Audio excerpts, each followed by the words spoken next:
with the question number 21, 24, 25, oligometastatic disease, follow-up and prognosis.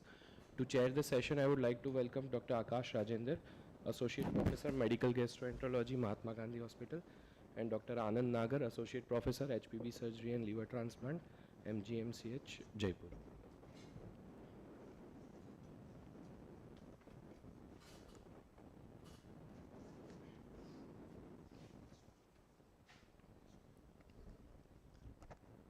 A very good morning to everyone. We will be starting with day 3 of Jaipur Surgical Festival. I would like to invite Dr. Kailash Kurdia, who is presently working as Assistant Professor in All India Institute of Medical Sciences, New Delhi, to start with the session with oligometastatic disease. Hello, good morning everyone, and I want to thank the organizing committee for this wonderful meeting as well as giving me this opportunity. So I am covering in this my topic is oligometastatic disease in gallbladder cancer. So does oligometastatic disease truly exist as a distinct cancer entity? So there is no consensus on the definition of oligometastasis. Just a generic definition is available. And in 1995, Hellman and Wesselbaum first described it as a limited in number and location, which is a transitional state between localized and widespread systemic disease. And they also mentioned this is not only the for the spectrum of malignancy, but there should be also a spectrum of potentially curative treatment for this entity. So again, it is two different entity or a single entity. So one is the true oligometastatic disease, which is a relatively steady state and slow growing disease. In this local control of disease have some improvement of survival as well as quality of life. And false oligometastasis in which there is a ongoing occult systemic spread, in which systemic treatment is have benefit. So coming to overcome these problem, recently European Society and American Society of Radiation Oncology tried to give some consensus on definition as well as management. That is for radiotherapy point of view. So in the absence of clinical data supporting a maximum number of metastasis and organ of defined for oligometastasis disease, as well as absence of validated molecular biomarker, they convene a committee to establish consensus for definition and define gap in current evidence. So they advise that there should be minimum common endpoint when these during definition as well as management, which include progression-free and overall survival, local control of disease, as well as toxicity and quality of life should be reported. And also they endorse uncommon endpoints such as deferral of systemic therapy and cost should be also mentioned. So while significant heterogeneity exists in the current oligometastasis definition in the literature, finally consensus reached on multiple key questions, and on base of available data, the oligometastasis can be defined as 1 to 5 metastatic lesion. A controlled primary tumor being optional, it can be synchronous disease or maybe metachronous oligometastasis, but where all metastatic sites must be safely treatable. And consistent definition and reporting are warranted and encouraged in ongoing trial and report generating further evidence to optimize patient management benefit. So to support for oligometastasis state of some GI associated liver metastasis come from data regarding the outcome of patient with colorectal cancer who underwent partial resection for metastasis to the liver, and when these patients were managed by multimodality treatment including systemic therapy and loco-regional treatment. Now coming to the what is the evidence in biliary malignancy and oligometastasis. So Moreno et al. In a prospective propensity score analysis to propose a definition for oligometastasis recurrence in a biliary tract cancer based on result of loco-regional treatment. So in this the oligometastatic recurrence in all uh,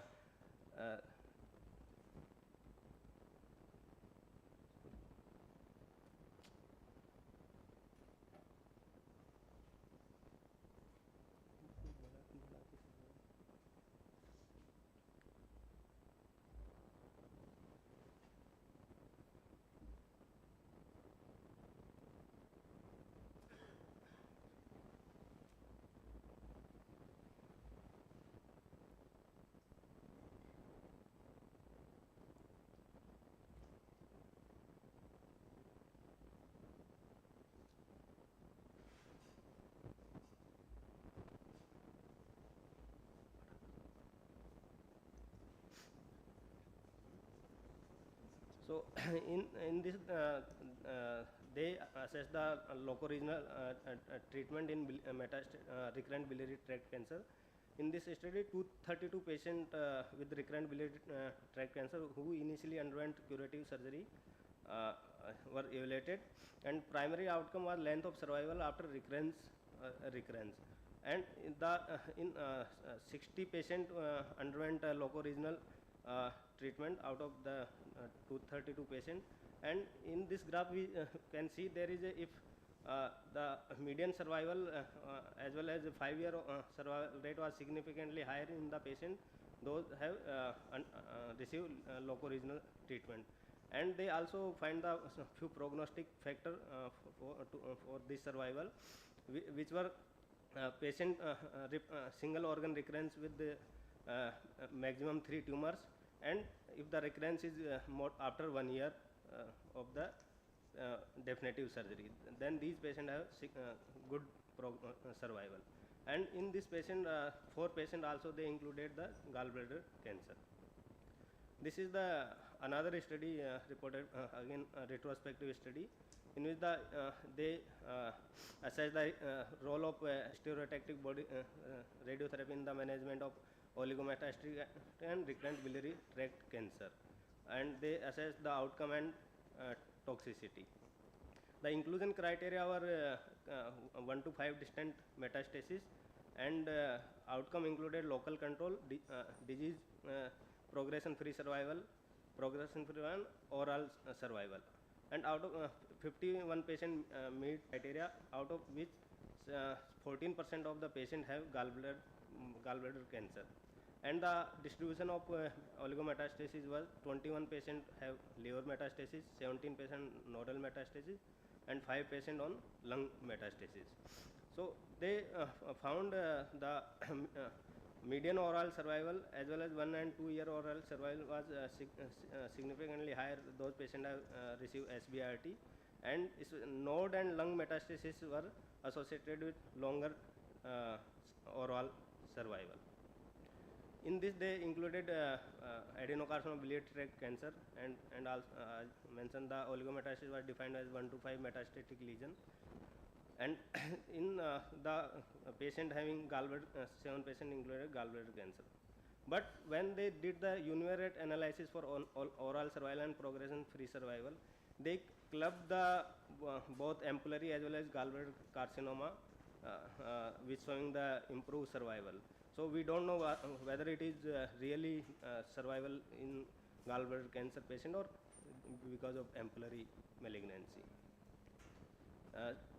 Similarly, here the local control as well as distant progression-free survival again is high, but again the ampullary and gallbladder adenocarcinoma was combined. Now coming to the gallbladder cancer, mostly these patients present with either locally advanced or metastatic disease, and common site of metastasis peritoneum and liver, and occasionally metastasis to lung and pleura as well. And patient with lymph node metastasis or locally advanced tumor rarely experience long-term survival. And also other prognostic factor which includes histological subtype, histological grade, lymphovascular invasion, and resection margin as well as extent of resection. So distant metastasis including non-regional lymph node are generally considered unresectable, and the primary cause of cancer mortality regardless of size and number of lesion. And maximum median overall survival for metastatic adenocarcinoma with best supportive care is around 3 to 4.5 months. So identification of a subgroup of patients who benefit from multimodal treatment strategy is therefore important to improve the prognosis of metastatic gallbladder cancer. So here a SEER database study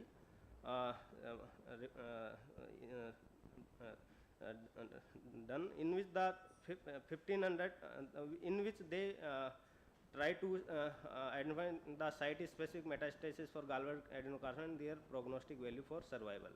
So total 1526 patients they identified. Out of these, around 38% of the patients have multiple site metastasis, and rest of the patient have isolated metastasis. In isolated metastasis, around 50% of the patient have isolated liver metastasis, and rest of the patient have distant lymph nodal involvement, isolated lung metastasis, and bone metastasis also. So they find that there is when they compare the result between single site or multiple site metastasis, there is no difference in the survival, whether it is median survival or cancer specific survival. Both were median survival of overall survival 4 months, and cancer specific survival was 4 months and 5 months, which is not significant different. Then they try to identify depend the location of the metastasis. So the according to location of the metastasis, they found the isolated lung or distant lymph node metastasis have better overall survival and as well as cancer specific survival. So median survival, overall survival in lung metastasis 9 months and distant lymph node metastasis was 6 months, while cancer specific survival was in lung metastasis isolated 10 months or distant lymph node was 6 months. They interestingly they also find according to whether or not perform surgery at primary site. So those patients have isolated liver or distant lymph node metastasis who underwent surgery at primary site have improved cancer specific as well as oral survival. And they found the prognostic factor associated in this study were smaller tumor size, high histological grade, and performing surgery at primary site, and those receive chemotherapy. So it is very difficult whether it is survival was improved because of chemotherapy or because of surgery performed at the primary site. Now, so there is a low level evidence in form of case report and retrospective analysis which show improved survival in highly selected gallbladder cancer patient with limited metastasis who underwent loco-regional treatment. This is a one case report published in 2013. A patient who had incidental GBC with the invasive grade 2 adenocarcinoma with perineural invasion, who underwent completion extended cholecystectomy with port site excision. The final histopathology was so there is no residual tumor. However, the one lymph node was positive, and after surgery, the perioperative elevated CA19 9 levels was normalized. So when she was receiving adjuvant chemotherapy, she developed multiple sequential metastasis in the axilla, breast, lung, as well as in brain. So the axillary and breast metastasis, and she underwent resection, and followed for lung and brain metastasis, she received stereotactic body radiotherapy. And when this report was published, the patient was alive for 25 months. This is again a retrospective study in which they assess the outcome of radical surgery for gallbladder cancer according to TNM stage, and also assess the implication of adjuvant therapeutic strategy. So in this they total 200 patients who underwent surgery for gallbladder cancer were enrolled, and they assessed the 5-year overall survival after resection of patient with, for all stage of disease, including stage 1 to stage 4, and 9 patients have stage 4A or 4B disease who underwent resection, and out of these 41 patients underwent R0 resection. The metastatic tectomy was performed for if there was oligometastasis, and these include the distant lymph node in 22 patient, liver in 12 patient, distant lymph node plus liver in 9 patient, and distant lymph node with peritoneum, liver with peritoneum and colon each in 1 patient. And they found there is a 5 years oral survival rate was significantly decreasing when from N0 to N2 status, as well as those having, but they found the patient having metastatic disease also have 5-year survival around 12.9%. And here again for stage 4 disease, 5-year survival around 14 and 11%. But as we see, they also include the N2 disease. So, and according to stage 4B, this also includes the N2 disease. So, again, if we see according to the metastasis, so there is at the end of 1 year, the only 15 patients survive in metastatic group. So, whether it is those, we don't know which group of the patient, whether it is lymph nodal metastasis or other liver or peritoneal metastasis. And when they assess the effect of adjuvant chemotherapy on oral survival, they found with adjuvant chemotherapy, there is survival is significantly improved. This is a again one retrospective multicentric study in which they examine the characteristic of long-term survivor among patients with gallbladder cancer with liver metastasis who underwent surgical treatment. So, in this study, preoperative liver metastasis were generally excluded, and 54 patients with liver metastasis identified during surgery and also underwent intraoperative ultrasound. And if the metastasis is limited to liver, then they underwent resection for metastasis. And they compare outcome between patient with and without liver metastasis. All of them underwent R0 resection.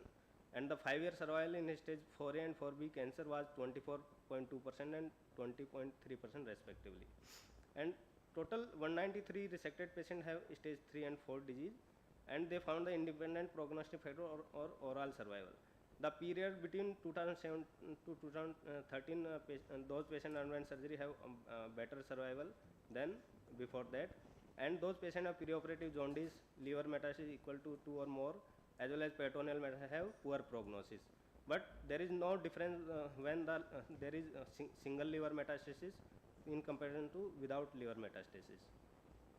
So, 5-year oral survival, median survival of patient with single liver metastasis was 40% and 33 months respectively. Those without peritoneal metastasis or preoperative jaundice, and found to comparable to those in patient without liver metastasis, but better than those with more than or equal to 2 liver metastasis. Then they again assess the whether on the basis of number of liver metastasis. So, H1 is the single metastasis and H2 is the two or more metastasis. And they found the minor hepatectomy, less blood loss, less surgery time, and the papillary adenocarcinoma T2 tumor were significantly associated with longer survival on univariate analysis. And long-term survivor, 5 patients have long-term survivor. These patients mostly are T2 tumor, single liver metastasis, or small liver metastasis ranging from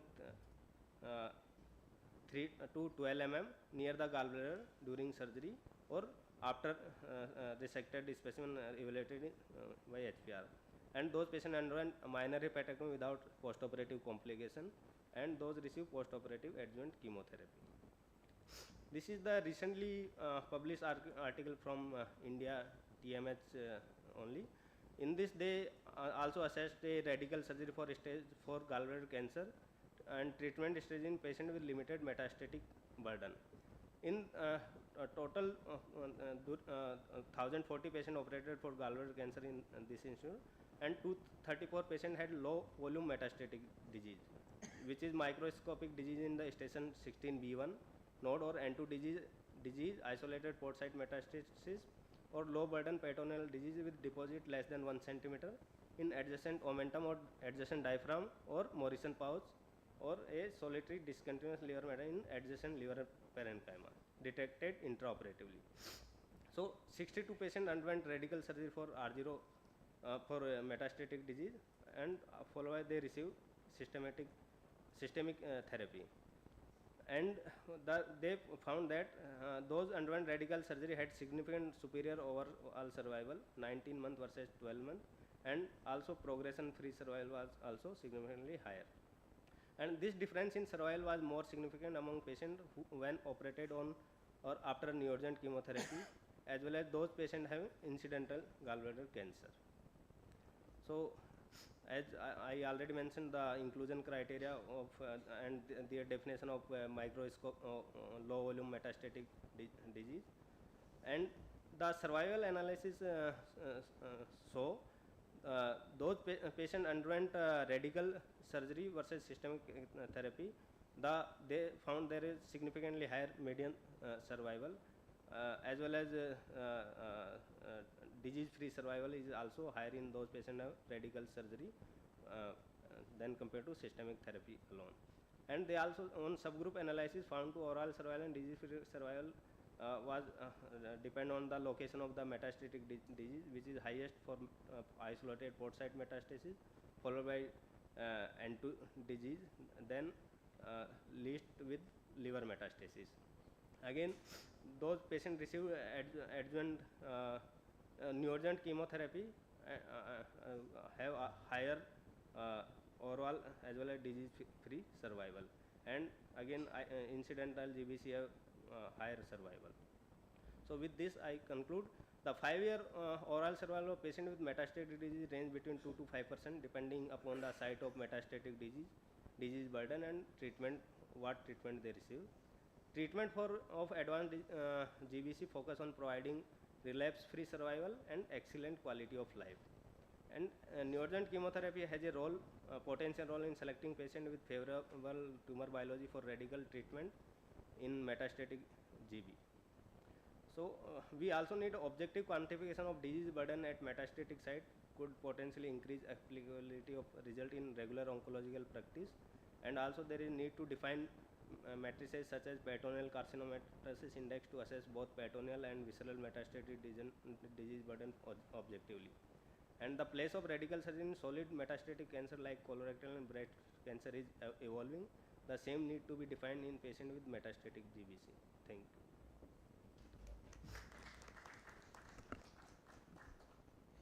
For the next talk, I would like to invite Dr. Nisar Hamdani. He is an associate professor, Super Specialty Hospital, Government Medical College, Srinagar.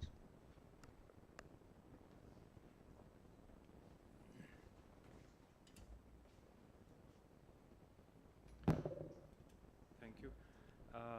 Thank you, Kailash, for this extensive review of literature on oligometastatic gallbladder cancer. Before I start my presentation, I would like to express my ignorance about this topic. Before Sir gave me this topic to present, my understanding of metastatic gallbladder cancer was only metastatic. Whenever we see any single metastasis on staging laparoscopy, we just condemn the patient. We don't treat the patient surgically, refer to medical oncology, and subject the patient to palliative chemotherapy. After I read this, Sir gave this topic and I started searching out the literature. So this definitely raised questions. Dr. Kailash has extensively presented the literature. This raised the question actually how to define this metastatic gallbladder cancer, oligometastatic gallbladder cancer. So do we really need to define this? Why we need to discuss oligometastatic gallbladder cancer? What is the rationale behind? So let's see from the disease burden of metastatic gallbladder cancer and by inference the oligometastatic gallbladder cancer. Among the newly diagnosed gallbladder cancers, almost 44% have distant disease, and almost 40% have locally advanced disease. Further, about 40 to 60% of patients get upstaged following staging laparoscopically due to occult nodal, liver, or peritoneal metastasis. For these reasons, the survival of gallbladder cancer patients is poor across all stages, and particularly for stage 4. There comes the role of our study group. So there is a need to identify and sieve out this limited disease metastatic gallbladder cancer from disseminated metastatic gallbladder cancer to improve survival in this subgroup of patients. Further, as we already know, surgery is now the standard of care, especially in patients with colorectal liver metastasis. So similar principles may be developed and applied here in this small subset of patients with oligometastatic gallbladder cancers. So what is oligometastatic disease? Oligometastatic gallbladder cancer refers to the stage of the disease where cancer cells have spread to the limited number of distant sites beyond the primary tumor in the gallbladder. It presents a unique challenge, but definitely it gives us opportunities for the treatment. So there is no consensus on the definition of oligometastasis. However, a generic definition is available. The generic definition defines oligometastasis with limited number of clinically detectable metastatic tumors, and hypothetically it's a transitional state between localized and widespread systemic disease. So local control of oligometastatic gallbladder cancer could delay or even avoid systemic spreading.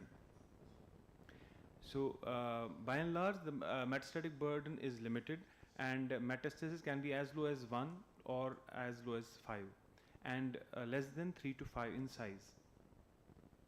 So the oligometastatic gallbladder cancer specific definition, possibly we must focus on that and propose a definition in this study group with clear inclusion and exclusion criteria. Does the term oligometastatic gallbladder cancer constitute two different entities? Theoretically, oligometastatic gallbladder cancer has two subtypes, which may translate into two different clinical scenarios and thus implications on the outcome. True oligometastatic disease, as initially defined, with relatively steady state and a slow growing disease. In this control, local control of oligometastasis makes some sense. Then false oligometastatic disease. In this case, the occult systemic spreading is ongoing, but only a limited number of metastatic sites are clinically detectable. In this case, systemic treatment is needed and local control are usually going to fail. So does true oligometastatic disease need confirmation at a later point? Yes. Neoadjuvant chemotherapy may help us to identify true oligometastatic gallbladder cancers. The rationale of neoadjuvant chemotherapy in oligometastatic gallbladder cancer helps us to select the good biology tumors. So the study group can propose definitions according to the control of primary also. Synchronous oligometastatic gallbladder cancer, which are diagnosed at the time of diagnosis and the primary tumor is uncontrolled and untreated. Then metachronous oligometastatic gallbladder cancers, which develop after treatment of the primary tumor. The interval of classification of metachronous versus synchronous has to be standardized. Then recurrence oligometastatic gallbladder cancer, while limited metastasis is present in the presence of controlled primary lesion. So oligometastatic gallbladder cancer, how to detect, how to define them. Definition of detectable metastasis definitely depends on the definition limits we set. So detectable metastasis depends on the detection method, sensitivity and specificity. Besides baseline clinical examination, ultrasound scan of the abdomen, CEA and CA99 levels, CECT abdomen and chest, all whole body CE-MRI and whole body PET scan form the cornerstone for the definition of oligometastatic gallbladder cancer at present. We may in this study group incorporate endoscopic ultrasound and staging laparoscopy with intraoperative ultrasound as well. So what is the ideal method for defining oligometastatic gallbladder cancer on imaging? So we can propose a combination of these methods may be proposed. So biology of oligometastasis. It is purely less understood but seems multifactorial. There is an interaction between the two major important factors, and one among them is the tumor aggression, that is the tumor biology. Number two is the host defense mechanisms, primarily immune system and gene polymorphism. We can get some clues from the colorectal liver metastasis. In a paper by Petroda et al. In integrated molecular subtyping defines a curable oligometastatic state in colorectal liver metastasis. They resected 134 patients with oligometastatic colorectal liver metastasis. Among them, 61 had only one metastasis and 22 had only two metastases. They evaluated whole genome RNA sequencing, and with microsatellite instability analysis, they could stratify low risk group with a 10-year overall survival of 94%, intermediate group with a survival of 45%, and high risk group with a 10-year overall survival of only 19%. So, again, this biology of oligometastatic versus systemic disease. The primary tumor in oligometastatic disease may be having a favorable microenvironment, whereas in systemic disease, there might be poor conditions creating undifferentiated aggressive clones. The migrating cells in oligometastatic disease might be sloughed cancer cells, and in systemic disease, they might be actively migrating cells. The target organs in oligometastatic cancer may give inhospitable target organs, that is, they trap the metastatic cells and don't allow their propagation further. In systemic disease, the target organs may be hospitable, allow their multiplication and allow their propagation. So false oligometastatic gallbladder cancer and systemic disease may share some common features.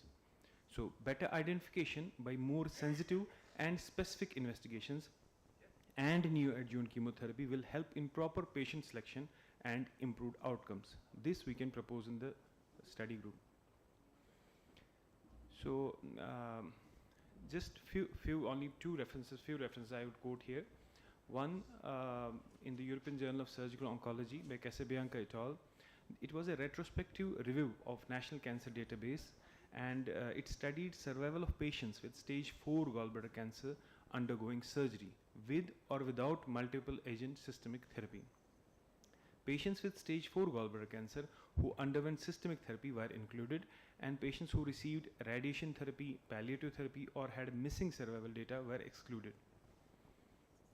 Almost 35,000 patients were diagnosed gallbladder cancer within a span of 12 years. Among them, 4,000 patients were included. After applying inclusion and exclusion criteria, they were further subgrouped into 4 groups. One group who received no treatment, second group who received surgery only, surgery alone, third group who received surgery with systemic therapy represented by SS, and systemic therapy alone. When compared with no treatment group, all other categories were associated with significant improvements in overall survival. The greatest survival benefit was found in surgery plus systemic chemotherapy group. Other factors associated independently with improved overall survival included female gender, patients who received multiple agent chemotherapy drugs, and those receiving treatment after 2011. This is potential effect of modern chemotherapy protocols instituted after the results of ABC1 and ABC2 trials. The worst survival outcomes were seen in patients with older age and those who had Charlson-Deyo score of more than 1, which is actually a comorbidity evaluation score, and patients who were not treated at academic or research programs. The limitations of the study were mainly that it was a retrospective study. It was unable to distinguish patients' outcomes based on the specific type of chemotherapy protocol used. There was no information about the dose, duration, or the response to therapy. The study did not distinguish between the patients who received chemotherapy before and those who received chemotherapy after the surgery. And they were not able to determine if the volume and location of the metastatic disease correlated with the outcome. So oligometastatic gallbladder cancer was not purely defined. The response and duration of that response to chemotherapy was not counted in the study. The study did not provide data on recurrence or the data on the additional treatments the patient may have received later. So despite these limitations, the study's strength is that it is one of the largest comparison of survival outcomes in a resected stage 4 gallbladder cancer patients, and it is unique in that it is able to distinguish outcome based on receipt of single versus multiple agent chemotherapy regimens. One study from our country, radical surgery for stage 4 gallbladder cancers, treatment strategies in patients with limited metastatic burden, by Tata Group. They study the role of radical surgery in gallbladder cancers with limited metastatic disease. It was a retrospective observational study of a prospectively maintained hospital-based data of 10 years from January 2010 to December 2019. So they were very clear in their inclusion criteria as compared to the other studies. The gallbladder cancer patients with no clinical evidence of metastatic disease before radical surgery or after neoadjuvant therapy were included.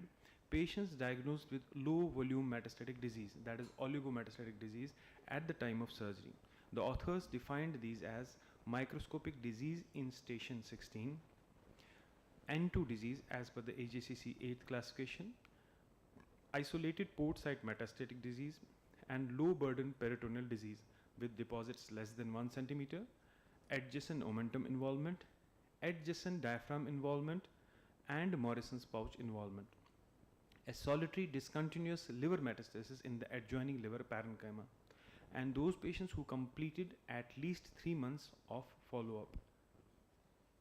The exclusion criteria were those who did not had adenocarcinoma histology, patients with suspected metastasis on preoperative radiological staging, patients with disseminated intraoperatively diagnosed metastasis beyond the definition which we stated already, and primary disease requiring more than a standard radical cholecystectomy, resection of any other organ, and borderline performance status patients. So total of almost 1,000 gallbladder cancers were seen in this period, and 234 were included in the oligometastatic gallbladder cancer group. Of these, 62 underwent radical R0 surgery, and rest of the 172 patients received palliative chemotherapy. Patients with oligometastatic gallbladder cancer who underwent radical surgery had significantly superior overall survival and superior disease-free survival in comparison to those who received palliative systemic therapy. A similar advantage was observed regarding disease-free survival in favor of patients treated with curative intent. Patients with incidental gallbladder cancer, radiologically non-metastatic, with oligometastatic gallbladder cancer who underwent radical surgery had significant survival outcomes. The survival analysis was also performed according to the subsite of metastatic disease.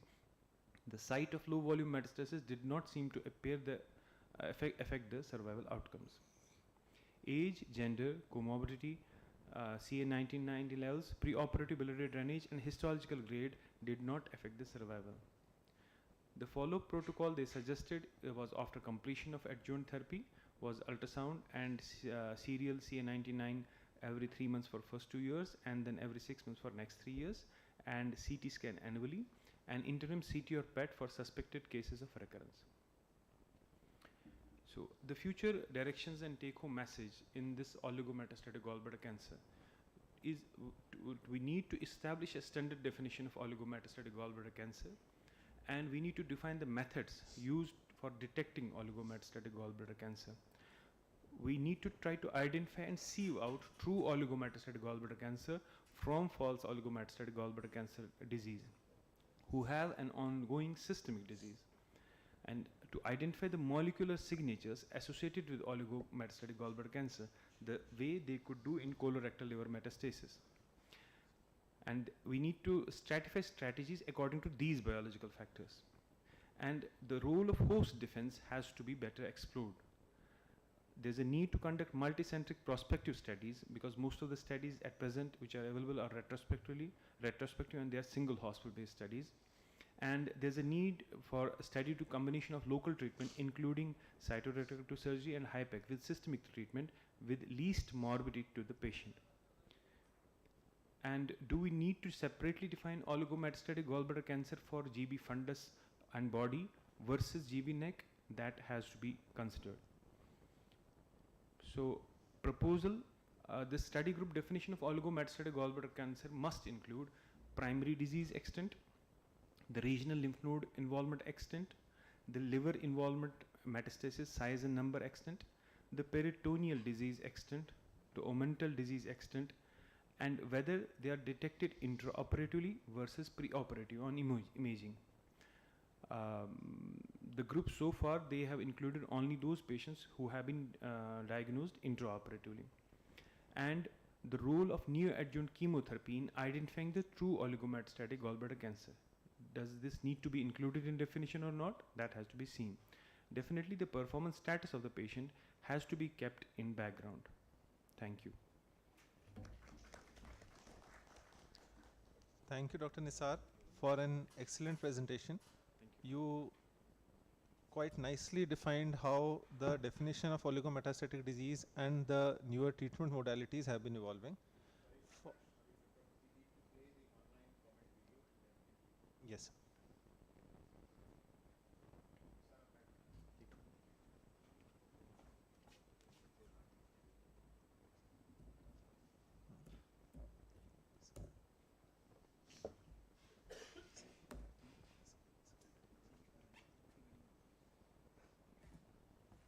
My name is Roland Krone from the Department of Surgery, University Hospital in Magdeburg. First of all, I'd like to thank Professor Capo for the kind invitation. Gallbladder cancer is a rare disease in Germany.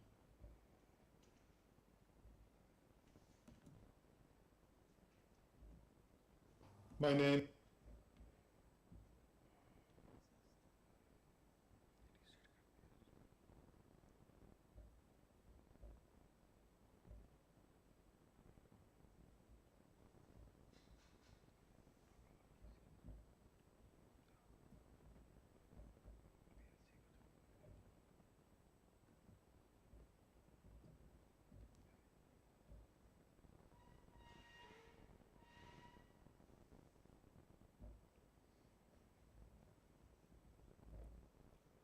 My name is Roland Krone from the Department of Surgery, University Hospital in Magdeburg. First of all, I'd like to thank Professor Capo for the kind invitation.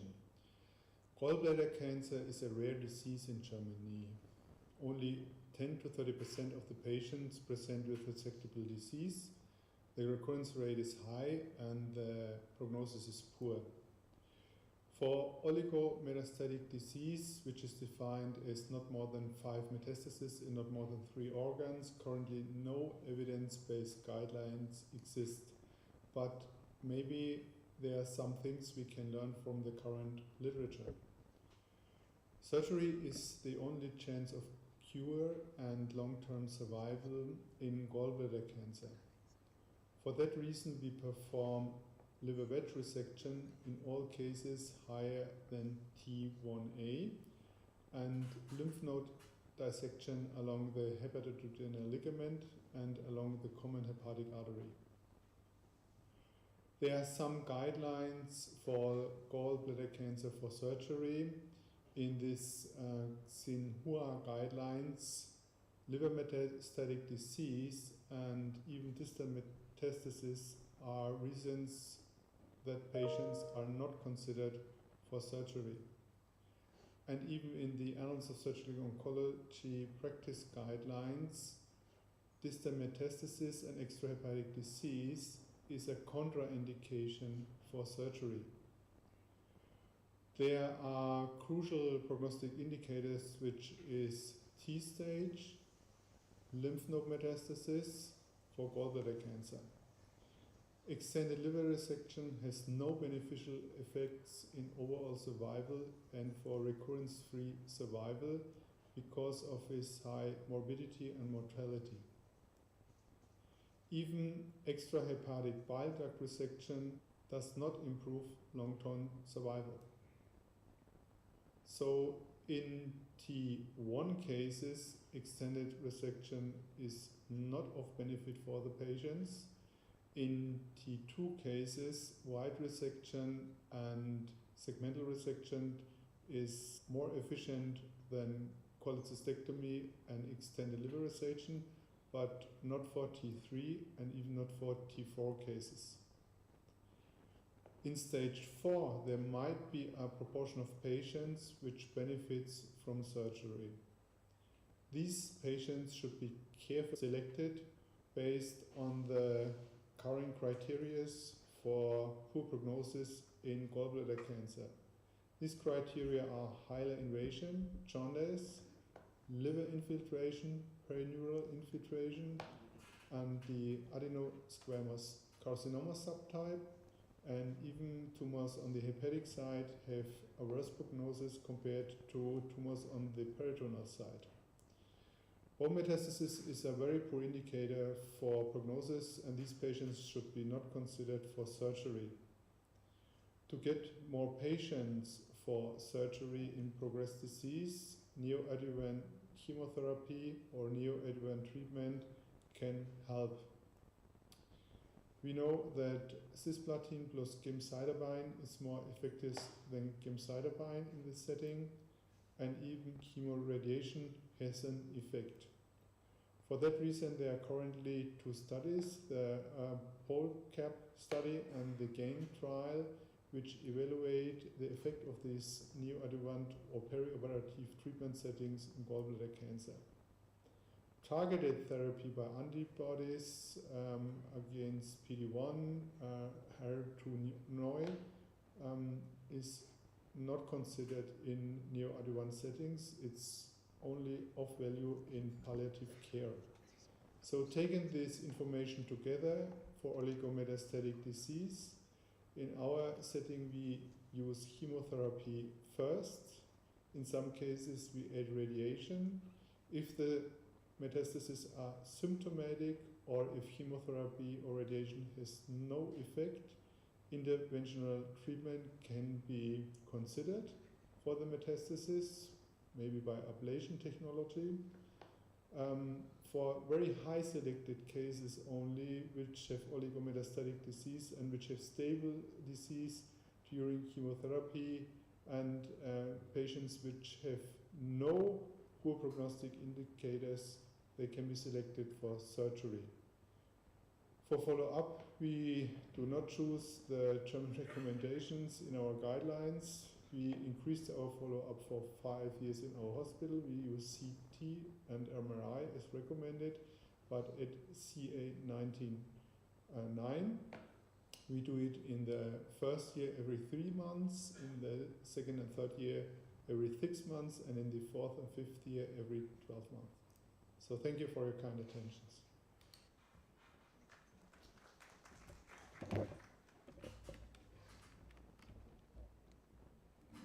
The next video presentation will be by Dr. Francesco Ardito from Italy. He is Associate Professor of Surgery at Catholic University of Rome.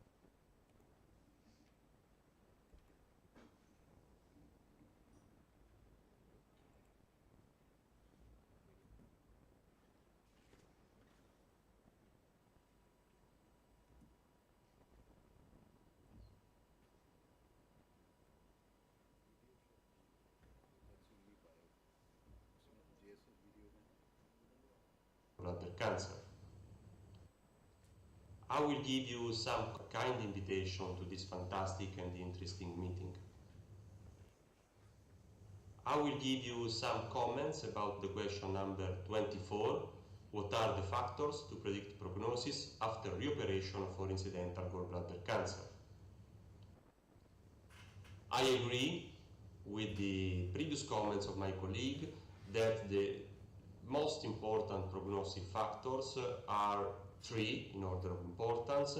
This is a paper by Professor Polik, where we can see that the T stage, the presence of lymph node metastasis, and the presence of residual disease, I think are the 3 most important prognostic factors in this type of tumor. However, I want to give just a little comment about the presence of residual disease.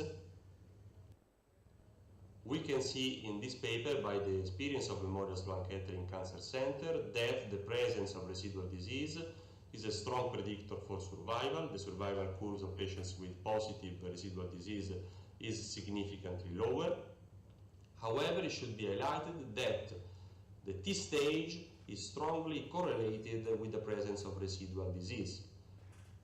Indeed, in this paper, in all the cohort of patients, about 254 patients, we have a residual disease of about 60%. However, it was significantly different in patients with the T3 tumor, where the residual disease was about 87%. That was significantly higher than in patients with T1b, T2 tumors, where the residual disease was about 54%, significantly lower. So we have to highlight that the T stage is correlated with the presence of residual disease that is a consequence of the T stage. This was confirmed in this retrospective study, in this Chinese study on 167 patients, where the presence of residual cancer together with the presence of lymph node metastasis were two important prognostic factors for overall survival. Indeed, we can see the survival curve of patients with residual cancer that was lower, significantly lower than patients without residual cancer, and it was confirmed in the multivariate analysis that the presence of residual cancers and presence of lymph node metastasis were independent prognostic factors for disease-free survival and overall survival. However, just a little comment about the anatomic location of the residual cancer. Not all patients, not all residual cancer are the same.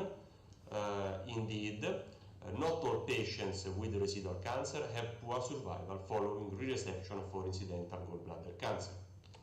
We can see in these survival curves that the blue one, patients with residual cancer in the gallbladder band, in the stump of the cystic duct, and or in the regional lymph nodes, have a higher overall survival than patients with residual cancer in the extrahepatic bile duct. So residual cancer is not always the same. We have to focalize and to distinguish the type of residual cancer of such patient. Another comment about the bile spillage. So we are outside the pathologic prognostic factors. This is a factor that is not always being reported in the operative report. In this paper, it was reported in about 70% of cases, and it was correlated with the risk of peritoneal carcinomatosis. Indeed, in patients with bile spillage, the presence of peritoneal carcinomatosis was significantly higher than in patients without bile spillage, with a significant impact on the disease-free survival of such patients, and it was confirmed in the multivariate analysis where bile spillage was a strong predictor for lower disease-free survival.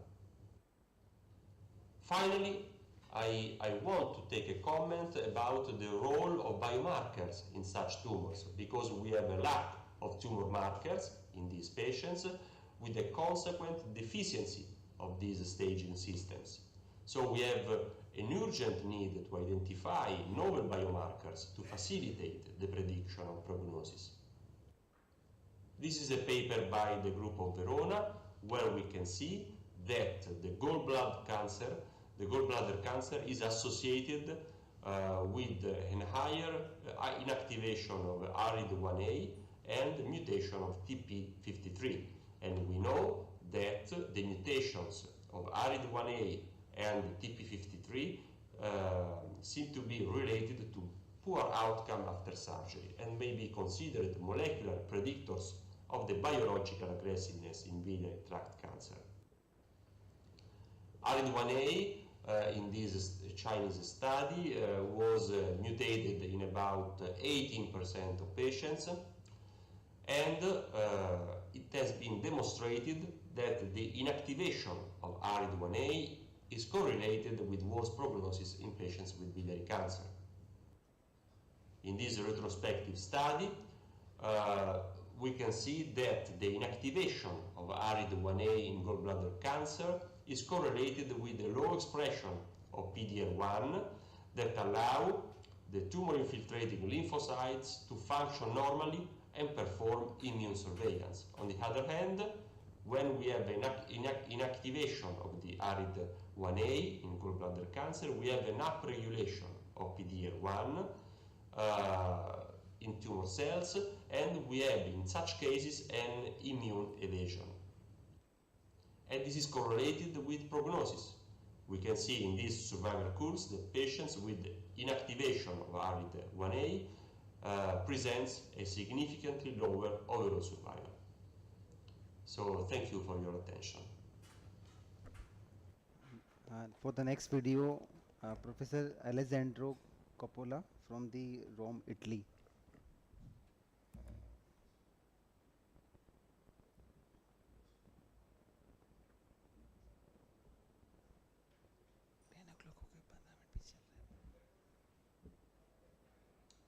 Hello,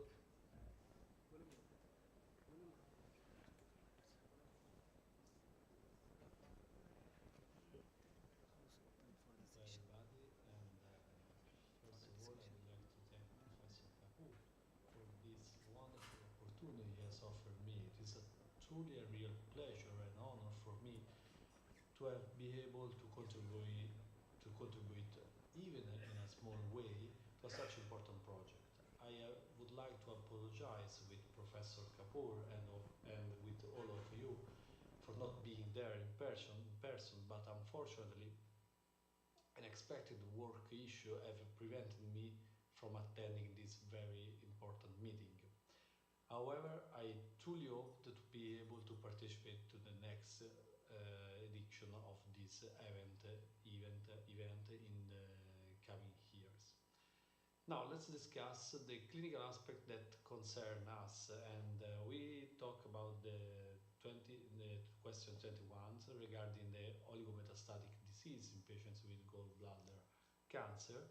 And as my colleagues who have conducted the literary review have surely mentioned, at present time we don't have any sufficient number of data that are available to us to draw really important conclusion, because these data sometimes are very few articles with few patients and with a lot of bias, and then we cannot have defined the perfect treatment with patients with oligometastatic gallbladder cancer. The strong trophism of gallbladder tumors for the peritoneum and omentum often leads us to deal with patients with oligometastatic disease in patients with peritoneal disease, but so far we have no precise answers to how proceed to the treatment of these patients. Undoubtedly, I think that there are some other aspects that maybe are less technical or less biological aspects that we can take we can think about when we are addressing with patients like this. Like these aspects could be the age of the patients, the general condition of the patients, and the risk that we expose these patients to postoperative complication. In literature there are reported papers with also the use of, for example, the IPEC for improve the outcome of the sterilization of the peritoneal surface, but unfortunately there is no evidence that suggests us to use IPEC routinely in these patients. And in my opinion, it could be interesting to start to using IPEC in non-oligometastatic disease. I mean, in patients that we consider cured with cholecystectomy and liver resection, and without any peritoneal dissemination. But maybe in these patients we can use the IPEC in order to avoid the risk of early recurrence, because we know that these patients, we have all experienced that this patient can have a very early recurrence due to the peritoneal diffusion. And in conclusion, this aspect, I think that we need larger data, we need more prospective study in which we can decide which patients should be candidated to more aggressive surgical and chemotherapy treatment in case of oligometastatic disease. Of course, so far I think that it's better to candidate patients in very good clinical condition, very good shape, and also younger patients, maybe someone that we can start to, we can try to give this chance to improve for improving their survival. Regarding the question number 24 and 25 that are on follow-up, I think that in the prognostic factors, according to the literature and from my background, my training, the bile leakage is during the cholecystectomy is the worst predictive outcome that we can experience in this patient. It is very important to avoid any spillage of bile in these patients, but also I think that it's correct to suggest to avoid the bile spillage almost in all the cholecystectomy, because by definition incidental gallbladder cancer is a cancer that we don't have any idea before the pathology, and we have no suspicion by the preoperative workup, and then it's better to consider all the patients. I know that this is a very strong sentence, but it's not the If you consider our patient like a potential incidental gallbladder cancer, it's better to avoid the spillage of the bile during the operation. Of course, also the lymph node study is adaptable, another important prognostic factor, but this is a factor that is not surgeon dependent. You know, the bile is something that we can try to avoid during the cholecystectomy, but the lymph node stage is something that is not, it not depends by us, but of course, surgeon needs to ensure an adequate lymphadenectomy to provide to patients the most accurate staging, you know, because the lymphadenectomy is another important step to have a really clear staging of the disease of this patient. It is important to do the proper lymphadenectomy, taking down all the lymph node, all the stations that are required, necessary for the to consider a satisfied lymphadenectomy, and of course the prognostic aspect is not only the number of lymph nodes involvement, but also I think which station is involved, because if you perform a more extensive lymphadenectomy and you have a positive in a lymph node that is very far for the gallbladder, of course this is a very bad prognostic sign for these patients. And regarding the prognosis, another important issue for me is the margin of the cystic duct. You know that this is very important. It's important to send a frozen section, and also if you do the completion of the radical operation just for the resection after the primary cholecystectomy, it is important to be sure, and if it's possible, to take another frozen section from the from the remnant cystic duct in order to avoid a positive margin, because as you know, in case of positive margin, it is very important to perform also a common bile duct resection and a reconstruction hepatogenostomy. It is very well known in literature that it is not recommended the routinely resection of a common bile duct, because they saw that they did not impact in the survival of these patients, the routinely resection, as there is no difference in the number of lymph nodes that we can retrieve in these patients, and then it's not routinely necessary. But in case there is involvement of the cystic duct, it is mandatory to do this kind of resection and a subsequent hepatogenostomy. And the last aspect is the gallbladder cancer, the management of incidental gallbladder cancer and the bile duct injury. Of course, this is a dramatic scenario because we have two very dangerous situations for the patients. The first is, of course, the cancer, the gallbladder cancer that we know that is very aggressive, and also the second one is the bile duct injury that can lead to the death of the patient. So if the bile duct injury is very important. Also, if the injury is associated with vascular injuries, this is something that we should address. But I think that the important point is if during the cholecystectomy, where is made the bile duct injury, it was also open in the gallbladder, there was the spillage of the bile.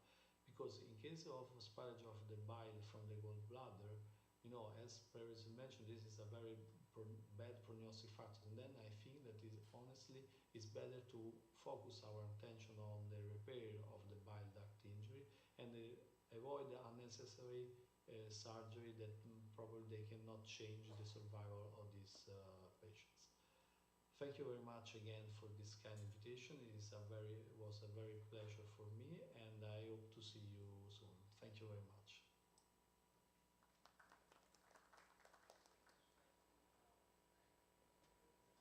I would just like to thank Dr. Kroner, who is online. Dr. Kroner, would you like to add anything other than your video, which we've already played and seen?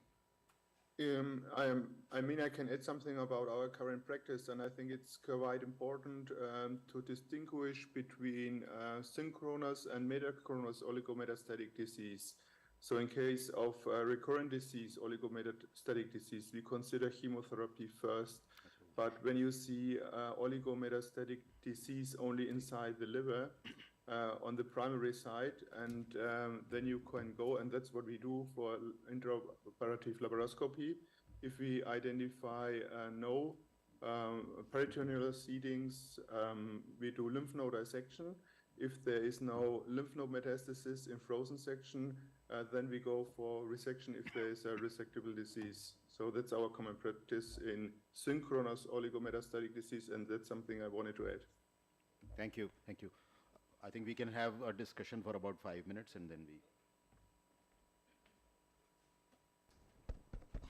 Hello. Though there is evidence in the literature, there is some selective benefit in cases of oligometastatic disease, but in our department or institution policy, we usually don't resect when the patient is having a single or the multiple mets.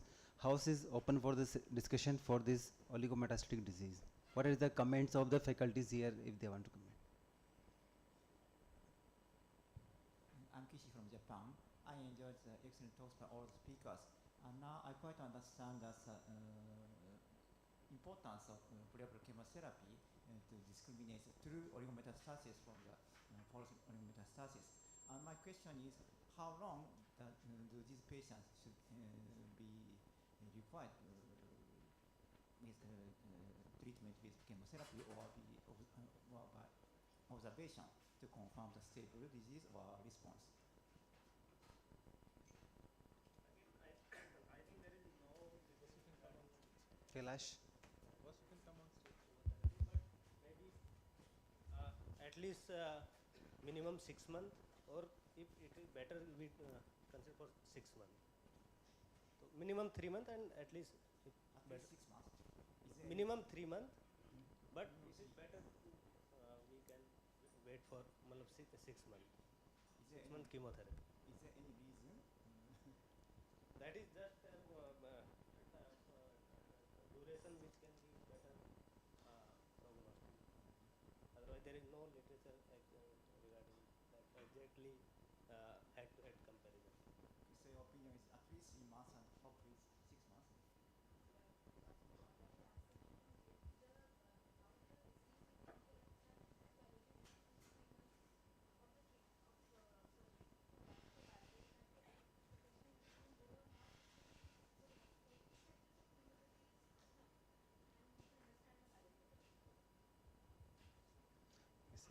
I was just wondering, especially in incidental gallbladder cancer with possibility of spillage and especially non-documented spillage, should we be considering HIPEC? Because if at all there would be some role, it might be here to change, and a lot of the recurrences seem to be peritoneal.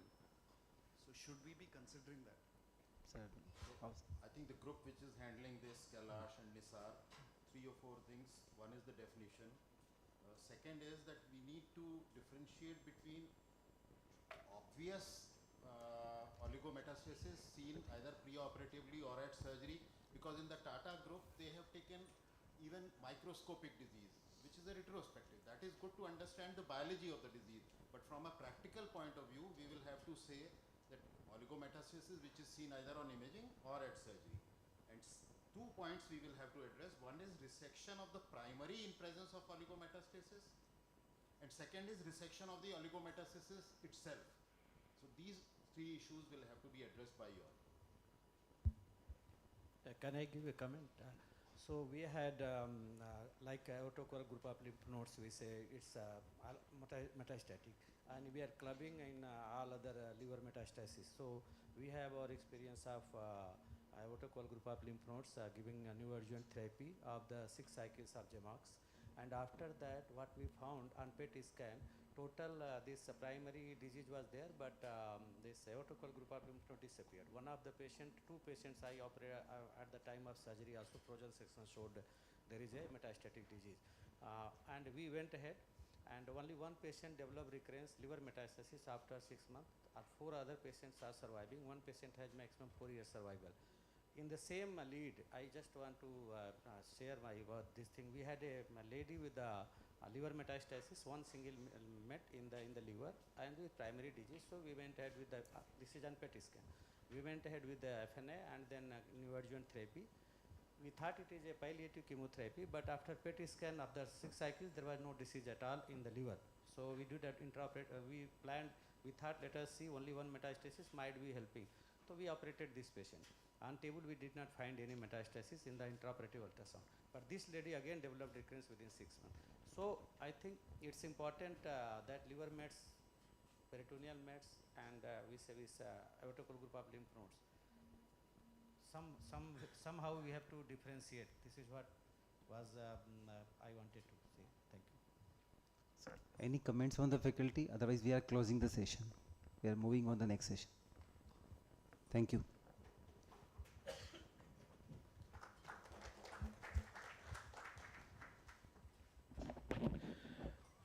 Now to chair the next session on future goals, I would like to invite Dr. Aditi Singh. She is a lab director at Advanced Center for Medical Genetics at Mahatma Gandhi Hospital, Jaipur, and Dr. Usha Gupta ma'am, professor and head Department of Gastroenterology at PGI.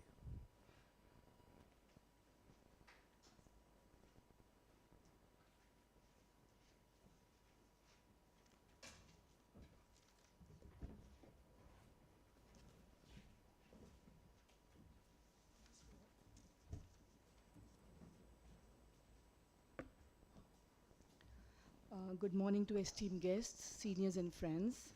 It is my distinct honor and also with deep admiration that I introduce a beacon of hope and compassion, Miss Tansy Lindsay.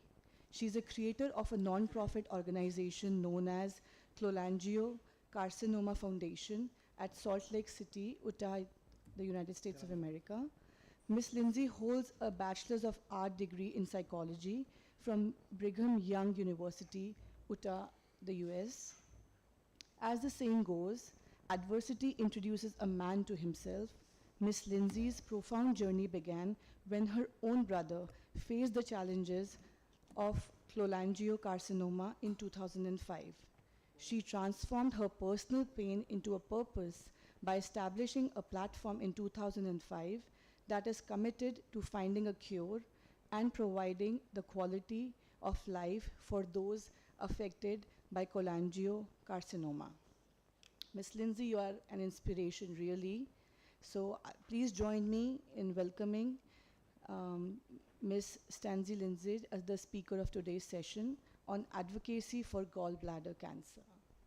Actually, it is with an intention that I have included this, and I met Ms. Stacy Lindsay very recently at the Cholangiocarcinoma Foundation meeting in Mumbai, and Dr. Milind Javle introduced me to her, and then we were discussing that advocacy, especially patient participation in India, is very, very poor. We always deal with them as patients in the clinic, in the hospital, but once they are at home, then the other aspects of the disease and suffering we don't look after, and also the public participation. So with that intent, I discussed with her whether Cholangiocarcinoma Foundation would like to have a chapter on gallbladder also, but finally it evolved after discussion with few other people that it would be better to have a separate foundation. So recently during my visit to Chile, I discussed with the colleagues there, and I've had some very preliminary discussion with the Japanese and the Korean colleagues, and everybody is in favor of kind of joining such a kind of venture. So probably we will make a beginning soon. We will invite anyone and everyone who's interested in gallbladder cancer to join this. That is as far as the initiation is concerned, but any foundation then needs many other things, including logistics, financial support and all. But we'll see how it goes. So I thought it would be good to listen from her what Cholangiocarcinoma Foundation is, what it is doing, so that we can then adopt it to gallbladder cancer. So since again it is midnight in New York, she said it would be difficult for her to participate, but she's kind enough to send the video.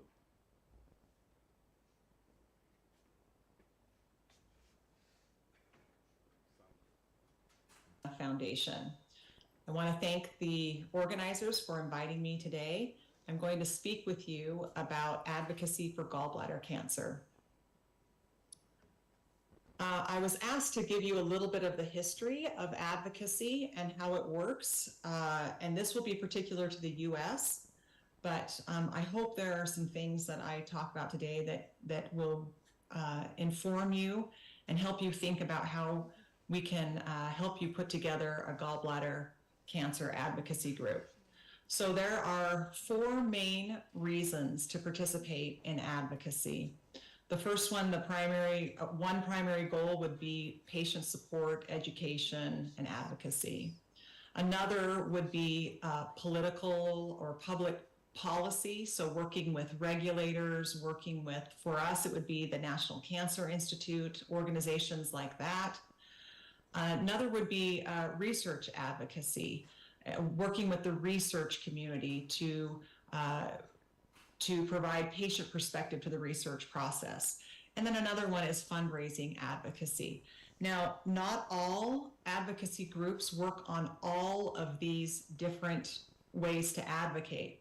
And so one of the things that you want to be thinking about in your mind is, what is the first thing that you want to do? Where do you want to focus? So let me just talk with you a little bit about what an advocate is. So an advocate is usually a patient or a caregiver. A patient usually, and caregivers, when they are in treatment, usually do not know very much about their disease. Their main concern is their personal treatment pathway. What's going to happen next? Side effects, or clinical trials, those are the kinds of things that they're focused on, their own treatment pathway. Their focus is on themselves and their family, which is completely appropriate. And their emotions can play a significant role in their decision making.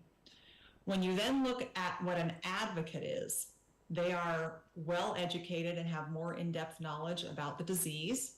Their main concern is influencing others through research or healthcare policy or through advocacy. They're focused on the wider disease community, not their personal experience, but the experience of the entire group. And their emotions are channeled into community objectives. So some patients will kind of cross this bridge over and become an advocate, and some patients will never cross that bridge, and that's completely okay. But there are ways for you to identify that, and we'll talk about that in just a minute. So what are the goals of advocacy? Advocacy is not about being politically correct or making patients feel good or included or checking a box. Advocacy has really tangible things, goals: translating research faster and more effectively, getting answers more quickly, communicating progress clearly to the community, and involving the patient perspective in the process. So if we're all looking for better patient outcomes, then we have to start with better patient engagement.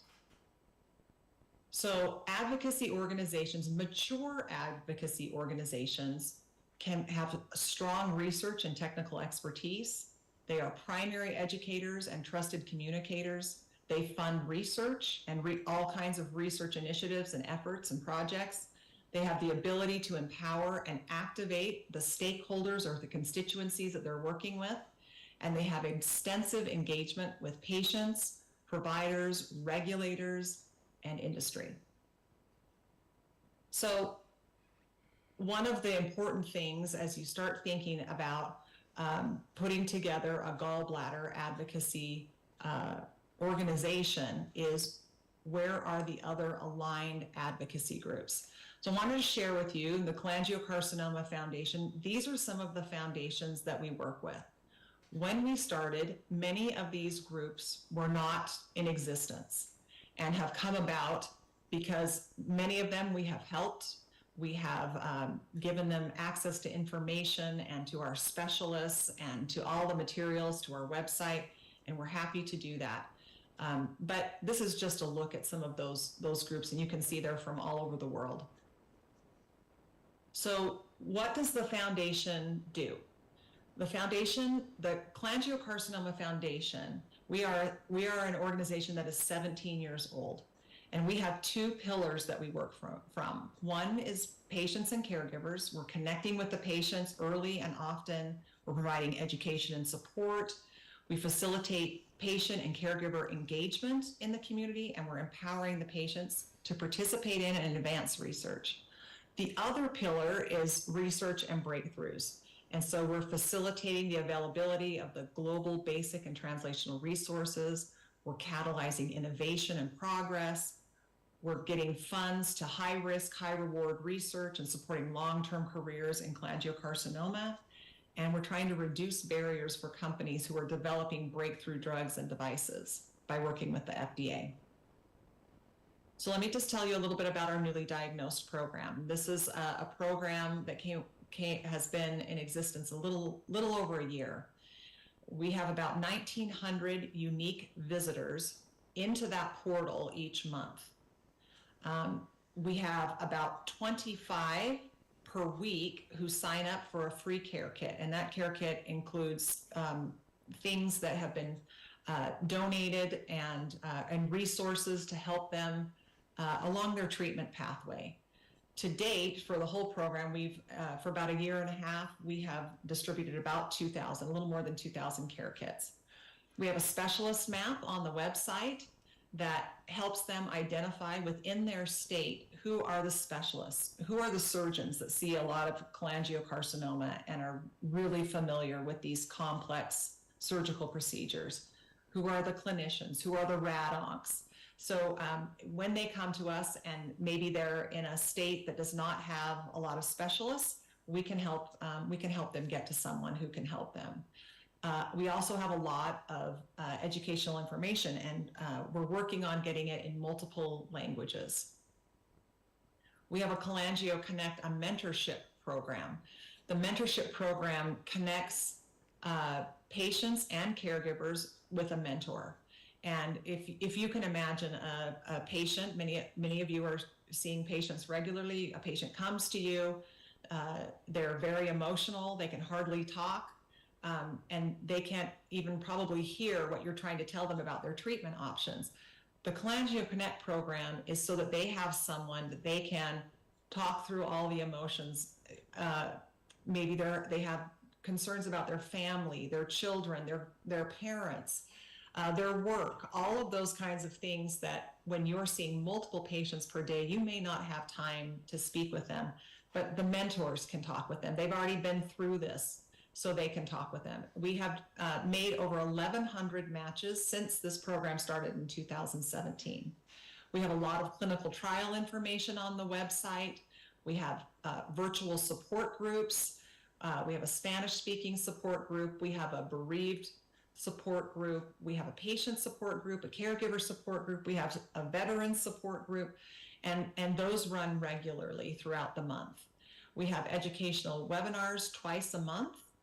We have a free nutrition guide for the patients, and also a free question and answer book about cholangiocarcinoma. It also covers gallbladder cancer as well. So those are some of the things that we are doing now, 17 years later. But when my brother was diagnosed, he was 38 in 2005. The end of 2005 was when he was diagnosed. And we started the foundation in 2006. And this is the landscape that we were looking at. No standard of care, no approved drugs, no clinical trials, no advocacy, no research funding, no collaboration of any kind that we could identify. And there were a few publications and not even any information on the website. So very limited public information that we could access to try and help him. So what does that mean? That means you've got isolated patients, you have limited or no resources, global resources, you have clinical research silos. So each institution just doing their own thing and randomly deciding what they think is important, limited research funding, and no progress. So here's where we are currently. We have an extensive network of patients and caregivers who are working together. We have a global resource mapping. We know and are working with resources and institutions all over the world. We have institutional collaborations, we have increased research funding, and we're making progress. And we know we're making progress because we've seen 7 FDA approvals for these patients. Almost $3.5 million in research funding has come from the foundation into research, and we'll do about 10 more research fellowships will be presented, about $500,000 in addition to this in just a few months at our annual conference. So gallbladder cancer is right here where we were when we started in 2006. And what we want to do is talk about a little bit about how can we solve this problem. We have a lot of gallbladder patients that come to our website, but we don't specialize in gallbladder, even though the specialists might be the same. We don't have specific information to gallbladder cancer, and we would love to be able to refer these patients to a group that could really help them. So how do you start? When you want to start a foundation, what do you do? So I'm just going to tell you what we did. And we started as a discussion board, which in 2006, just trying to connect with patients. What you need to do is identify patients and caregivers, professionals, and organizations who are aligned with you. Now, on the bottom, you can see this picture. This was our very first conference. We paid and brought together about 40 specialists from all over the US to sit in a room and really talk about some of the issues that we were facing and what we could do moving forward. That was the beginning. So first off, how do you identify patients and caregivers? If a patient comes into you and they're asking you a lot of questions, they're interested in understanding the deeper recesses of this disease. They're inquisitive about the research. They're asking you how they can help, how they or their family can help. They're interested in connecting with others, and they're forward thinking. They're not just thinking about what you're telling them right now. They're thinking about, okay, and then what will happen next and next? What's plan B, plan C, plan D? Those are the patients and caregivers who will be good advocates for you to work with. You also need to identify professionals and organizations who are aligned with your thoughts, who share the same passion that you have, and who have some time and are willing to put in some effort, because it will take time and effort. So you can see when we started, we put together a scientific and medical advisory board. We put together a nursing advisory board. That came a little bit later. And even a little bit later, then we put together a research network. And they all do different things, but they're all aligned. They all share the passion, and they all have put a lot of time and effort into building the foundations to help these patients. So one of the next things you need to do is you need to get together, like I showed in that picture of our first conference. You've got to identify what are the needs. What do these patients need? What are the gaps? What resources do you need? And then once you identify those, you can come together as a group and decide how you're going to start working on some of these problems together. You will be surprised at the ingenuity and innovation of these patients and caregivers as they work with you to solve these problems. Include them in this. They will help you solve these problems. So some possible gaps that you can think about that we thought about at the beginning is, how can we help the patients get to specialists, to providers who know how to treat this disease? Patient education materials. They need to understand the disease better. They need some information to help them navigate this diagnosis. A clinical trial finder or a clinical trial navigator, someone who can help them get access to clinical trials. Connecting patients to each other, right? Support groups, Cholangio Connect, which is a mentorship program. What would that look like for you in India if you set up a gallbladder advocacy group? And convening. Do you need to come together? Patients can help you do this. They can help you identify the way to do this. So, and then you have to identify how you're going to communicate. Are you going to build a website? Are you going to use social media? Are you going to do webinars and support groups? You have an email contact list that you'll be working from, WhatsApp. Those are some of the things that you want to do. And then also you want to identify how you're going to raise funds. And this is another place where the patients and caregivers can help you. They can help find donors. They can help you find grants.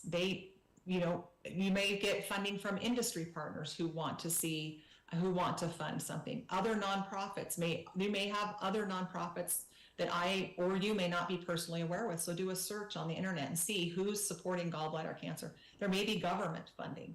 So all of these come together just for me to share with you that there is absolutely an amazing opportunity for your group in India to work with other interested parties to create a gallbladder advocacy group. There is not a gallbladder advocacy group in the US.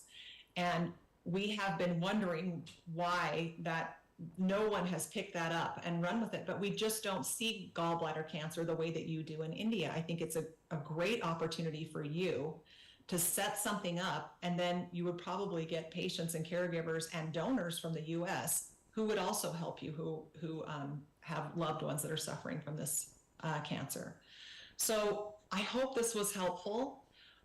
Please feel free to reach out to me. We are happy to help you or provide you with resources that we have created that you could leverage and change and translate and use as you go about setting up this advocacy group. And please feel free to call me or send me an email. I'm happy to discuss this further at any time. Thank you again for inviting me, and good luck. And just know that we support you and will support your efforts in setting up a gallbladder cancer advocacy group. Thank you. So I hope that it was helpful. I think we need to think about it, and in the next couple of months, I propose to float an email message to all of you and everyone else who's interested. Again, the most important issue will be the funding. So I would request each and every one of you to go back to your patient list and think of a patient who was related, say, to a politician, to an industry person, to a prominent person, and then we can approach them. This is how probably they also started, that would they like to start the process of helping these patients. So that's why I thought that we would include this presentation. Please. I would now like to invite our next speaker for today, Dr. Jill Koshiol. She is also a member of the Scientific and Medical Advisory Board of Cholangiocarcinoma Foundation. Dr. Koshiol received her PhD in epidemiology from the University of North Carolina in 2005. Currently, she is the senior investigator in the Infectious and Immunoepidemiology branch at the National Cancer Institute at Maryland, USA. Dr. Koshiol specializes in the studies of natural history of hepatobiliary cancer and the role of inflammation in these cancers to better understand how they develop and to identify new opportunities for cancer prevention and early detection. It is my absolute pleasure to have you on board with us today, Dr. Koshiol. I would now like to invite you to present on the topic, can liquid biopsy have a role in deciding the management of gallbladder cancer? Thank you so much for the kind introduction, and especially Dr. Kapoor, just for the opportunity to be here today. As a cancer epidemiologist at the National Cancer Institute in the US, where the rates of gallbladder cancer are very low, about 1 per 100,000 in women and half of that in men, it is a real pleasure to be here in a room full of people who are fully engaged in trying to make progress on gallbladder cancer. I'm honored to be here today. And so as we discussed, today I'm tasked with working through this topic of to what extent liquid biopsy might help aid in the management of gallbladder cancer. I thought it might be useful to begin with a little bit of a general discussion of what liquid biopsy is. I'd like to thank my colleague, Dr. Lynn Sobara from the Division of Cancer Prevention at NCI, who provided many of these general information slides. So liquid biopsy is a test performed on blood samples or other biofluids to characterize circulating tumor cells or tumor-related cells like endothelial cells or macrophage-like cells, nucleic acids like DNA or microRNAs, proteins or extracellular vessels. And people are interested in these methods because they're non-invasive or at least minimally invasive ways of trying to detect cancer, and that's always advantageous because they allow us to try to do this in a longitudinal fashion, and because we can apply it to many different biofluids at less risk to the patient. They also allow us potentially to characterize the molecular signatures of tumors that could help us better understand the biology of those tumors. So where are we in this process of applying liquid biopsy? Well, for the most part in the cancer field, liquid biopsy is used to determine recurrence and therapeutic response. Application to early detection, screening, and risk assessment typically lags behind. There is some progress being made in this area, but it is much farther behind. The typical methods that are applied include genome-wide association analysis, chip-based microarray, the SAFE-seq technology, which is now the SAFER-seq technology, and whole exome sequencing. There are quite a number of different technologies that are being developed. Some of these are currently routinely used in clinical diagnosis and decision-making in conjunction with imaging and other diagnostic modalities. One example is the FDA-approved liquid biopsy test in blood for lung cancer targeting EGFR mutations. And actually just earlier this year, as an example of something that actually is going after screening for lung cancer, the Delphi released a screening test for lung cancer using cell-free DNA fragmentomics. So there is some progress being made in this area. There's also insurance reimbursement approved Exodex test in urine for risk assessment of prostate cancer. Potential applications of ctDNA in clinical oncology include cancer screening, and this is an area that I think all of us are especially interested in, right? How can we use liquid biopsy for early detection and early intervention?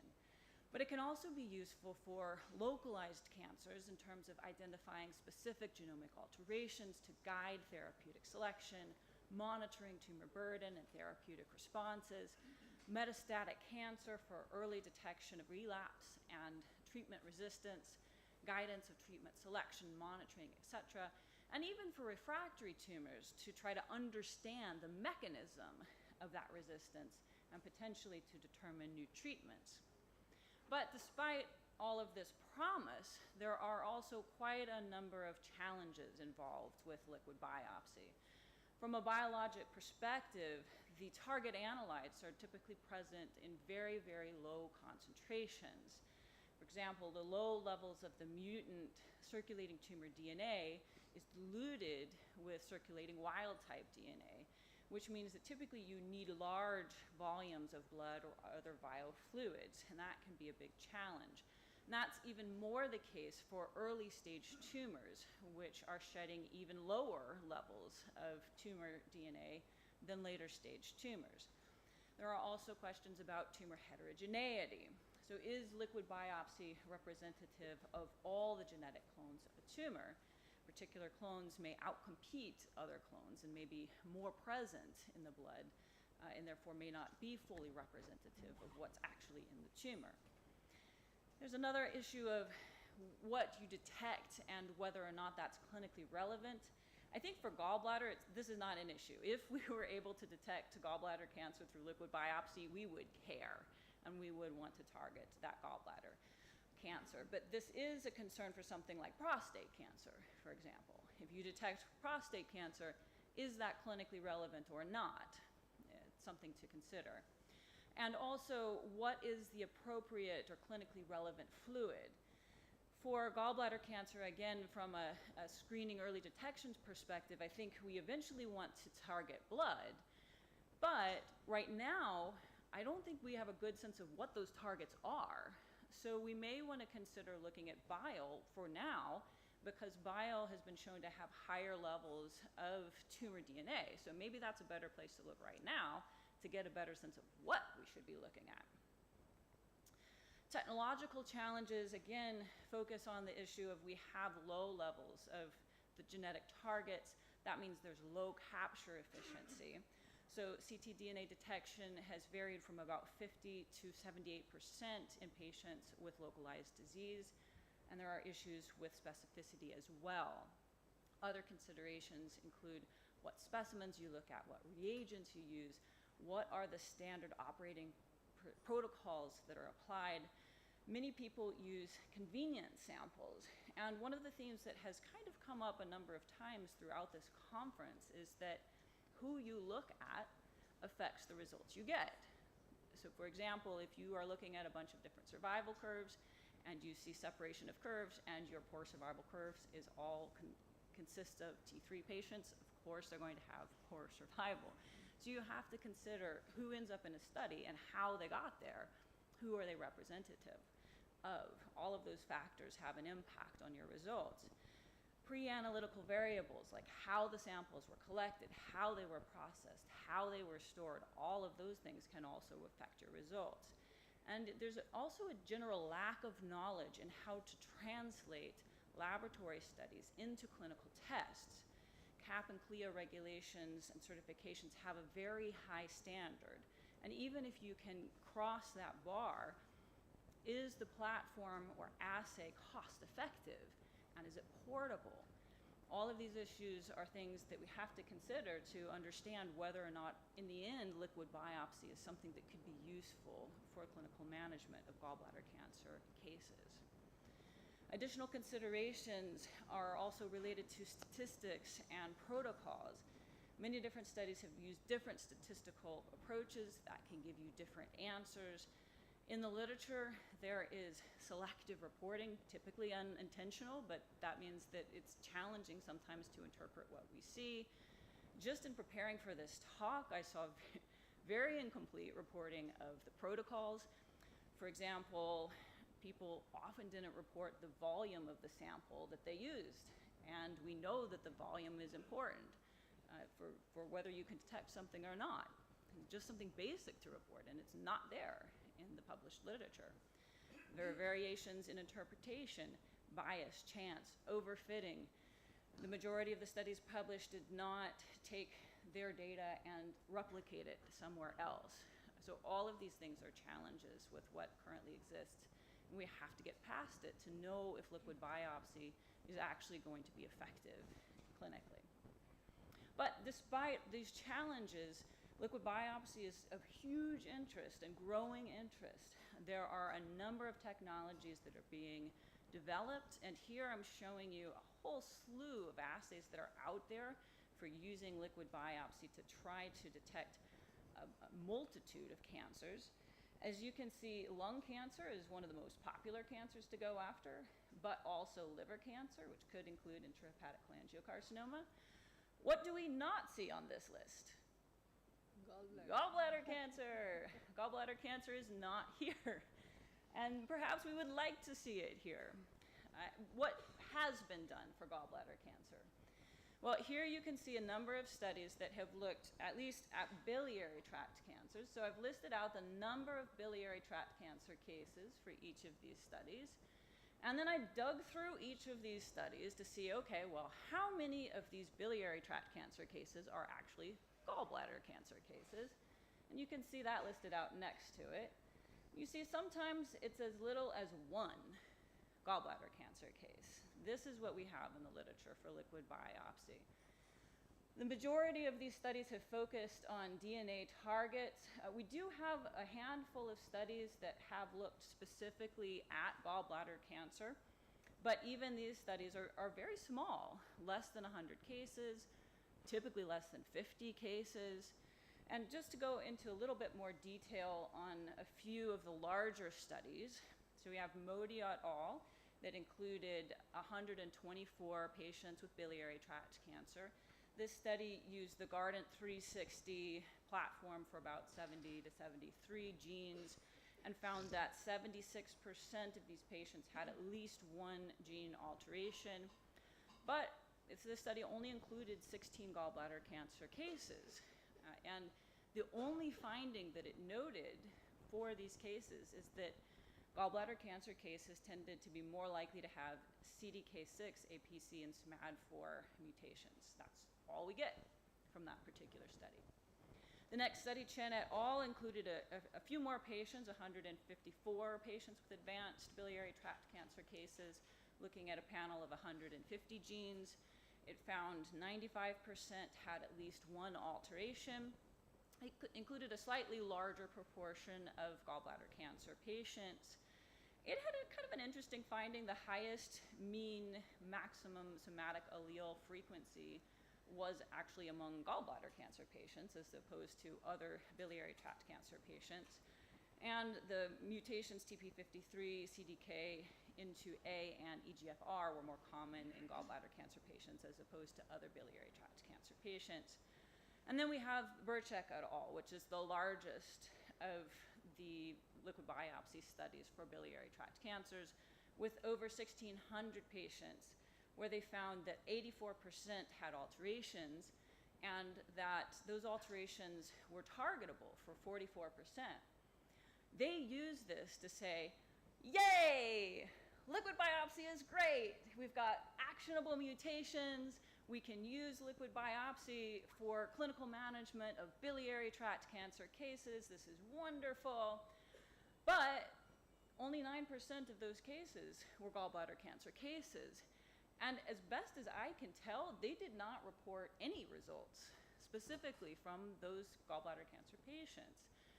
And as we know, gallbladder cancer tumors are less likely to have actionable mutations than intrahepatic cholangiocarcinoma.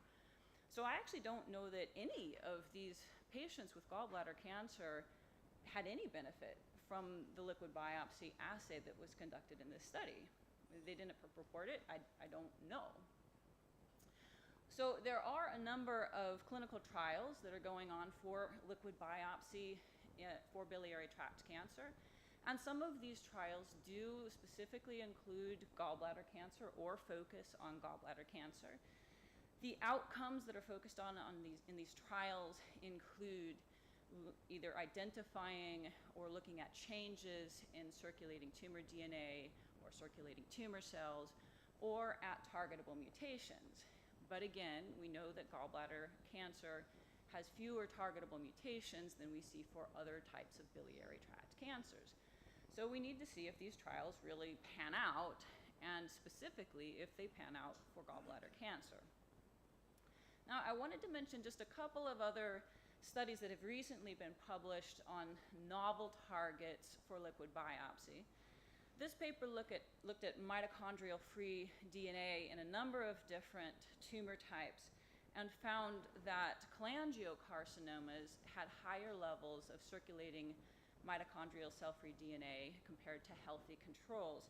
I thought that was interesting because they found that that wasn't necessarily true for all of the different tumor types that they looked at. Although keep in mind that here the numbers get pretty small. So for example, they found no difference for lung, but they only had 4 lung cancer cases. So kind of take that with a little bit of a grain of salt. I do think it would be really interesting to see what does this look like for gallbladder cancer. Do we see as strong of a difference for gallbladder as they see here for cholangio? And then another study recently published looked at serum extracellular vesicles and found that protein biomarkers in these extracellular vesicles could actually predict the development of cholangiocarcinoma among patients with primary sclerosing cholangitis, and that it could even predict early tumors, and it could also distinguish between intrahepatic cholangiocarcinoma and hepatocellular carcinoma. So I think this is really interesting. Oh, one other note about this that I thought was valuable is that the volume required is pretty minimal.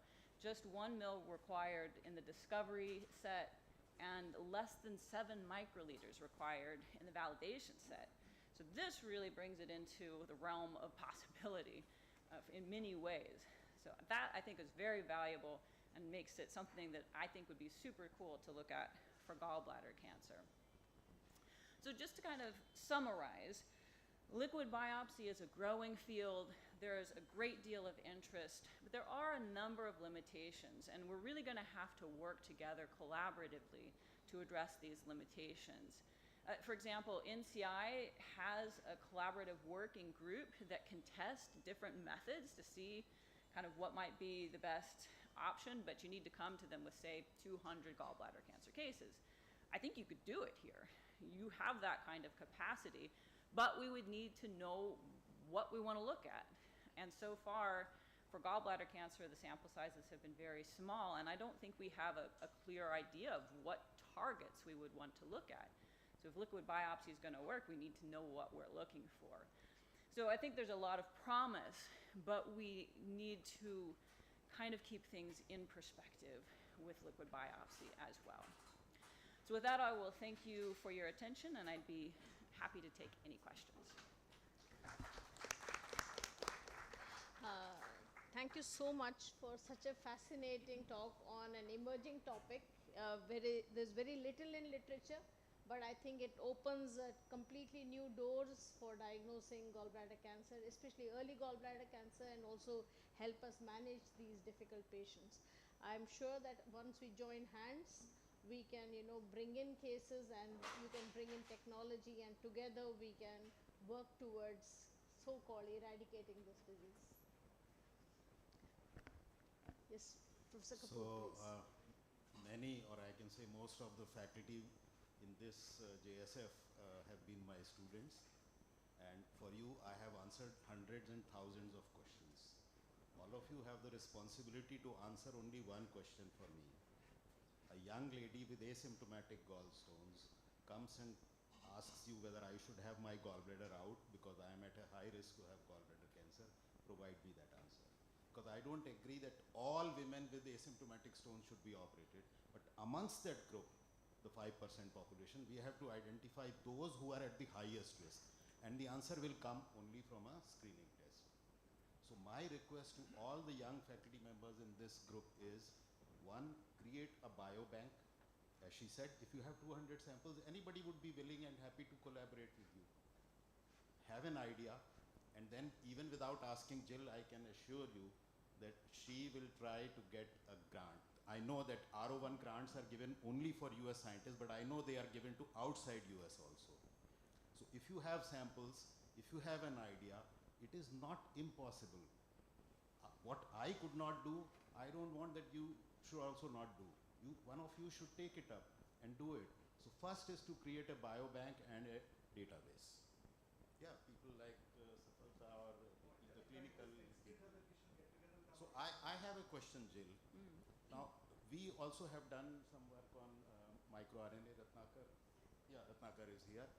So with a group in Germany, they are an expert group on bioinformatics. They have done a lot of studies with Chilean colleagues also. But my question is, microRNAs have been on the scene for several years. Yes. But till today, I don't think for any cancer, microRNA has become a standard test.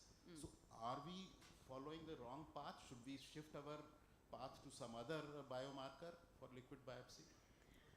Yeah, I think for liquid biopsy, one of the things that people are thinking about is kind of doing a combination approach, actually. So not just DNA or just proteins or just microRNA, but trying to take the best from each of these.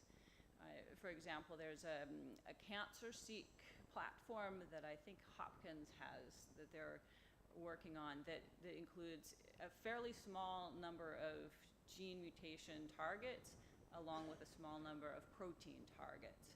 And my thinking is that probably something like that is also what we want to think about for gallbladder, that we don't need to limit ourselves to just DNA, just protein, just microRNAs, but what are the best, the key markers from any of those things, and how do we put them together to give us the best opportunity? Because I agree with you. I personally don't think we want to take out everybody's gallbladder who has asymptomatic gallstones, but there are some, and we need to find ways to identify the ones who are really at high risk. But it is very encouraging to see that one liquid biopsy test has now been approved for screening for lung cancer. Yes. It's very encouraging. Exactly. We're making progress. It's just...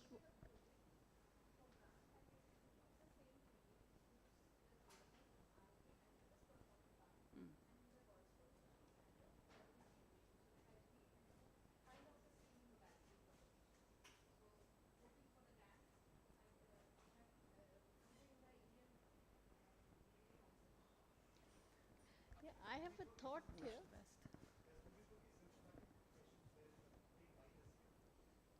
Yes. Yes. I will be taking blood as well as the tissue, and the bile will also be stored for these patients. Yes. So Yeah, here I that's have great. a thought here, just one thought which comes as a gastroenterologist. So when we are doing ERCP, that means when we are going into the bile duct and taking bile from there in the process of putting in stents. So that time we can access bile, because by the time the circulating tumor DNA is coming to the blood, it's going to take a long time. And by that time maybe the disease has already started spreading.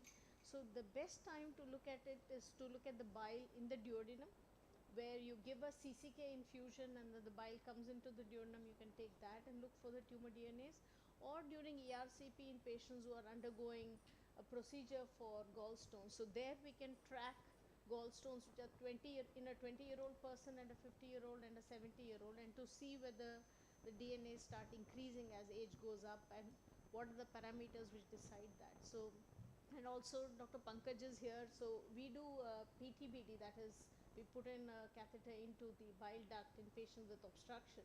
So that's another place where we can get bile and look at it directly, and then identify which are the RNAs we are looking for, which are the DNAs we are looking for, and then look for them in the blood. Yes. So that may be Yes. a good way. Do you think that the looking in bile from the bile duct itself versus bile from the gallbladder will give you different results? It may, but once in patients with CA gallbladders, we put in a catheter into the bile duct. So then it forms a path of least resistance. So the bile is going to now start flowing through that. So I'm sure we'll be able to access sufficient DNA tissue in that, and maybe we can plan out such a national project on this aspect. Fantastic. So do we have any other quick questions or comments from the house? If not, I'll thank you, Jill, for a wonderful lecture, and thanks for the fascinating journey to look forward to. Thank you. Thank you all.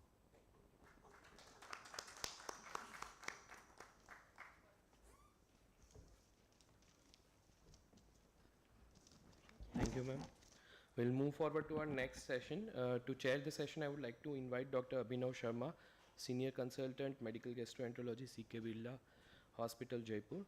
Dr. Bushra Fiza, ma'am, Professor in Biochemistry at Mahatma Gandhi Hospital, Jaipur. And Dr. Ramesh Rup Rai, sir, Senior Consultant, Medical Gastroenterology, Jaipur. Thank you.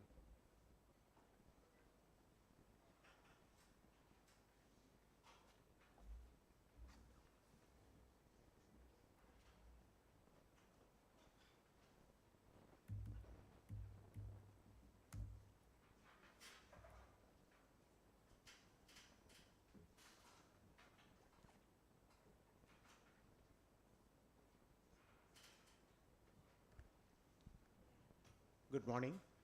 Very interesting talks going on, and the question which Dr. V.K. Kapoor Sahab presented is the most important one, that how to make an early diagnosis and how to answer that young lady that who has got a gallbladder stone, should she be operated or should not be operated. To answer this question, the preliminary thing, we'll request Dr. Pankaj Gupta to come over and give this talk on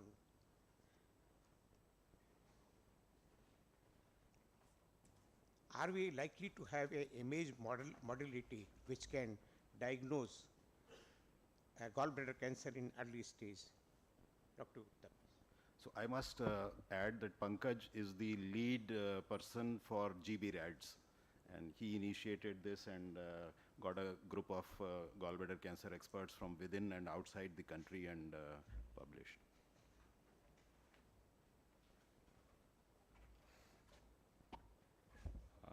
Thank you for this kind invitation, and I'm indeed very grateful to the organizing committee for inviting me here. I've been asked to answer a very difficult question, based on what evidence we have at the moment, that whether we will have an imaging test that will be able to diagnose early GBC. When we talk about, when we talk about gallbladder cancer, usually we are looking at 3 different morphologies. That's very important to understand, because when we talk about literature, there is usually a mix of the cases which are talked of, and usually the subgroups are not analyzed separately. So this is a locally advanced gallbladder cancer, because we see a GB mass here, which is not difficult to diagnose, but at the same time, this represents a locally advanced tumor, which we are not interested in this particular talk. We have a polypoidal form of gallbladder cancer, which does give us an opportunity to diagnose a malignant polyp versus a non-malignant polyp, and then we have asymmetric mural thickening in the gallbladder, which again we would be interested to know whether it is malignant or not. But we know that gallbladder wall thickening presents a great diagnostic challenge, because it's a very non-specific finding, and both focal as well as diffuse gallbladder wall thickening can be seen in benign as well as malignant conditions. To begin with, we actually did a systematic review to understand whether a grayscale ultrasound, what are the findings and the diagnostic accuracy of grayscale ultrasound in being able to differentiate benign from malignant gallbladder wall thickening. And in this systematic review, which comprised 70 studies, we found that echogenic foci, hypoechoic nodules, and lack of gallbladder wall disruption were features that favored benign gallbladder wall thickening. On the other hand, focal thickening in distinct liver interface were the findings that favored malignant gallbladder wall thickening. But as you can see from the figures here, the diagnostic performance is at best moderate. So the next question is, what is the role of Doppler in early diagnosis? Unfortunately, there is very limited literature on Doppler, and my personal experience is also Doppler is very subjective. I mean, in general, ultrasound we believe is subjective, but Doppler parameters are very, very difficult to optimize. And I found this study where actually around 60 patients, but all of them were masses, were recruited, and some vague figures were given, and which actually cannot be extrapolated to early diagnosis of GBC. So I believe that Doppler does not have any role in the early diagnosis of gallbladder cancer. Contrast enhanced ultrasound is being utilized in several cancers, and we see some role in gallbladder cancer as well, particularly when we see patients where there is a confusion whether we are dealing with a tumefactive sludge versus a polypoidal lesion. And also in patients with gallbladder wall thickening and polyps per se, it has a problem solving role when we are not very clear whether the lesion is benign or malignant. So this is just a review of the available studies on particularly gallbladder wall thickening, where CUS has been utilized, and the summary of these studies is that CUS would add to diagnostic performance of grayscale ultrasound in distinguishing benign from malignant gallbladder wall thickening. And the features that favor malignant gallbladder wall thickening are heterogeneous arterial phase enhancement, inner layer disruption, and early washout of the contrast. And we do have tools on, I mean, at least I am aware, on transabdominal ultrasound, which can give us a CT-like minimum intensity projection image, which can highlight these branched linear intralesional vessels that also suggest that the lesion is malignant. This is another, I mean, modality which has been very little studied for GB per se. This was a very early study that was performed that was in patients with gallbladder wall thickening only, and that showed that shear wave elastography has some role in distinguishing benign from malignant gallbladder wall thickening. But when you go into the details of this study, there are, I mean, majority of the patients have even clinical diagnosis of acute cholecystitis or chronic cholecystitis, and does not really represent the population which probably we are looking at to distinguish benign from malignant gallbladder wall thickening. This was a study done by our group, which was a prospective study, and unfortunately, again, this study comprises all morphologies of gallbladder cancer, including masses as well as wall thickening and polyps. But we did find that as a whole group, when we use shear wave elastography at a particular cutoff, it has a high sensitivity and specificity. But my personal experience is that, again, this modality is subjective. I mean, objectivity is very, very difficult to achieve. 3 different people will do shear wave elastography, we will get maybe different values. So there is need for standardization of shear wave elastography to be utilized as a good tool for early diagnosis. This is the collaborative work which Professor Vicky Kapoor was talking about, which was done with support of all the experts. And we believe that with an objectivity to gallbladder reporting, we may be able to actually, may not be able to diagnose early cancers, but at least we will not miss cancers if we report the gallbladder ultrasounds in a proper way. And we identified certain objective changes within the gallbladder wall that should be reported, and that will help us in making a diagnosis of different risks of gallbladder cancer. So this is one important image which shows us that the layered appearance of the gallbladder wall is seen not only on EUS, but it's very well seen on the transabdominal ultrasound as well. So we can see that we can see the inner echogenic layer separated by a hypoechoic layer, and then there is an outer echogenic layer, and within we have a stone. Then we should look for the intramural echogenic foci, which are suggestive of benign disease, as well as intramural cysts. So these are other things which we want to look at on ultrasound. And the third important thing is we want to look at the interface of the gallbladder wall with the liver. Obviously, in this case, we see a very distinct, sharp transition from the gallbladder to liver, whereas in this case, we see that there is a sort of indistinct interface with the liver. So we, clubbed all these features together and gave a risk score starting from GB-RAD 0, where we should actually declare that the gallbladder ultrasound is suboptimal or inadequate, and we should not really rely on the findings of ultrasound to label a patient as having a particular disease. And then we have progressively increasing risk scores. And we use very simple, objective findings, and gave some proposed risk. This was not based on any original study, but this was just a proposed risk that we gave for different risks of gallbladder cancer in these forms of thickening. So this is a representative case. In this patient, we can see that there is diffuse asymmetric mural thickening. There are no intramural changes, and we see that the distinction between the gallbladder wall and the liver actually cannot be made out. So we labeled this case as a GB-RADS 4 lesion, which means that malignancy is likely. CT was done, which shows a similar findings in the gallbladder, a thick enhancing inner layer. But what we additionally see here is a periportal lymph node which could not be picked up on ultrasound, and the other findings are similar. This patient also underwent MR, where we can see that in addition to what we see on CT, the interface with the liver again is well highlighted here. Probably some disruption of the inner layer also is seen. This patient underwent surgery, and a diagnosis of gallbladder cancer was made. Now, we did some work to really see where GB-RADS actually stays in clinical practice. This was a retrospective study where we analyzed reports of 205 patients in whom the findings were not reported as per GB-RADS, but there were findings of the reports, the first time ultrasound report.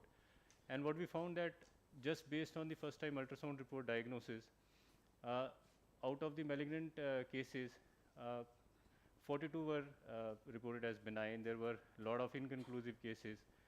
But you can see that with the use of GB-RADS, the number of misdiagnosed, malignant cases which were misdiagnosed as benign decreased. But we also see that there was increase in the misdiagnosis of benign as malignant also. But this was a retrospective study just to see is there any potential role of GB-RADS in clinical practice. We also working on the intra-reader and inter-reader agreement of GB-RADS. That's important. And we found that GB-RADS has a high intra-reader as well as inter-reader agreement for the overall GB-RADS category. And interestingly, we also did validation of GB-RADS in this study, which I showed previously, comprising of 414 patients. And we found that the risk of malignancy in these groups were coming somewhat consistent with what we originally envisioned. So in GB-RADS 2, the risk was 1.2% compared to 89% in GB-RADS 5.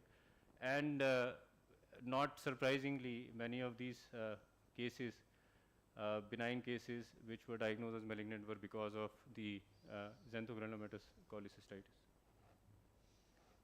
Ultrasound, endoscopic ultrasound gives us a very high resolution imaging of the gallbladder, because we can place the transducer very close to the gallbladder, and as early as 1999 there were proposals for the classification of gallbladder lesion based on which one could predict the TNM staging accurately. There are recent studies also that show that the gallbladder lesion morphology can give us clue to the underlying diagnosis. And maybe the addition of contrast enhanced harmonic ultrasound would further increase the diagnostic accuracy of endoscopic ultrasound. The only problem is that it has to be done in selective patients. Doing endoscopic ultrasound for the risk stratification in every patient may not be a viable solution because it's invasive, and in many patients may not actually cooperate for a good endoscopic ultrasound. Needs a high degree of expertise of the operator as well. So these are the two studies which I found specifically for gallbladder wall thickening, and as expected, loss of mural stratification and disruption of the normal GB wall and internal hypoechogenicity are the things that favor gallbladder cancer. Now, CT is something which we believe is more objective-weighted imaging and dynamic contrast and enhanced imaging to differentiate benign from malignant gallbladder wall thickening. And we see that even the non-contrast MRI can give us some clue to the presence of GBC, which can further improve with the addition of diffusion-weighted imaging and dynamic contrast enhanced imaging. So we thought that like breast cancer or prostate cancer, where we have a multi-parametric approach to MRI utilizing all the potential benefits which MR gives us, could we do a similar thing for gallbladder cancer? So we did a prospective study on multi-parametric MRI comprising diffusion-weighted imaging. Intravascular incoherent motion is basically an advanced technique for doing diffusion-weighted imaging, diffusion tensor imaging, which we are, more familiar with in the brain, and a dynamic contrast enhanced imaging. We found that multi-parametric MRI did improve the sensitivity as well as the diagnostic accuracy of the MRI to distinguish between benign and malignant thickening. But again, the moot question whether it can differentiate XTC from the GBC remain unanswered. We had 10 patients with XTC and 10 patients with GBC. Subgroup analysis did not actually yield any significant difference in the parameters between XTC versus GBC. So that question again remains unanswered. So these are some of the representative gallbladder cancer. There are very limited studies on PET-CT in patients with gallbladder wall thickening. This is study from our institution primarily to differentiate between benign and malignant gallbladder wall thickening. So these are all the imaging options that are available to us. So how about adding deep learning to the imaging modalities that we have with us? So our group has been working on exploring deep learning options in GBC for 3 to 4 years now. And this was a prospective study that was published in Lancet Regional Health Southeast Asia, where we recruited prospectively patients, and 292 patients were used in the basically development set, and we tested our models on PGI data only, but this data was temporally independent. So as you can see, this data was not mixed with the training data, which is very important when we are analyzing these studies. And what we found was that the area under curve for the deep learning models was comparable to the expert radiologist in differentiation of benign and malignant lesions in the overall group. What was encouraging here was the fact that for gallbladder wall thickening, which is a difficult problem for us, as well as contracted GBCs, the sensitivity of deep learning was higher than that of the radiologists.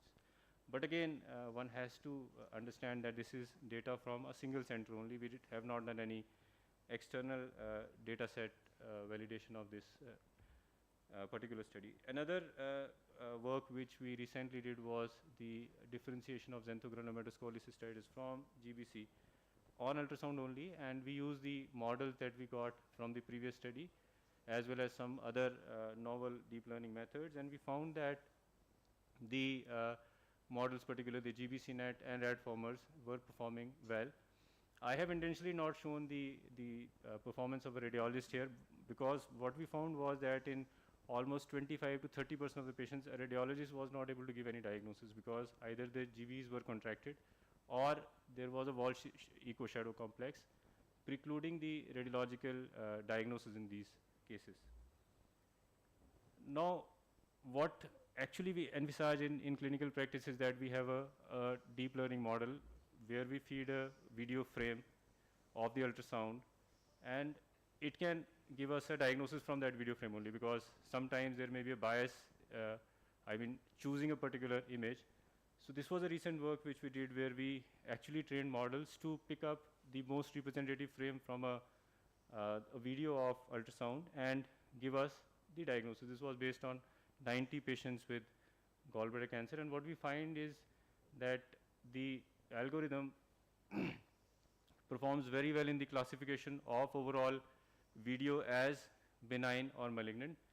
But again, I must admit that all these works are based on single center data. We need to basically have a multi-center data to validate whether deep learning can help us in future to basically deal with the conundrum of benign versus malignant gallbladder wall thickening. I'll just talk very little on gallbladder polyp. We know that we can differentiate gallbladder polyps into benign and malignant, and in each category we have further subtypes. Recently it has been understood that gallbladder polyps are over aggressively managed, because overall it seems that the risk of cancer is very low in these subset of patients. So it has been proposed by experts that rather than looking at neoplastic versus non-neoplastic polyp, one should try to look whether we can differentiate benign from malignant polyp, because we really want to identify malignant polyps and tackle them rather than identifying non-neoplastic versus neoplastic polyps, because even neoplastic polyps have a very low risk of cancer in them. And I would strongly recommend that this is a very recent work done by published in Radiology by Society of Radiologists in Ultrasound, where they have given a very objective risk stratification based on the morphology of the polyp as well as the size of the polyp. So if we have a ball on wall type of configuration, this is a low risk polyp. If we have a polyp with a thick stalk, this is or a sessile polyp, this will be considered as a low risk. And if we have a polyp with associated gallbladder wall thickening more than 4 millimeters, this is considered as an intermediate risk. And based on this risk stratification, the society proposed that we should sort of advise the follow-up or surgical referral or a further imaging based on this particular risk stratification. And this, they basically had in mind that they want to distinguish a benign from malignant polyp, not a neoplastic from non-neoplastic polyp. And there are a couple of studies on AI also that have shown that the combination of artificial intelligence with either transabdominal ultrasound or endoscopic ultrasound can improve the accuracy of distinguishing benign from malignant polyp. So to summarize, I still believe that ultrasound remains the best imaging modality for evaluation of gallbladder lesions in the beginning. We thought that there was some potential of advanced imaging techniques, but as of now, with limited data, we don't feel that these are ready for clinical use.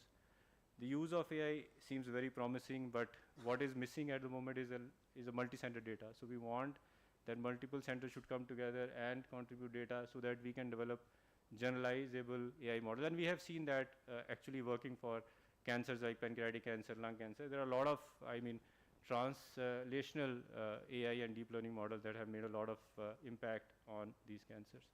Thank you so much.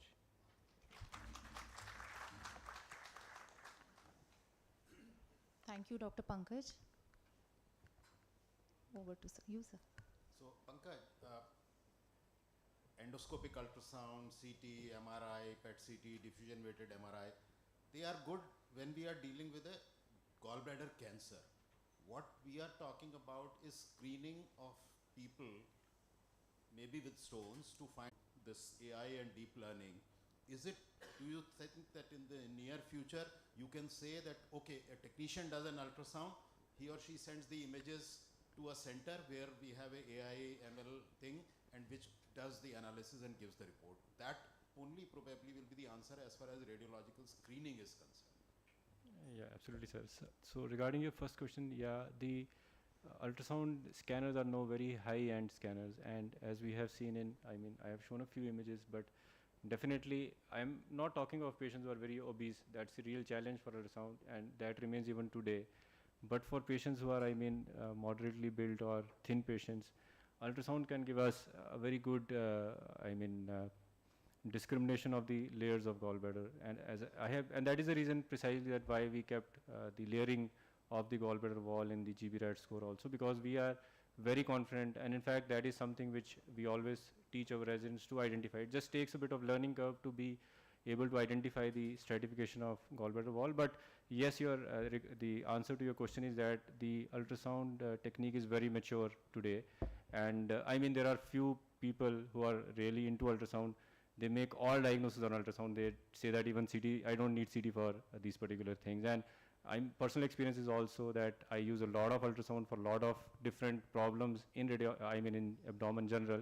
But yes, it is a mature technique where we can actually use it for early detection of gallbladder cancer. Regarding your second question of AI, in fact, we had done a work where we thought of making a robotic arm, where a robotic, because there are restrictions, as we know, from PNDT who can do the ultrasound or not.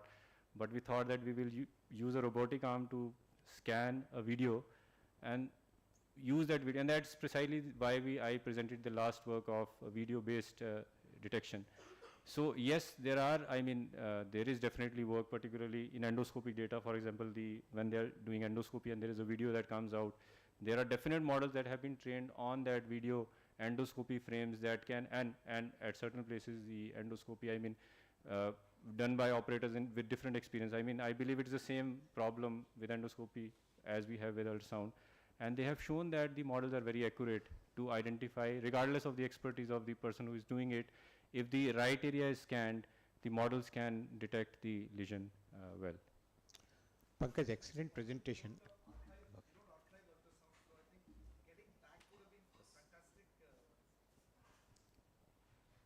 First, congratulations for your presentation. I want just to make a remark that is not something only, not a technical remark about all that we are speaking about. This study is about the identification, the early identification of a suspected lesion through ultrasound and follow-up are very interesting. I think we, as already said, we shall go in this direction. But please consider psychological aspects of the patients standing in a endless follow-up of such lesions. Theory is very nice, but we have to face with the reality of those patients. I don't know what happens in India, but in Italy, we have patients with polypoid lesion. They come to us, do ultrasounds. They have maybe lesions under 1 centimeter, let's say 8, 9 millimeter. First ultrasound after 3 months, same lesion. Second ultrasound after other 6 months, maybe 1 centimeter. That is operatively dependent. Also the measure. After the third ultrasound, the patient says, "Let me have my cholecystectomy. I cannot tolerate this psychological pressure." This is a practical problem we have to face with. It's our theoretical study are very nice, but the patient asks us practically, you assure me that 100% I will never have progression with such a polypoid lesion. For this reason, I personally anticipate the indication in very young patients, and sometimes I must operate do cholecystectomy for a patient with 7 millimeter, 8 millimeter lesion, because it's a probabilistic percentage, but it's not 100%. And we have to take into account also the psychological aspect. So we go ahead in this direction, but please consider that in the reality, this is the problem. I don't know if you agree with me. Dr. Sigur. Pankaj, 2 questions. One is this, you showed these images which are clean gallbladder with these polypoid lesions. What happens with the stones present? How well are you able to identify all these layers and things with the stones? So a scenario is where we have a distended gallbladder and we see maybe few stones. There is no number which I can define, but still if we move the patient we have to spend some time with the patient, and if we move the patient, we are able to really demonstrate that these are mobile, and we can see all the, regions of the gallbladder. That is one area or one patient we are very sure that we have, adequate gallbladder assessment of the ultrasound. But as you are highlighting that there are a significant number of patients, and we recently reviewed our data, we found that there were around 12 to 13% of patients where the gallbladder assessment was suboptimal. And we usually avoid giving any definitive, scoring or even talking about a definitive diagnosis on those ultrasounds, and we suggest that it should be based on clinical. We don't want to even advise CT in all these patients, because clinically they may be, suspecting only benign disease, or it was just for, more patients' anxiety that ultrasound was done. So in those cases, we suggest that patient should be evaluated clinically, and if it is suspected that there is some chance of GBC, then one can go ahead and do other imaging tests. MR, I somehow find is very useful. There is no data to suggest that, but particularly for wall thickening, we find that MR is much, much more useful than doing a CT. But I understand that at most centers in India, the surgeons are more keen to see CT than MR. But I personally believe that because we have seen several patients where actually the diagnosis is adenomyomatosis, say for example, and you can never diagnose that on CT. There are several signs that have been described, like cotton wool sign. Personally, I am very, very shaky when I have to make a diagnosis of adenomyomatosis on CT, but MR can actually give you diagnosis, and we know that adenomyomatosis does not have any risk of cancer. It's a very specific diagnosis on MR. So I can't advocate based on literature, but that's my personal experience that MR is much, much more useful when we are dealing with wall thickening type of morphology. The second thing is, I just am curious that we read a lot, and every time it's spoken about the contrast enhanced ultrasound. Why it has not come in regular practice? Is it because of technique problem, availability of contrast, and would it add in these cases in terms of improving the diagnosis? Personally, I am not a very great proponent of CUS. Reasons are it's a very costly modality. In fact, the cost of CUS in India is around 7,000 to 8,000 rupee. And although you can give the one vial of contrast to 2 or 3 patients, but that patient, pooling is very difficult in our setup, where we can actually ask one patient to bring and use into, then ask them to share the, finances. So that's one aspect, that with the same amount of, same cost, you can have a contrast enhanced MRI. That is one part. Second part is there is definite degree of expertise that is required for CUS, because once you start doing, at least I feel that you should have a learning curve of at least 20 to 30 patients to do a good contrast enhanced ultrasound. Because I just want to give a technical point here, that MI, which defines how good the resolution of your ultrasound images is, that's mechanical index, is very low in contrast enhanced ultrasound, because if you keep a high mechanical index, then all the bubbles will burst. So really focusing on the right areas in gallbladder becomes very challenging when you have put a CUS mode on, and then as the contrast goes into the patient, you start seeing the area. But if you have not focused on the right area in the beginning itself, then your entire contrast is gone. And that I have also faced several times. You have to inject a second bolus of contrast. And again, the problem is that how good you see a gallbladder on grayscale ultrasound. Similarly, you would see it on CUS. So because initial screening is with B mode ultrasound only. And in several patients, we find that there may be stones, as you highlighted, other things which are actually precluding good assessment of the gallbladder wall per se. So I feel people who do a lot of CUS, or their center has some mechanisms for funding CUS, it's okay. But in general practice, it's my personal opinion that I am not very fond of CUS. I'm sorry, I need to. So can we are running out of time. Can we move to the I have next? one question, ma'am. Just one. May- Yeah, can I? Maybe we can have the questions after the entire session is concluded, please. So as we explore the future goals of diagnostic and early research, so may I now invite the next speaker of this session, Dr. Subradeep Karmarkar. She is additional professor of biochemistry at All India Institute of Medical Sciences, New Delhi. And he is going to take the session on evolving landscape of basic research in GB carcinoma.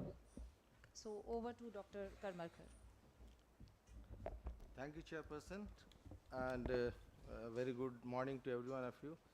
My special thanks to Professor Kapoor for inviting me. I'm an odd man out in this team because we have all surgeons and physicians. So I'm going to kind of justify that why basic research is important and how it could bridge the gap in clinical sciences.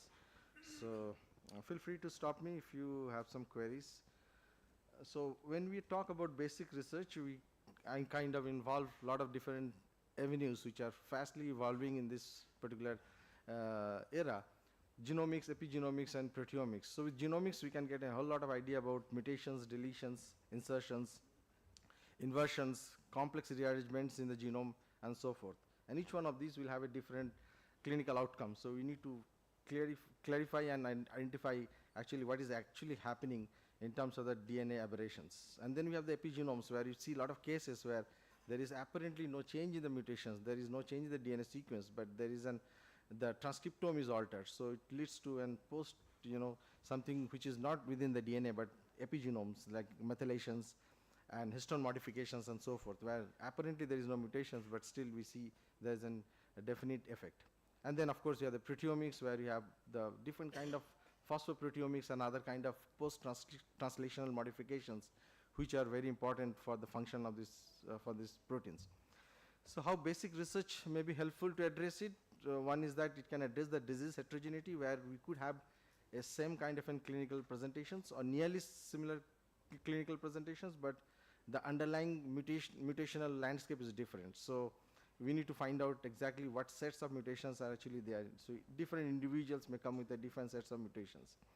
And of course, there are SNPs and GWAS studies where we could find out that a few populations are actually more prone for developing GBC as compared to others. And the response to the drug in terms of SNPs and other kind of metabolomics will be also very helpful, because the same drug may be effective for individuals but may not be that effective for other sets of cohorts.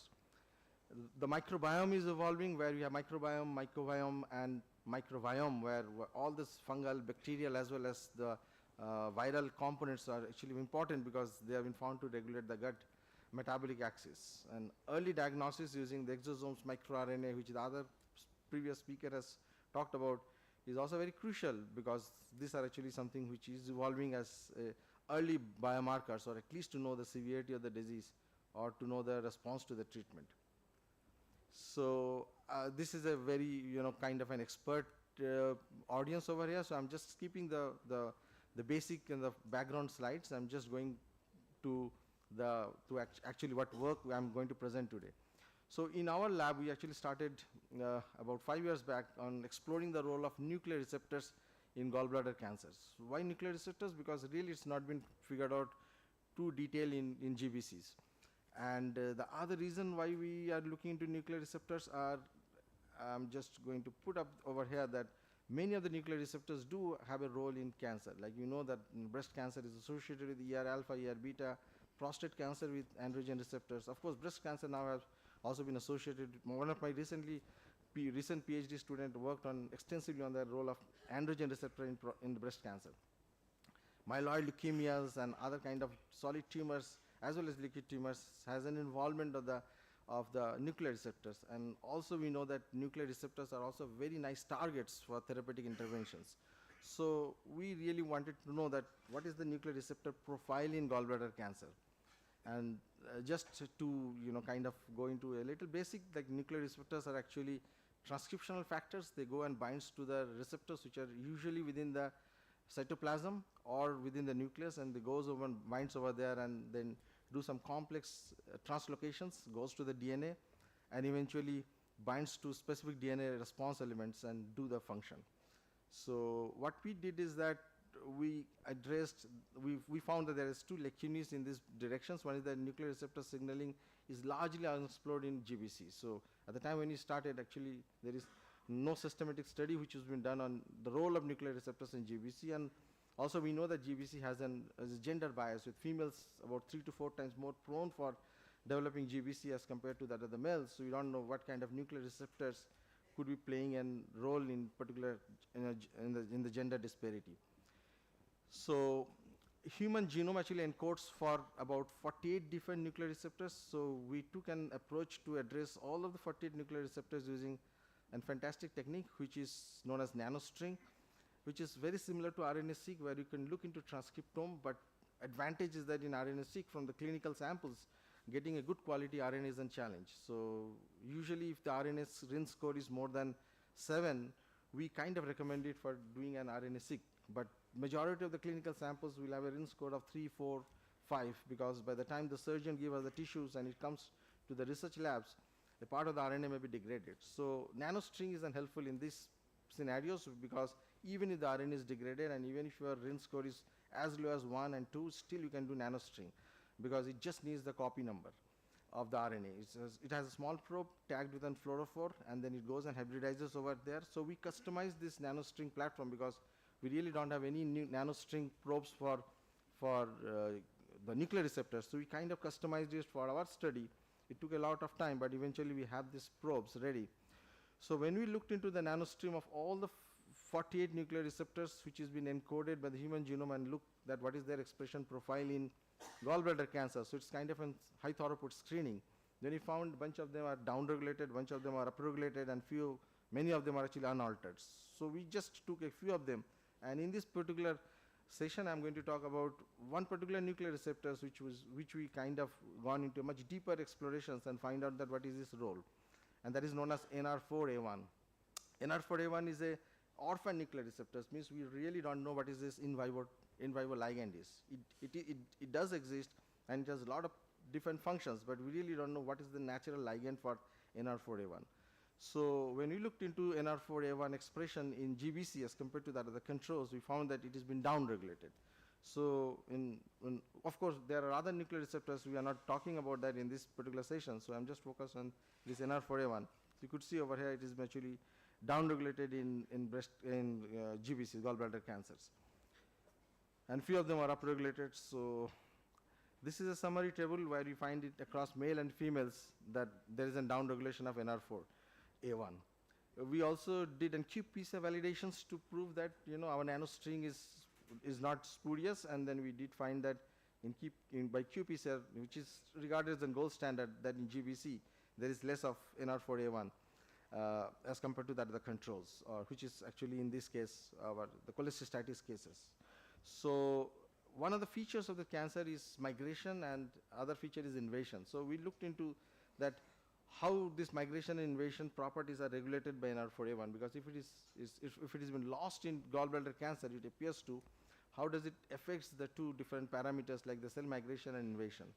So we are fortunate that we have 3 different kinds of gallbladder cell lines with us, and the first two are actually highly migratory in nature, and the last one is non-migratory. So we can actually look into the cells and then look into the NR4A1's status in them, because we have these migratory cells and non-migratory cells. So this is very nicely migrates in as little as 11 to 12 hours. It actually migrates and fills the wound. So this is an wound healing assay where you grow a lawn of cells and make a wound or a scar at the center of it, and then allow the cells to heal. So if they are migrating, they are going to move, and then they are going to fill the heal. So how fast they are going to do it? We actually did it with time-lapse video microscopy, and we could see that this is another population of the cells which are again filling the wound pretty fast in about 17 hours. But if you look into the third one, it really migrates very fast, but eventually it never fills the wound, and they kind of go and get stagnant, something like an border or LOC kind of a thing, where they don't proceed beyond that. So now we have 2 different cells types, one migratory cells and we have a non-migratory cells, and then we ask this question that what is the NR4A1 status in these 2 different cell types. So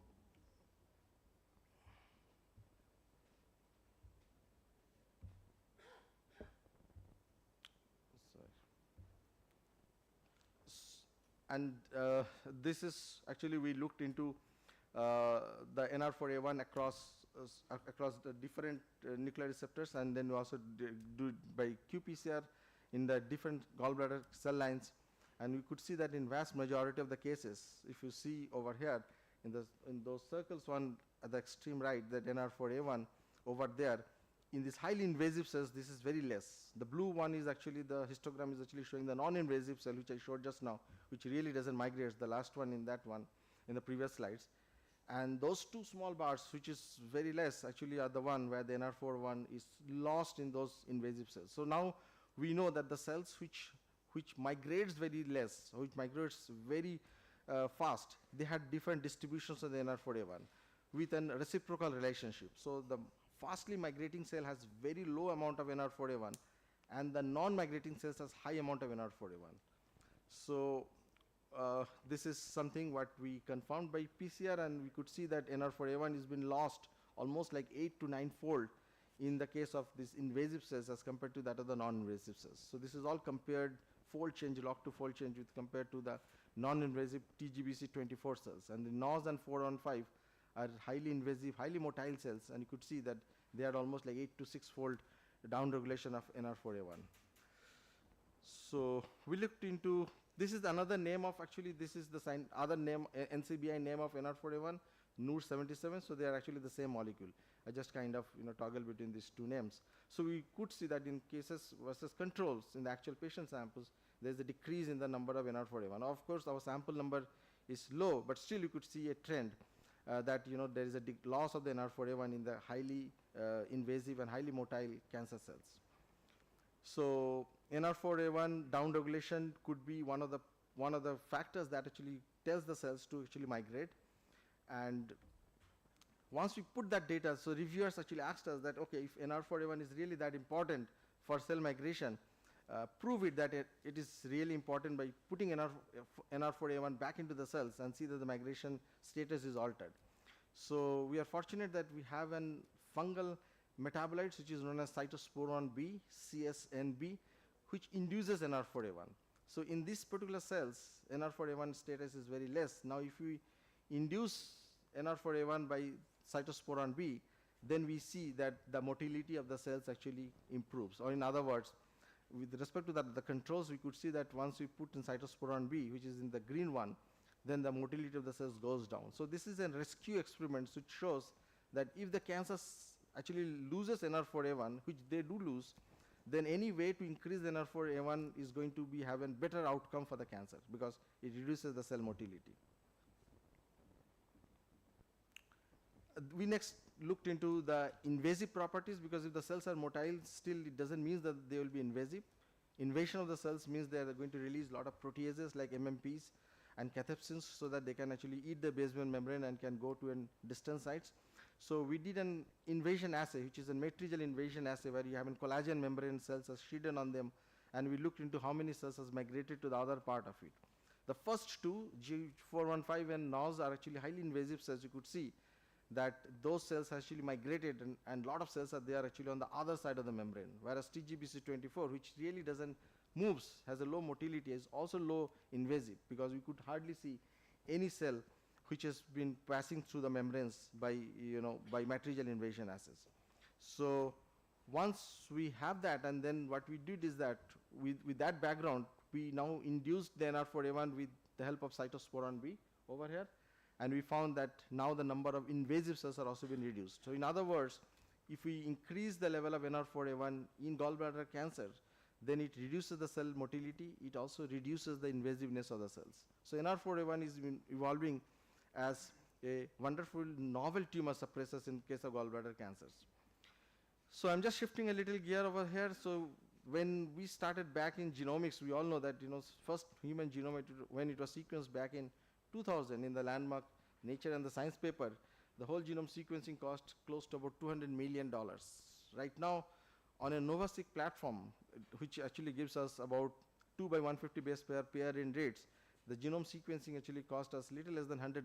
Actually, we pay about 10 to 11,000 rupees in Indian currency. So this means that we can take advantage of these technological developments and can get a lot of genome sequenced because there's a lot of heterogeneity in the genome. When you sequence, so far a lot of gallbladder cancers, we see that even though there are few mutations which are overlapping across the different tumors, but there are also very unique patient-specific mutations.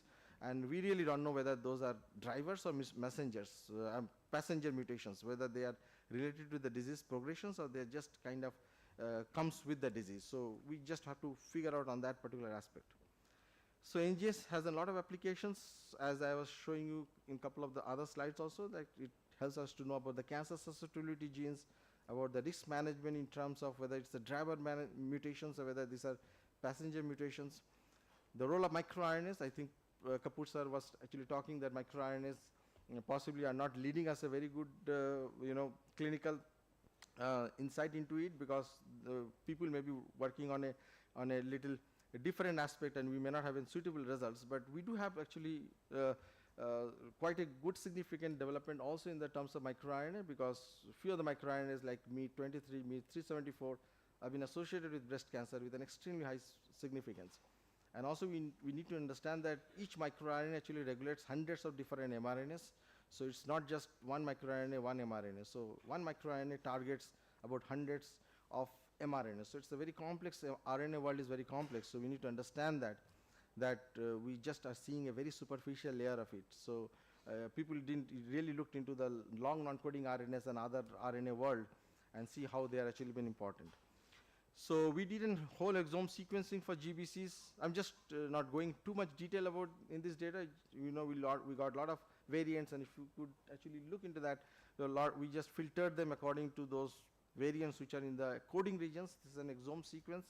So all the coding regions have been actually taken, and then we could see that there are differences, there are mutations in those coding regions.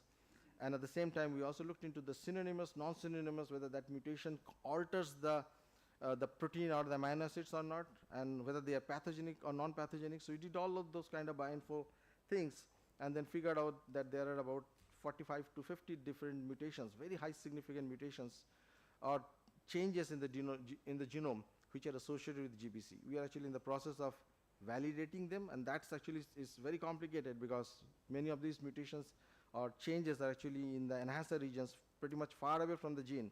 And we need to do some kind of a thing what is known as EQTL, where we look into the long range chromatin interactions and try to figure out and associate it with the disease. So this is, again, we did a couple of RNA-seq studies, and we found that few of the pathways related to cell cycle and cell proliferations, apoptosis are actually been altered, which shows that GBC is possibly been associated with an aberrations in this particular pathways related to cell proliferations and cell cycle.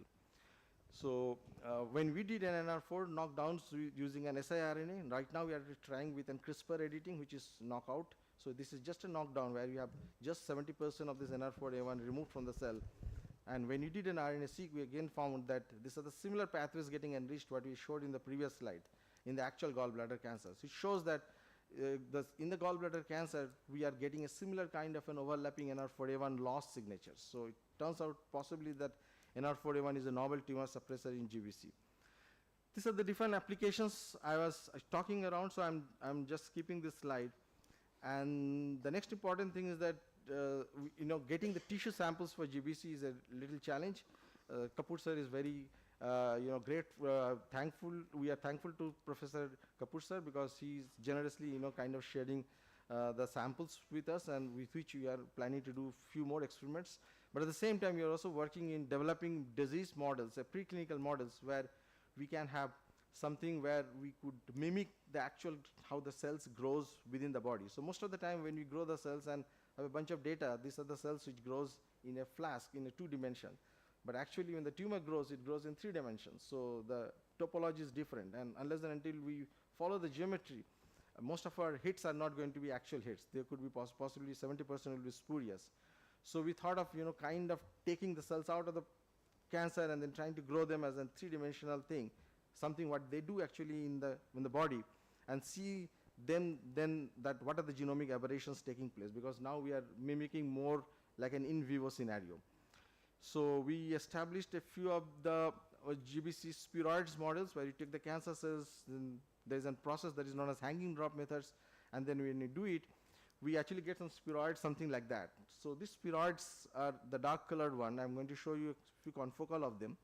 They actually grows in a very nice spherical 3D shapes, and we could actually prove actually that these are actually more representative of the actual tumor as compared to just cell line derived data. And we played around with a different number of cells, what number of cells are going to give us a good spheroids. So that takes a lot of time. But eventually we figured out that actual protocol and the working SOP thereby I can get a very good spheroids which actually represents the actual tumor.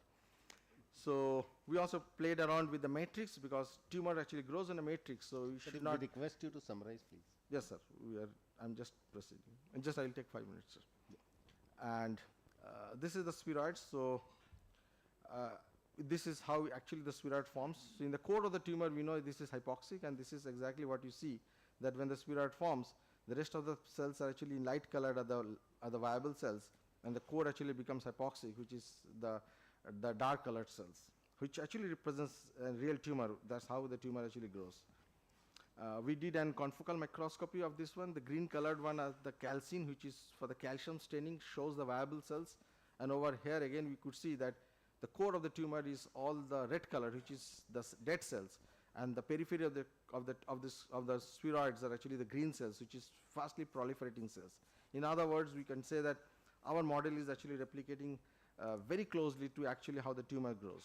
And also the next important thing is how the tumor actually disseminates and how it actually invades. So it actually grows those spheroids, and you could see over here that from the spheroids the tumor cells are actually migrating out and showing the distant metastasis.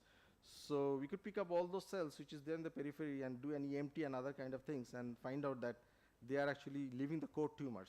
So this is something which is in real time, and you could actually monitor how the invasive process and the distant metastasis taking place. Whereas in a non-invasive cells, we see that the core actually remains the same. It doesn't actually migrate. So it's okay.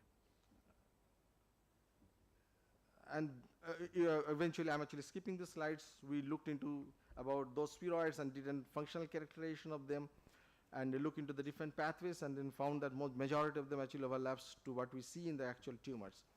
And the last topic, I'm actually going to finish my talk with this one, that the other important thing is that how we are going to use our basic models to study the drug response. So this is something called the patient-derived organoids, where we take actually the GBCs and then grow them in a particular protocol and then treat them with the different drugs. So this is a fantastic techniques to screen large number of potential drugs and the novel compounds and look into which one of them will have a potential for a particular individual. So here I'm just showing the data for the 3 organoids. We took a total of 12 samples and did an organoids. We tested for an olaparib. Olaparib is still the drug of choice for as a PARP inhibitor in triple negative breast cancer, not in GBC, but we tested in GBC with the collaborations at Yale University, and we looked into that whether olaparib could also have a therapeutic potential in gallbladder cancer. So we took olaparib with the standard drug, and then we looked into it, and we found that in combination of this one has a better outcome. Of course, there's a lot more detail about this one, which I'm actually skipping over there.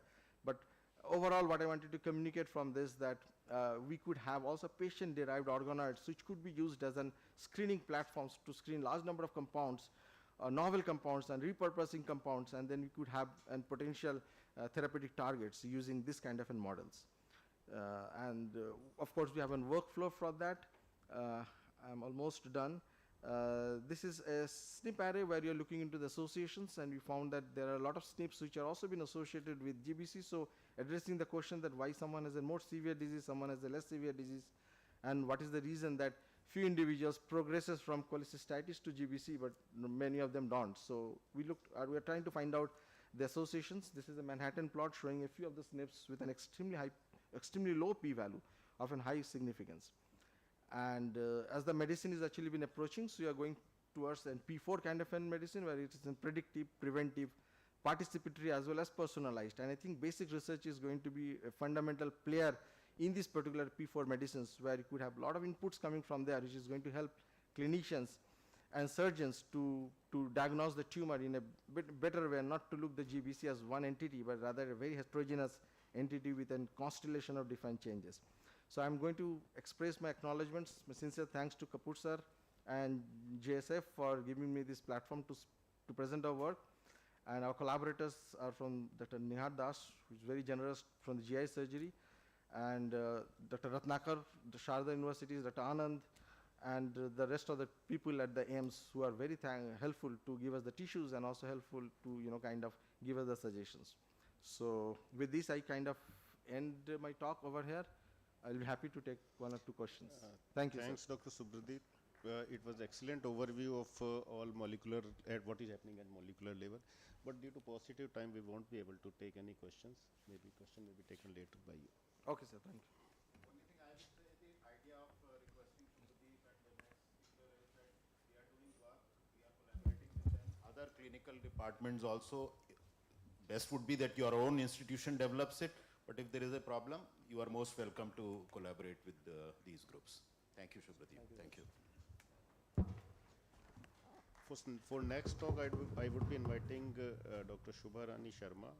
Her talk is on biochemical evaluation of gallstones, a step towards prevention of GBC. While Shubha is coming, let me ask, we have two options. Either we break for tea after this or we have tea here only and continue. So tea here only. Okay, good.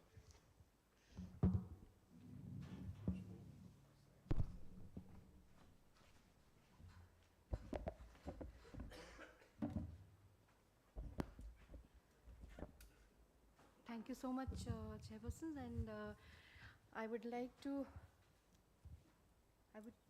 thank Kapoor sir for giving me such a wonderful opportunity to present myself, my research at such a great platform.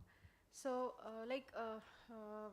I have heard the different talks that was going on, and it seemed very heavy for me because.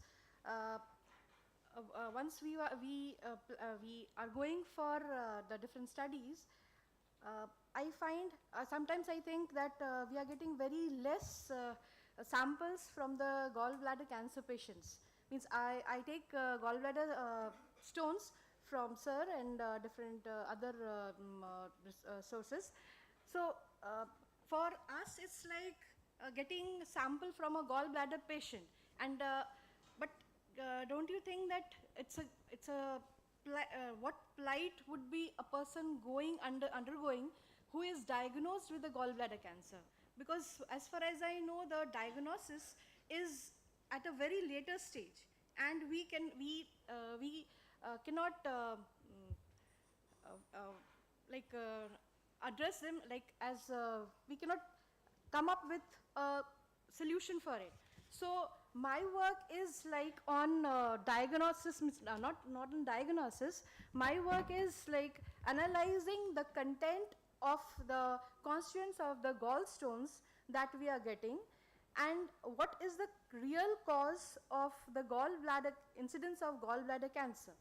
So in this case, we have in Jharkhand area, we had started with the study in about 2011, and we found that the gallbladder stones are there are pigmented kind of gallbladder stones in Jharkhand area, and the ratio was about 1 to 3, and then we used a lot of techniques like ICP-OES, SEM, EDX and all, so that we could come to a conclusion that what are the constituents of these stones.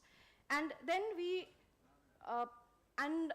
have shifted to other study from 2020, where we found that in Jharkhand area itself, the incidence of the gallbladder stone, which was in the previous time, it was pigmented kind, it changed to a mixed kind of gallstones. So with the time, the scenario of the gallbladder disease or the different kinds of stones changes. So let's see what we found. These are the different kinds of gallstones that we had collected, the internal and external features, morphologically as well as with the different techniques we have studied. So talking about gallstones and gallbladder cancer, till date it is found that in the most of the gallbladder cancer cases we get gallstones, but there are instances where they are diagnosed with gallbladder cancer, but there is no presence of gallstones. In that particular instance, what do we suggest? Means what do we say? Why they are suffering from that gallbladder cancer? So to probe into reasons, we collected the different kinds of gallstones and gallstones from normal gallstones from normal gallbladder patients, as well as we collected gallstones from the patients suffering from gallbladder cancer. Then we went through with different kinds of techniques like atomic force microscopy, high resolution transmission and electron microscopy, XRD, FESEM, FTIR, NMR, etc. So these are the results. Like by AFM we came to know about the surface, the crystality or amorphous nature of the gallstones, and we found that the cholesterol gallstones are of very crystalline kind, but the surface is very smooth. And in case of mixed stones, we got the amorphous kind of nature as well as crystal nature, and in pigmented stones we got only amorphous kind of results. Then talking about this, the same HR10, we found that this also says about the crystality, and through these techniques we can differentiate between the different kinds of gallstones. Okay, like cholesterol gallstones can be diagnosed, like with these techniques you can just say that yes, this is cholesterol gallstone, this is mixed gallstone, and this is pigmented gallstone. Like morphologically we can diagnose, but sometimes there is some discrepancies. Here XRD as well as HR10, these all say about we actually prove that the crystallinity is present in the cholesterol gallstones. This is FESEM analysis, which says about the compactness of the cholesterol gallstones, and the surface of the cholesterol gallstones is very smooth. In contrast, like as I am saying that it's of crystalline nature. Okay, the crystals present in the gallstones, the cholesterol gallstones are crystal in nature, and in the pigment it is amorphous kind. And this is the study of heavy metals, where we found that the presence of arsenic, copper, manganese, etc. are higher on the higher side in the gallbladder cancer stones from the gallbladder cancer patients. This is the FTIR results, which shows about the presence of the cholesterol. Okay, with the help of FTIR, we can be very sure that this is a cholesterol stone or a mixed stone. And with the differentiation of means pertaining to size, weight, and volume also is like the gallstones from the gallbladder cancer patients is on the higher side. This has and there are many reports about these. And this is the result of the heavy metals that we got from the two, like from the normal patients as well as from the gallbladder cancer patients. So these were our findings. That, and one more thing, with the help of NMR studies, we came to know that the cholesterol that is present in the cholesterol stones is of monohydrate kind. And the other thing is that the observation what we found is the gallstones that we obtained from the gallbladder cancer patients were always of cholesterol kind, cholesterol gallstones, and none of them were from were pigmented type or a mixed kind.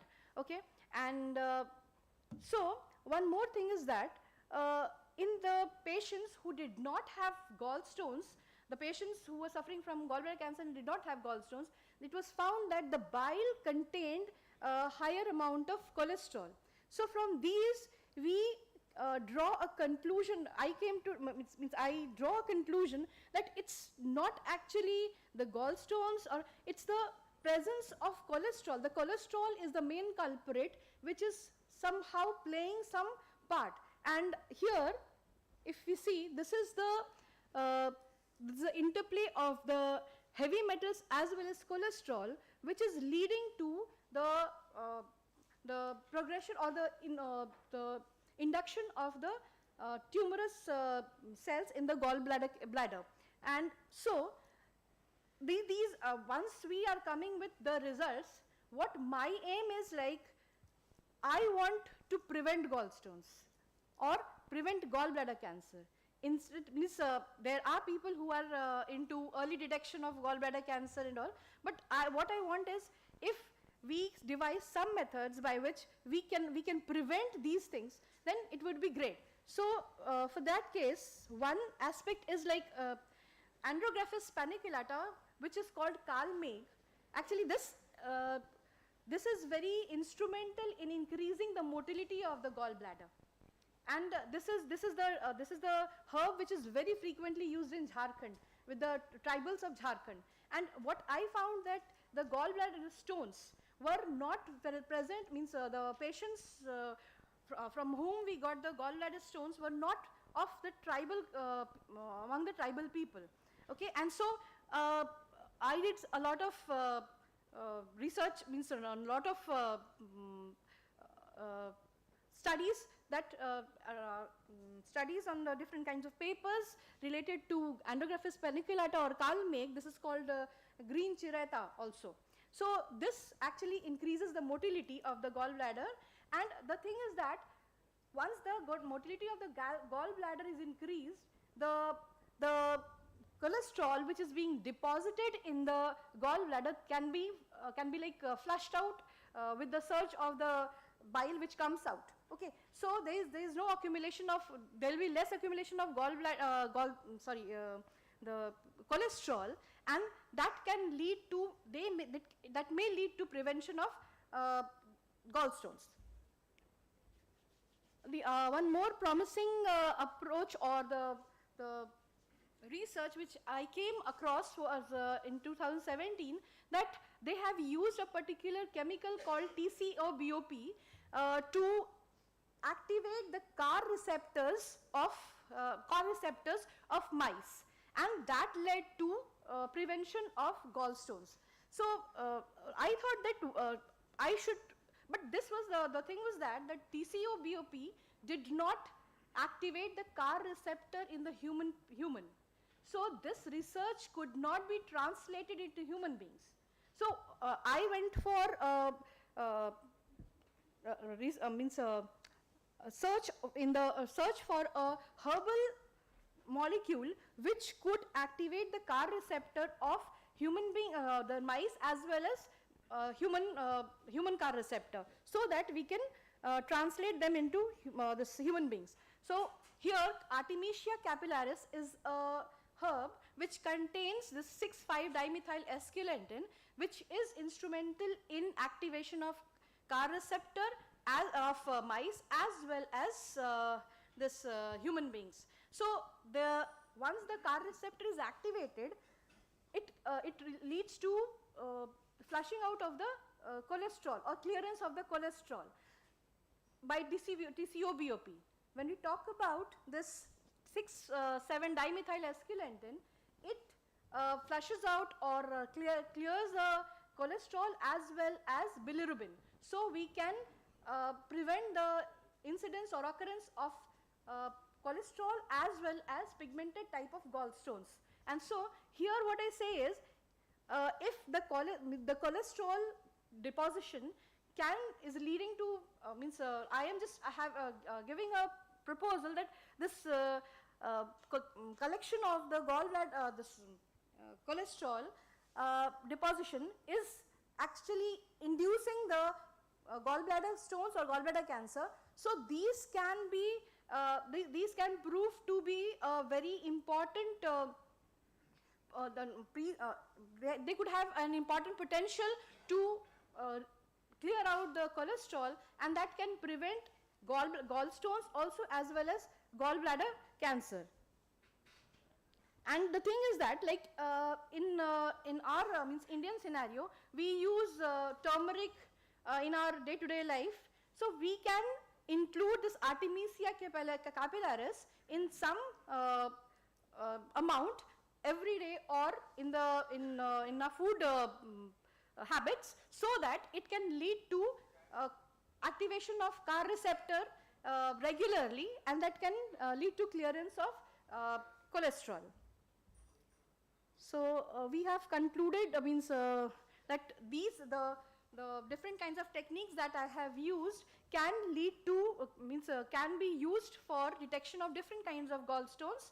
And the thing is that once the two aspects or the two promising, the two ideas that I have come up with for clearance of, for motility, increasing the motility of gallbladder as well as clearance of cholesterol can be, can have a potential of debarring the occurrence of gallstones as well as gallbladder cancer. This is the paper, the first one is the bioinformatics approach that we have carried out with the 6,5-dimethyl-esquilendyl, and we found a promising result. Now we will be shifting to the animal studies. And these are the different studies that we have carried out with the analysis of the microstructural as well as heavy metals analysis in the gallstones. Because in Jharkhand we do not have incidence of gallbladder cancer. So we get, and one more thing, wherever there is a incidence of gallbladder cancer, we have found that the gallstones are only of cholesterol kind. Cholesterol gallstones are found. So there must be some, must be some mechanism by which this cholesterol is inducing the proliferation or the metastasis or the tumor formation in the gallbladder. These are different studies which I have carried out, like in vitro formation of gallstones and all. And this is the book that we have written, and it will be probably in April. It will be in the market. Thank you so much.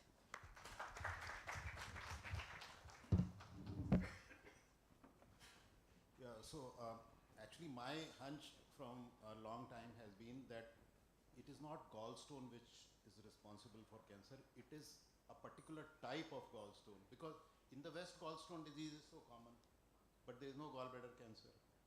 So is it the type of stone, or is it that in presence of stone other environmental factors they play a role? And that is why we started looking at stones. Even when Ajay was with us, we started looking at them.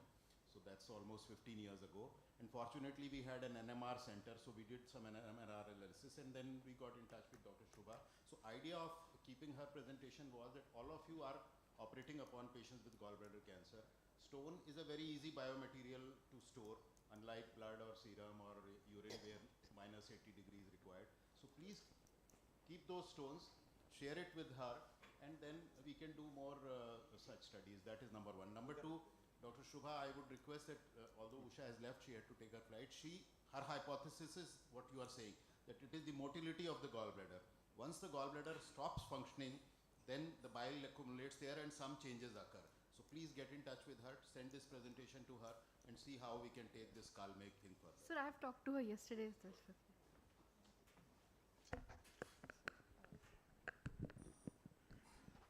So in continuation of what sir has been speaking, Dr. Shubha, I was opinion, but I don't have any evidence or to support my statement that more than gallstones, it is the bile which is there that needs an evaluation. Though we have been doing an evaluation of the bile in the gallstones without malignancy, but the bile in patients with carcinoma gallbladder, I think that needs an evaluation, because gallstones, without gallstones, both the patients have malignancy, but bile may be having some common factor in both the groups. Sir, actually we found the concentration of cholesterol in those patients is very high in the bile. So that is a common thing. That is leading to gallstones as well. So something which can be carcinogenic if we are able to identify something specific in the bile. Just to add to your query, sir, like I have gone through some literature, and there are some researches which also suggest that it is the defect of some defect in the conversion of cholesterol to bile acid. That's what, which leads to the supersaturation of bile, and that contributes to this development of stones as well as carcinoma. So the accumulation of the somehow the accumulation of the cholesterol will lead to. So that is what exactly like Dr. Ajay is saying, that if we do some research or we analyze the bile itself, because there are certain researches which are also suggesting to assess the cholesterol to bile acid ratio. If it can be of some help, that can also be explored. stones, we have done a quite extensive study long back in 2004-5. I think yes, there's always more things we can evaluate into it, and we have published number of articles at that time. But I felt that they are almost all of them have some similarity between those with malignancy or without malignancy, maybe, and we don't have bile still available which we can evaluate. And second thing, sir, also the presence of heavy metals. That, Yeah, that needs to be explored, yes. So Ajay, don't you feel that gallstones are reflection of the bile only?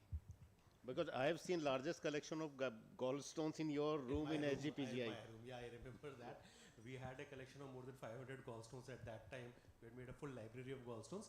Yeah, that is correct. But I think the bile, the stones may be different, but there should be a specific difference in the bile which is causing that malignancy.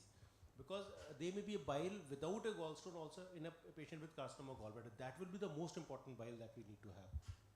Most of the time, by the time we remove it, is either spilled out, or what happens is when we remove it and the specimen is opened at the end of the procedure, there's some changes in that bile which has already happened. So it has to be taken out as soon as we remove the gallbladder, we should take out that bile. Sir, and don't you think that talking about this, about the gallstones and all, we need to go for some kind of prevention methods? That's I'm more interested in, because once a person is having gallstone, he or she has to get TD sir was commenting to me, I think we need to give something to prevent gallstones for next 3 generations, and then once they don't develop gallstones, and then we'll be able to establish. So it will take longer time, so it will be difficult. I think we were discussing the same thing while you were presenting. Saurabh, you had a question for last session for the imaging. Yeah. We do see lot of gallbladder stones, and GB rads, I was saying, we don't get reports with GB rads. So is it because it's still not adopted by a lot of radiologists, or is it still because they are ignorant of it? So we don't know that. Thank you for the question. I believe that it is more to do with the evolution of any reporting system, because it needs validation and more studies rather. So I mean, it is better to be aware of a system, but using it is obviously the choice of a person, the degree of confidence he has in that system, and that confidence comes when we conduct more studies, prove that these systems are performing well in a different population, and we are moving towards that step. And I mean, it is important for at least our country to conduct more studies on a system which is helping our patients. And once we have more data, obviously the confidence will also increase. But I mean, I have reviewed 2-3 studies from China where they have used GB rads. So it's not that people are not aware of GB rads, but it is just that the confidence has to be more in using this system. It's basically the same thing what we see, but putting it more objectively, and then I mean, calculating a score. It doesn't take much time. Can we conclude, sir? So I think at this note we can conclude, and all the experts, I suppose, would agree that more collaborative studies, more multi-centric studies, and including not only basic scientists or surgeons, even nutritionists and genetic people, all have to come together to come with some more research on these aspects. And definitely, as Dr. Shubha said, that prevention is the key. So thank you all. With this, we conclude this session. Thank you.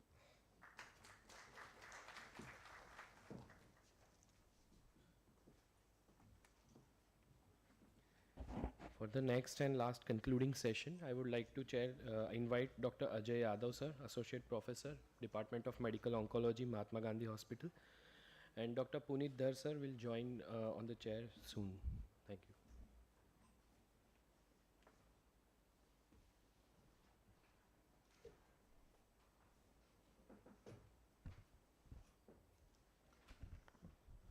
Good afternoon, all of you. So this is the last session. Before calling the speaker, I would request V.K. Kapoor sir to allow Dr. Ajay Sharma to sit with me to give me company. So first speaker for this session is Dr. Mahesh Goyal, and he will talk about biology of incidental GBC.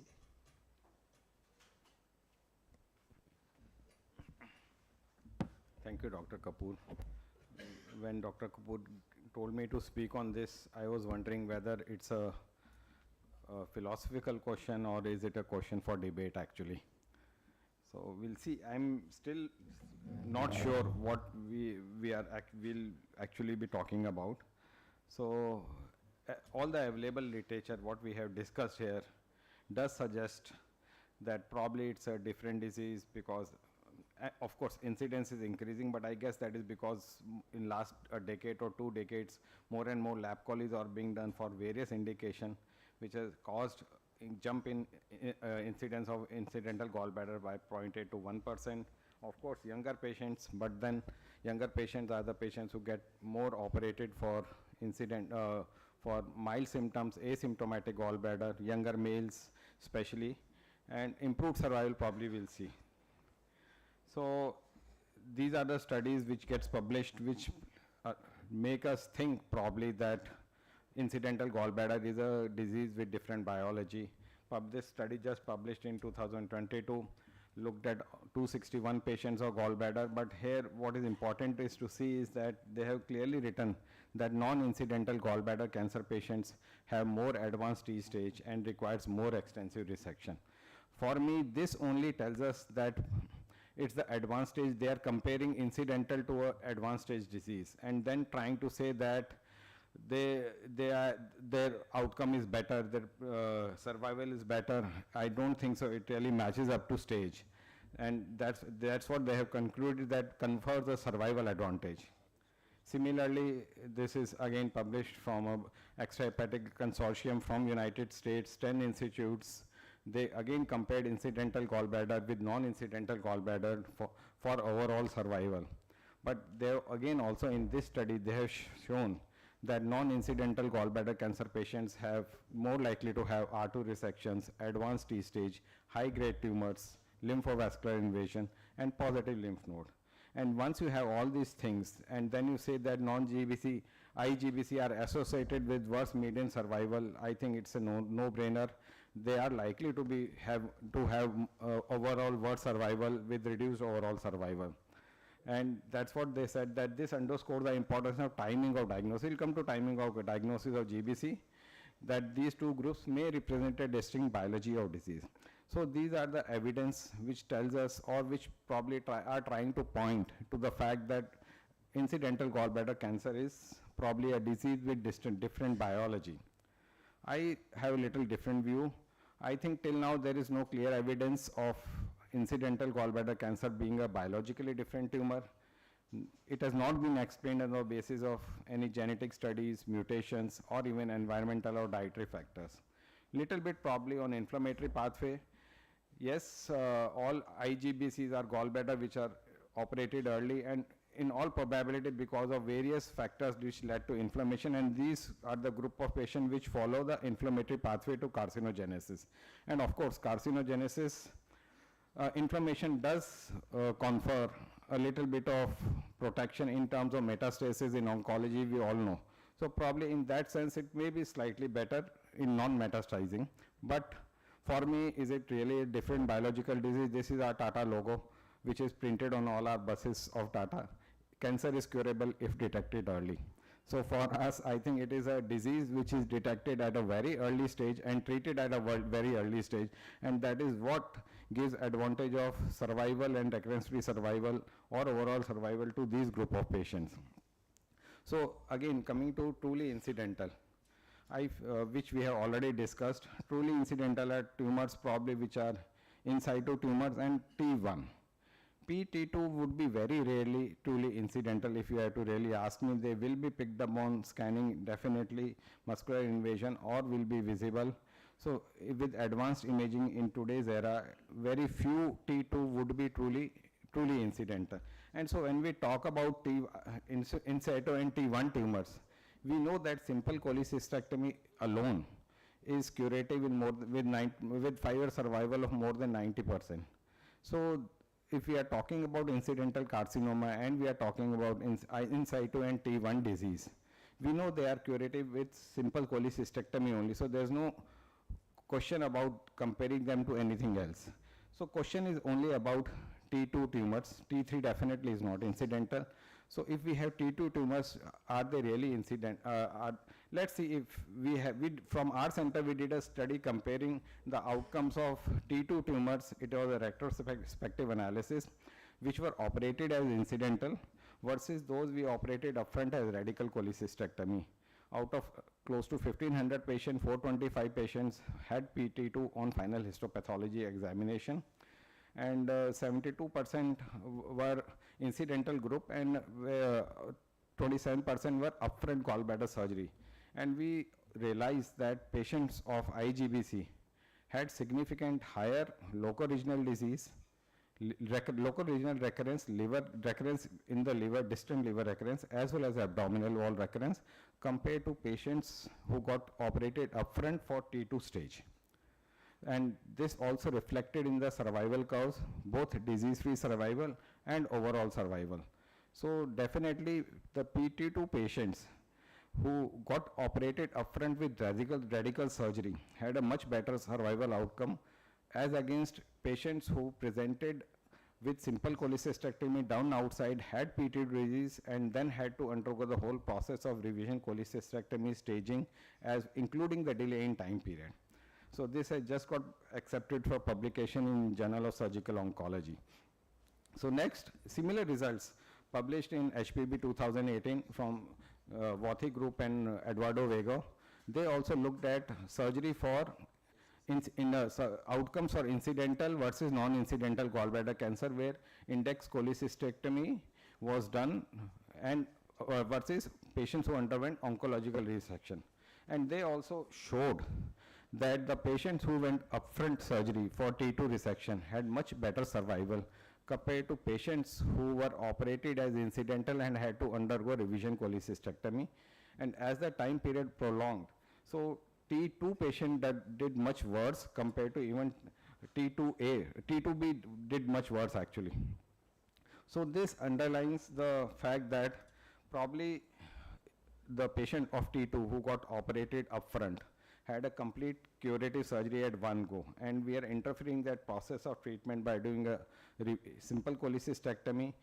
Then the time period, the wait period comes in, which probably results in change in dynamics and increase in metastatic potential. So we had our very early paper on PET-CT in incidental gallbladder cancer, where we looked whether we realized that it does upstage incidental gallbladder cancer, but patients who had localized disease which was picked up after index surgery of incidental gallbladder cancer had 20% patient had metastatic disease or exploration. This also underlines the fact that they should still undergo staging laparoscopy, but all of those patients who had metastatic disease were PT2. So this is the largest paper series which we have published on revision surgery. We were looking at our philosophy and challenge of ideal timing and real world applicability for revision surgery. What we realized that, and I feel personally, is that revision surgery is the best staging modality which we have actually. We don't do much once we have removed the gallbladder. Then revision surgery actually stages the gallbladder disease at that point of time most accurately, with as far as doing frozen section for para-aortic node to look for metastatic disease, peritoneal surface, as well as the number of nodes involvement, especially now that we know the end staging is changed to the number of nodes which are involved. And it is the initiation of the systemic therapy in this group of patients which does most of the differences. And the time to revision surgery does not affect survival. Actually, what we found that as the time period extended to between 10 to 14 minutes, that was the only period which conferred survival advantage. So which again tells me that by waiting little bit more, probably we are selecting these tumors better. And that is what is causing the change in perspective. So it's just a perspective which we have to see whether the glass is half full or half empty. IGBC as a different biology appears a very theoretically attractive concept, better disease, less aggressive tumor, better outcomes. But if we look at it very closely, we will find that it's the same disease which is detected early at a very early stage. It's basically early disease which is being treated, But having said that, if we really go more deeply, most of the patients who present to us and whom we do revision cholecystectomy are the patients who remain stable after simple cholecystectomy.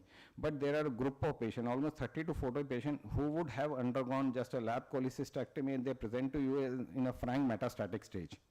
So these are the patients who had poor tumor biology, but these patients will never be labeled as IGBC ever. They will be straight away labeled as metastatic disease. So this negates the theory of tumor biology theory that it's a biologically different tumor. Also, IGBC allows test of time and biology of patient who gets revision surgery are the patients who are actually super selected for disease, for management, and these are the patients where the disease has remained quiet over a period of time. So they are probably biologically better tumor who got selected to be treated. But we should not forget there is a group of patients who would present after simple cholecystectomy straight away as a metastatic disease. So can we prove or disprove this theory? We cannot disprove or prove this theory by environmental study, dietary modification, all those things. Scientifically, we can only prove or disprove this theory by genetic studies, which can profile patients of IGBC and patients of advanced disease, and of course, with a probably a propensity match study of radical versus revision for T1 and T2 disease. So genetically, some work has been done. We published a study in Lancet. We looked at 2 different gene regions which are strongly associated with risk of gallbladder cancer. So finally, I would say there's still no denying the fact that incidental gallbladder cancer is a distinct clinical entity as of now, which needs to be defined more accurately and treatment pathways laid out clearly so that we can achieve uniformity in management of these group of tumors. And only then we can really look at outcomes to infer that this is a biologically different tumor, and for that we'll need that concept to be scientifically validated. Thank you.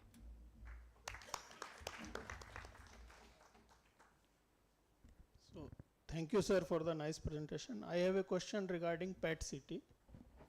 So immediate after surgery, there are chances of false positivity. So when you advise for PET-CT, and what are the chances of false positivity in your experience? So we do not advise PET-CT immediately after surgery.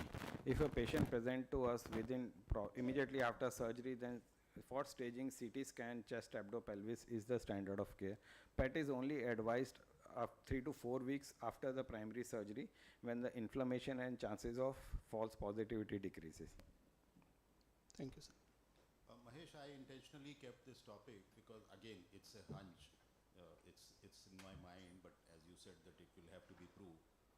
See, if it is this stone which is causing cancer, in patients who present to us with cancer, clinically or radiologically, probably the disease is growing fast and manifests. On the other hand, although we don't know in patients with incidental gallbladder cancer for how many months or years the stone have been there, but it is a slow growing disease which becomes or which is diagnosed only when we take out the gallbladder. So that is why I kept it, and I wanted the young faculty to have, because you have deep insight into gallbladder cancer. You've seen so many patients with upfront as well as incidental, which are referred to you from all over the country.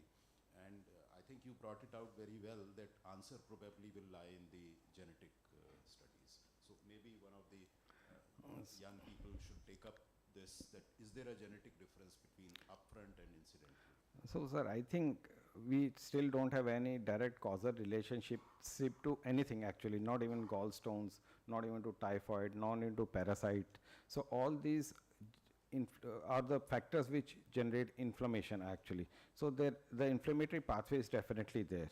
My hunch is that this inflammatory pathway, whenever it gets triggered, causes some genetic alteration which leads to formation of this thing. So we can never have a single factor, let it be stone or lithogenic bile or any parasite or typhoid, which we can point out will this thing. It has to be, the trigger has to be in the whole pathway, inflammatory pathway, which somehow triggers a genetic alteration which causes cancer. So that again will be proved by genetic studies, yes, taking gallbladder cancer, gallstones and normal gallbladders with no stone, no cancer, and showing whether what you are yes, saying is. So is it the genetic change which is predisposing, or is it the inflammation causing genetic change which is the cause of cancer? Yes. Dr. Mahesh, there was one good dialogue which I liked today in your session was revision surgery is one of the best strategy for Staging. restaging. That is, I think, the basis of the entire thing. And beyond PET scan, I think that is the only way that we can establish Yeah. the staging of the disease. So, because we have seen, I mean, we do revision surgery, but revision surgery alone has not really, it's just like doing a radical chole. That can increase outcomes only up to a standard point. But once we know it is PT2 or PT3 or node positive, it's the systemic therapy initiation after surgery which actually improves the survival by another 10-20%. Thank you, sir. For next talk, I invite Dr. T.D. Yadav, sir. He is professor in surgical gastroenterology at PGI Chandigarh.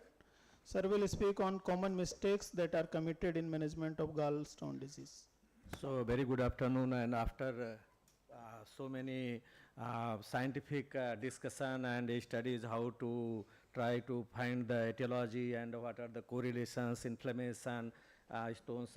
Though this topic, when sir gave it to me, I was wondering what are the common mistakes, and that's why probably I will not have lots of data, because whatever I am going to speak maybe because of the experience of seeing patients in a PGI when they are referred to us. So, as I said, disclaimer is also that this is all maybe I may be personally biased also at some particular point, so I will say sorry if somebody doesn't like. So, going towards my what is talk assigned to me. So, I think there are different levels of mistakes created by us, by our community, meaning thereby doctors, and that includes radiologist. Dr. Pankaj is here, so please forgive me. And then surgeons who see for the first time these patients, and medical gastroenterologists or interventional radiologists, again you are one of them, and then medical oncologists. So, at different levels we create some mistakes, and that is the probably reason why Mahesh is saying so much variation in the outcome of incidental gallbladder cancer. That's why yesterday also sir was discussing about why outcome is so different and how to define incidental gallbladder cancer. So, this is what I have collected, what we get from the different people. So, you could see the marked area that there is a clear-cut evidence of the well-defined some lesion on the ultrasound.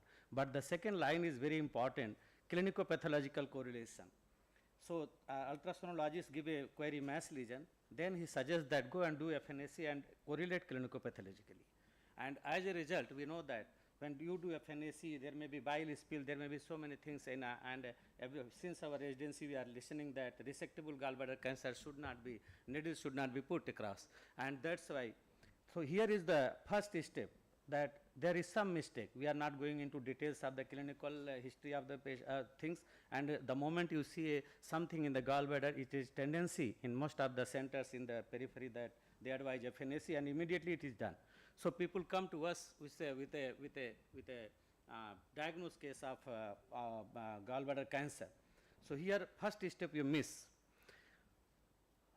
So, we go another patient, you could see that this is a patient where these are the lesions, and if you see this lesion as a sludge, and then again what to do, and people say that there is a sludge in the gallbladder, and we are finding that people go and operate these patients. So, again when there is a sludge, we request Pankaj or our friends, when Pankaj did not join PGI. So, one of my friend will do color Doppler. Pankaj said there is no role, but he used to see, Anupam used to show that there is some sort of vascularity in the lesion, then this is probably not benign. Then we will go one step ahead and try to do CT scan based on our approach. And this is what he used to show. He showed in one of the pictures that in a sludge which is not malignant, you will not find these vessels inside it. And based on that, we used to go further. Because these are the very clear-cut lining between the liver and gallbladder, it is probably one of the early lesions. But if you go and do a cholecystectomy, what Dr. Mahesh is saying, then outcome will be totally different, because you are not only that, you are Dr. Mahesh, you are saying, we are also disturbing the pars plane. between the gallbladder and the liver, and from where all the vessels which are portal vein, the radicals which are draining the gallbladder, they go, and those are open. So these are the certain things. So I think mistakes are there, done at this level, and again, we say just to advise what to do in this type of lesion, then no to simple cholecystectomy. We should go to one step ahead and try to do some more investigation to rule out the gallbladder cancer, not to prove gallbladder cancer. It is also important that we should go to rule out that there is no gallbladder cancer, so that we are not going to do any this type of mistake which are detrimental for the outcome of the patient. So summary of the sludge in the gallbladder is a warning sign.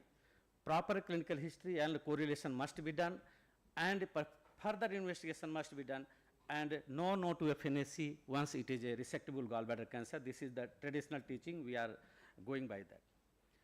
So second patient, 40 years female with pain abdomen. I just covered the name and of the doctor and the patient, and you could see in this patient also, Pankaj has told lots about thickening, so I will not repeat the same, but you could see that there is a clear cut. Contracted gallbladder with the thickening is much more dangerous. So if distended gallbladder is thickening, maybe ultrasound may be very good investigation, but once there is a contraction, in our Dr. Pankaj's talk also, article also it is mentioned. So this is the patient who asked this patient to wait for 9 months. So patient waited for 9 months, and then again ultrasound has been done, and you could see that what has happened to the liver. So liver has developed metastasis.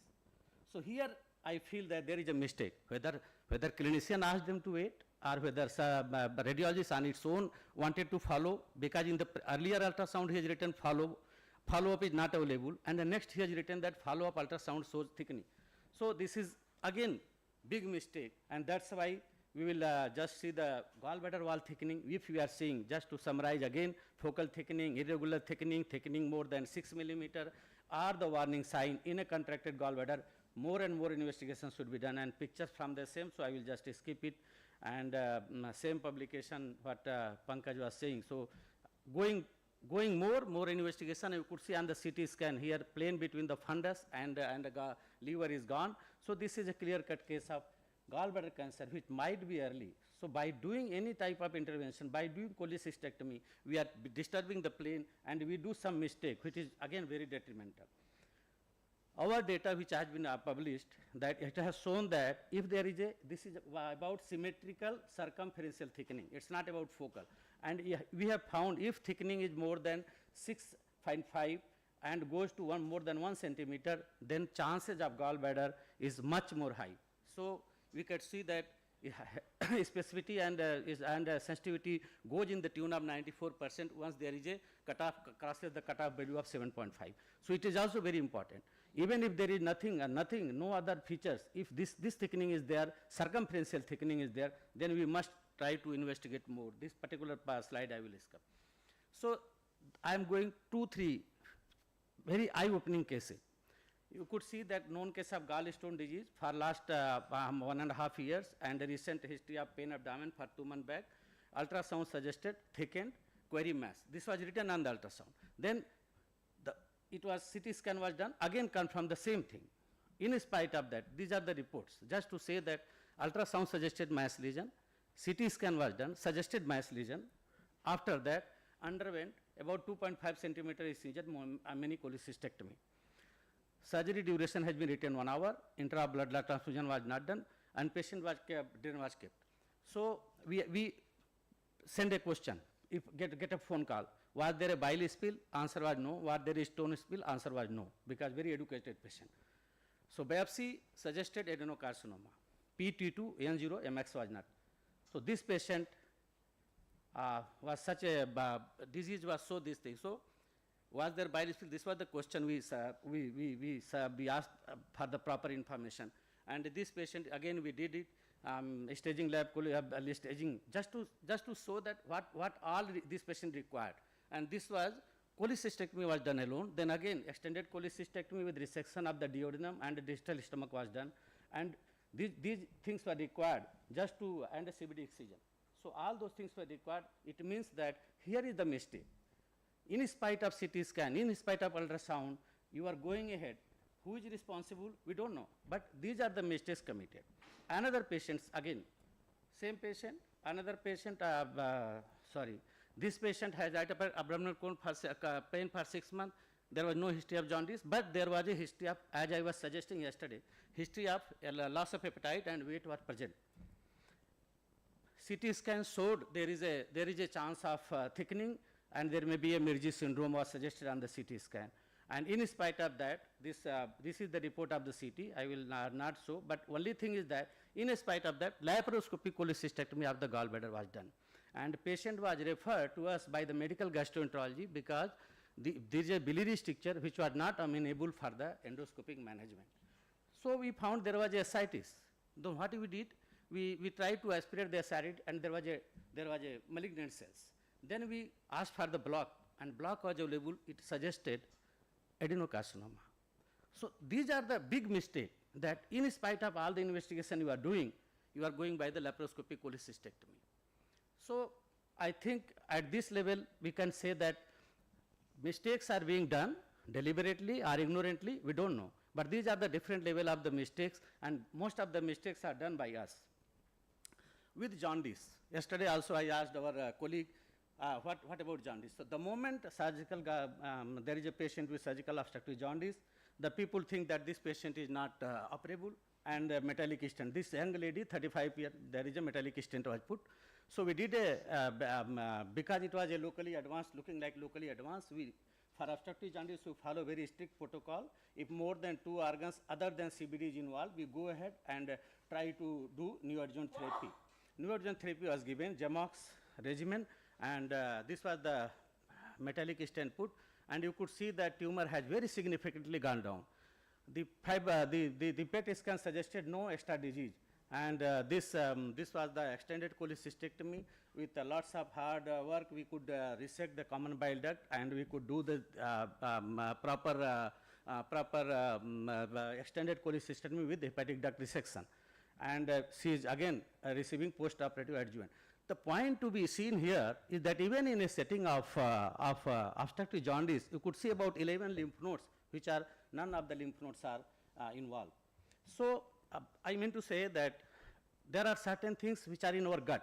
We decide by the historically that surgical obstructive jaundice is there. Now let us put something, and no need to go beyond that. So these are the areas where we have. For the obstructive jaundice, I have to summarize that all CAGB cases with SOGI are not irresectable, are not metastatic, and we need to have a proper evaluation. At least about 10 to 15% of the patient are being resected. So we have to do justice with them. Obviously, NSCT, neoadjuvant chemotherapy is our every time we try to use it. Whether bag was used to remove the gallbladder, yesterday there was a question, so again this controversy has come. So 34 years female, preoperative ultrasound, GB polyp in the fundus. Again, all these are the mistakes, collection of the mistakes. Lap cholecystectomy in 2018, HPR is not available. Mass, again another mistake. So mass with purulent discharge 2019 January on the epigastrium.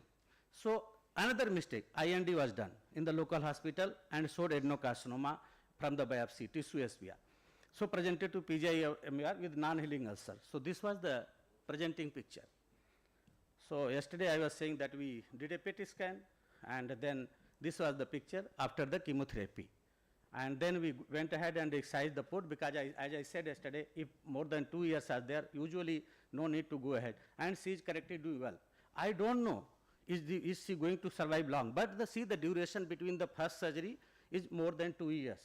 Almost more than 2 to 3 years. It means that this tumor is particularly slow growing, and this tumor is also, bag has not been used, that I repeatedly say. So I think these are small points, teach us a lot.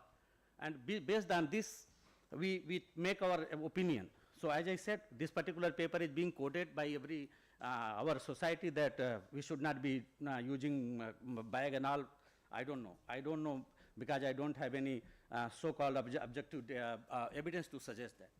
Then cholecystectomy and sending frozen. If there is a doubt, there are 3 types of doubt in a gallbladder cancer on radiology. Very high suspicion. There is no doubt that we go and do on the cost of doing little bit of extra, we do a extended cholecystectomy. Another is very low. We try to do some other things. In between is there, where Dr. Kapoor sir described anticipatory cholecystectomy. You also follow that. Little bit of wedge of the liver is taken. By the simple fact that if you see the gallbladder, this is the way, this is from the Japanese study. I have just drawn this area. The way blood is drained in the liver bed. So if you work here and do a cholecystectomy, send for the frozen, the purpose of the oncology is defeated. So this is another mistake people do. Still we are doing in front of our eyes, it is being done. So this is another mistake we people do. We should do proper 1 centimeter, 2 centimeter wedge resection so that we are not disturbing the plane. Send for frozen. If it comes positive, go ahead. This was, I was seeing one video in a conference, and person is saying 3-port cholecystectomy, and he is taking a suture, and suture is thin wall gallbladder going in there inside the gallbladder. So when sir said me that, that thing also crossed my mind, that why for 1 5 mm port we try to take the suture and spill the bile. This person unfortunately comes to be adenocarcinoma, then it is going to have a bad outcome. We know that, literature suggests that. So this is another big mistake we create. And missed gallbladder cancer, as I was suggesting, this is our data.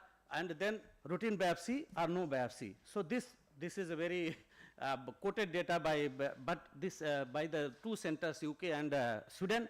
We know that how much is their incidence of gallbladder cancer, sir was telling. So I think we should not take everything from this data, and we must say we do not do this mistake of not sending patient, and we must do histopathology from an appropriate good center. So I think I have no other thing to say that what are the all mistakes which being done. There are many things are being done, like not defining genetic history, most of the things, and we are not able to define which patient will require preoperative chemotherapy properly other than radiology, which patient is going to respond to which particular chemotherapy. But these are the essential mistakes which are done at a basic level. And if I improve all these basic level, many of our gallbladder incidental, so-called incidental gallbladder cancer would not be there. So to conclude, at this particular level, as I said, we have witnessed mistakes at multiple levels. Most challenging is the wall thickening. Sometimes it's ignorance, sometimes rest of the time it's hunger, professional hunger or other hungers. It's a matter of ethics and surgical principles we have to follow, and nobody can teach that. At the end, we have to realize that our aim is primum non nocere. So first there should not be any harm. And I convey my sincere gratitude to all my friends and SR and obviously our patient who give us all this wisdom. I thank you and convey my regards from PGI Chandigarh.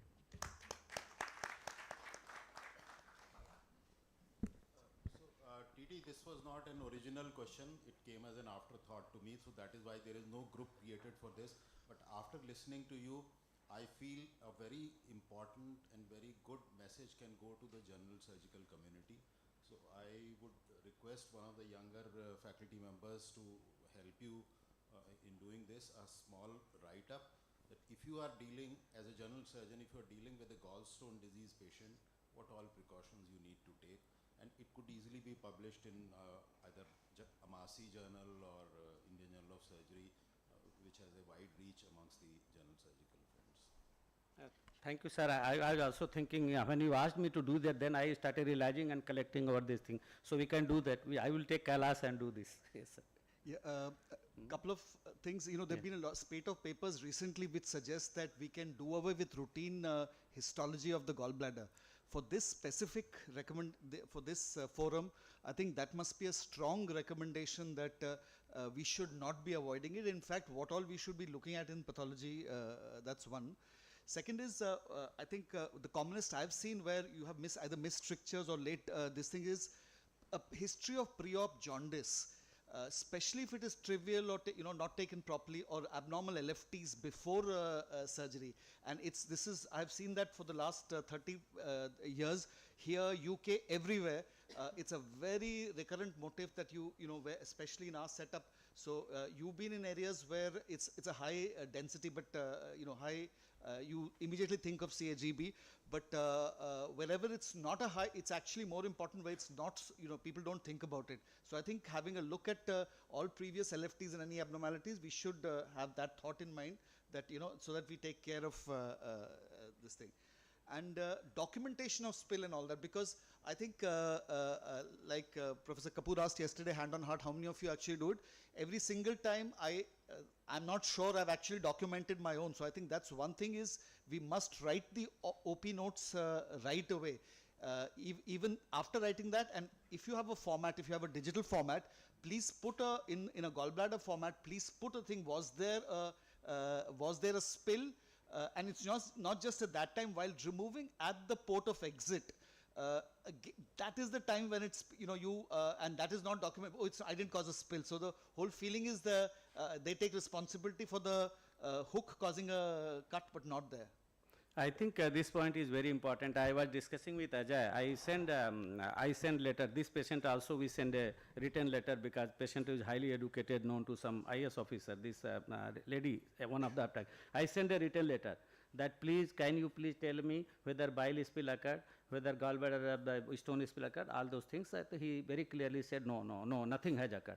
The only one person in whole my whatever, one person we have, he's a person practicing surgeon in Bijnor.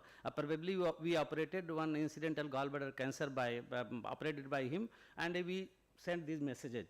So next time he operated one incidental gallbladder cancer, the patient comes with the discharge of another person, and a note mentions on another paper, there was a stone spill, there was a bile spill, and gallbladder was taken in pieces.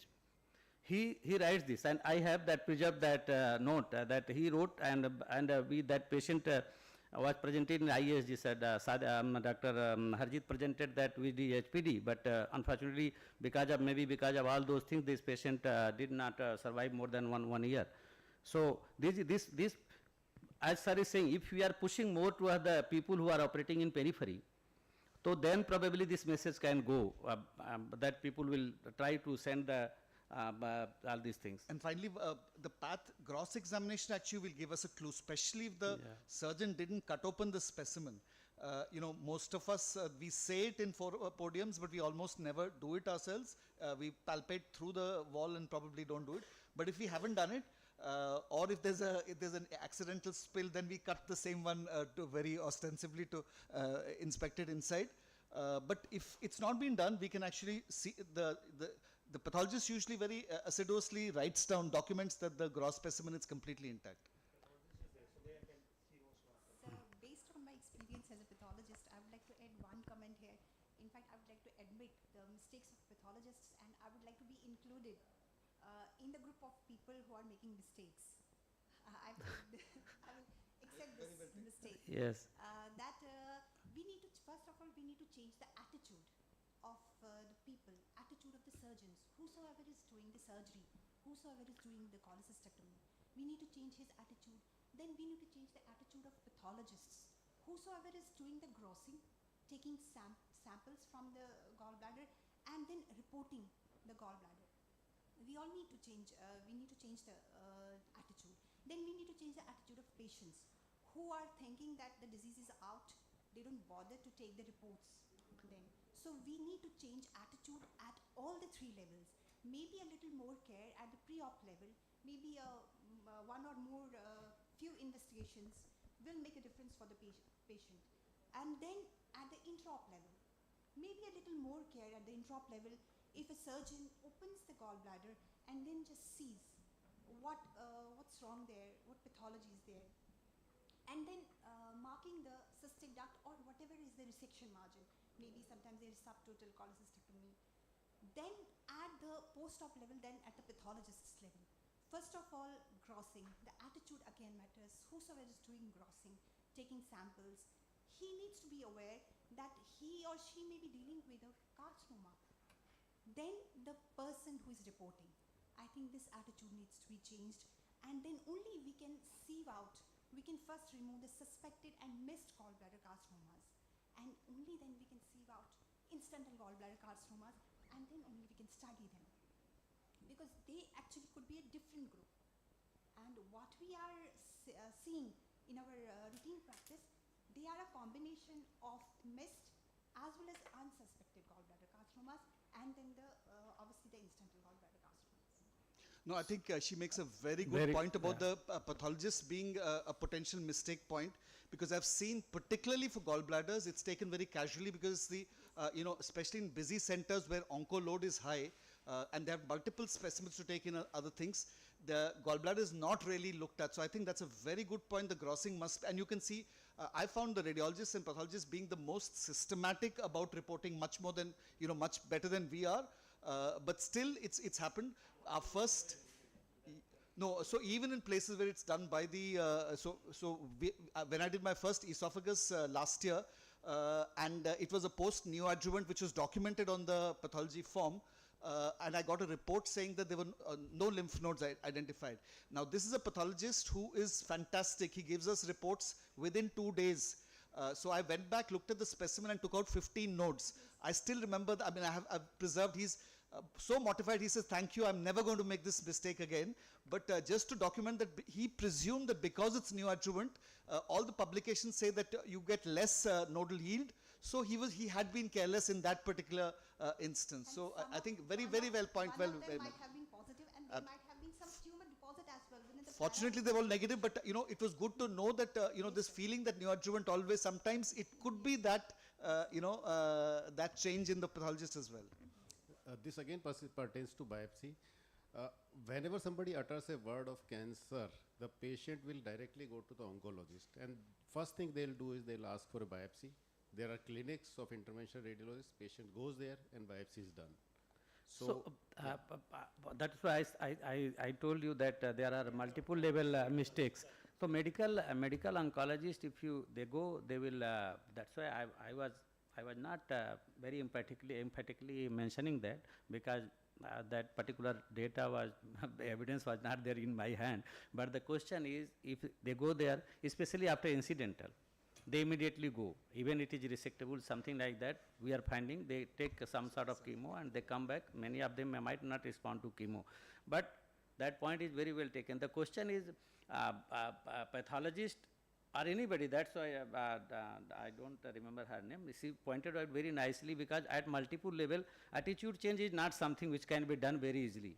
Let's be very fair in that. So many years everybody is talking in CME, and is still incidental gallbladder cancer. All these things are recent reports.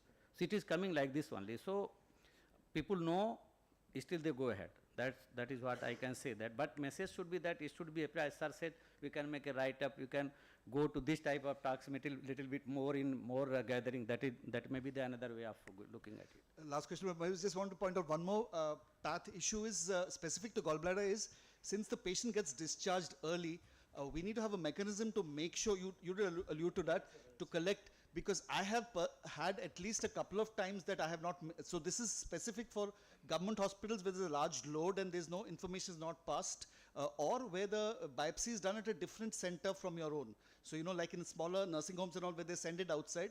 So that we need to address that mechanism of ensuring that we get a biopsy back. In our department, we had made a system. Every Tuesday morning, they will report all the last weeks or the pending biopsies. They will have a register which biopsy has been sent and not been reported. So every Tuesday, so we can make some method. I just add a word, sir. I work in a department which is newly formed, so I had that liberty to start something which I could do as per my wish. So one thing is that I do not allow my patients to collect biopsy from the pathology department. My resident goes every week and collects the prepared reports, and we deliver them on the OPD days. When they come for follow-up, we give them, so that we have a complete data of what we are giving them back. After reading it, hopefully. After reading, yes, definitely, and documenting it. We are making a separate HPR file for in our department. Second thing is that we added, though we are not very successful, but we hope that that will work out well. We added this Aadhaar card number to the discharge. So we have now a better tracking system of the patients. Though we are not able to implement it fully, but at least we have a tracking number of the patient. Thank you. Thank you. So it's related to pathology and grossing only. I seen we are making a recommendation that surgeon should open the gallbladder and see, but I am really not for it actually. Our pathologists tell us not to touch the gallbladder. They will cut gross themselves to look at cystic duct margin, and their way of grossing is totally different than a surgeon shredding the gallbladder open for them, which they don't like. And other point of this, if you don't have a frozen section, what are you going to achieve by opening the gallbladder on table? Are you going to change your decision of surgery based on a polyp which is seen, which may be a malignancy or no? If you are not going to change anything in your surgery, why do you want to open the gallbladder only and see? Dr. Mahesh, this was actually regarding the opening of gallbladder. This was discussed day before yesterday when pathologist was presenting here that how to open. It has to be longitudinal. It has Yes. you have to mark the cystic duct and all. So and plus I think opening is always important. If you have found something on table there itself, send it for frozen. We have had this that. I'm saying Yeah. if you have no facility of frozen and examination at that some point of time, then why are you opening only? Sir, then at least once you open, if you find some lesion, you will be more keen to know the biopsy Careful. and at least refer it to the. You change your decision on table of surgery. If you we are change not, it on then table. We change it on table. So I, usual thing you are not going to change your decision. Dr. Mahesh, I will just narrate one story. When I joined in 99, because of the Sanjay Gandhi, this thing, I had one gallbladder, and which I was told by the pathologist within 7 days that this is a malignancy. So I and my SR went to the address. That time there was no mobile, and we went to that area in the village, and we catch hold of that lady, and we brought her back, and we operated. So it's all what she suggested that. So, PD and Yes, sir. Kailash in this write-up, Yes, sir. we have to be very blunt. We have to say, do this, do not do this. Okay, sir. Every step, whether we offend a radiologist, a surgeon, a medical oncologist or gastroenterologist, doesn't matter. We have to be very blunt that these are our recommendations. And I would go a step further. I have been thinking, but I don't know how to do it. We need to go to the people. We need to tell the patients that if you are being operated for gallstone, ask your surgeon to send the gallbladder for histology and tell him or her that whatever the report comes, even if I don't come to you for follow-up, you have to send me the report. And my effort is that incidental gallbladder cancer should be made a reportable disease. So a pathologist sees it, she has to call the surgeon and tell that, look, it is an incidental gallbladder cancer.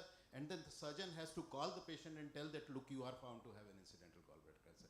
That is my effort, that it should become a legislated thing, like other reportable diseases. Thank you, sir. Sir, if not opening of the gallbladder intraoperatively, but I would insist on making the resection margin visible, like marking that resection margin, because sometimes the gallbladder is so much distorted, we are not able to see the resection margin. Once it has been, once sampling has been done, when we re-look the gallbladder, it's not possible. If it's the carcinoma, then it's not possible to take the resection margin that time. It's so much distorted, and sometimes it's the mucosa is obliterated, and it's not possible to take that time. Yes, cystic duct is, yes, sir. Cystic or the resection margin. Yes, yes, please. So thank you, Teddy sir. Thank you you. have nicely explained the common mistakes with the real case scenarios. So now we move to next session, and this is on current recommendations for management of incidental GBC. Dr. Sadiq Sikora will present this talk, and he is ex-professor in GI surgery, SGPGI Lucknow, and now he is HOD in GI surgery, Sikora Hospital, Bangalore. Over to you, sir.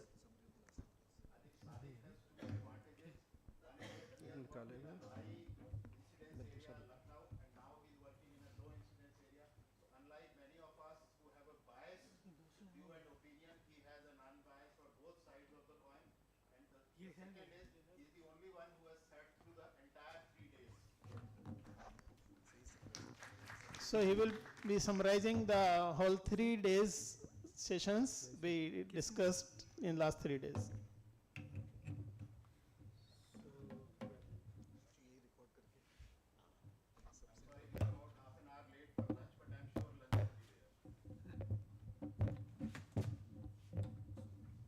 Those who want to record the consensus of last 2 days, you can record just now.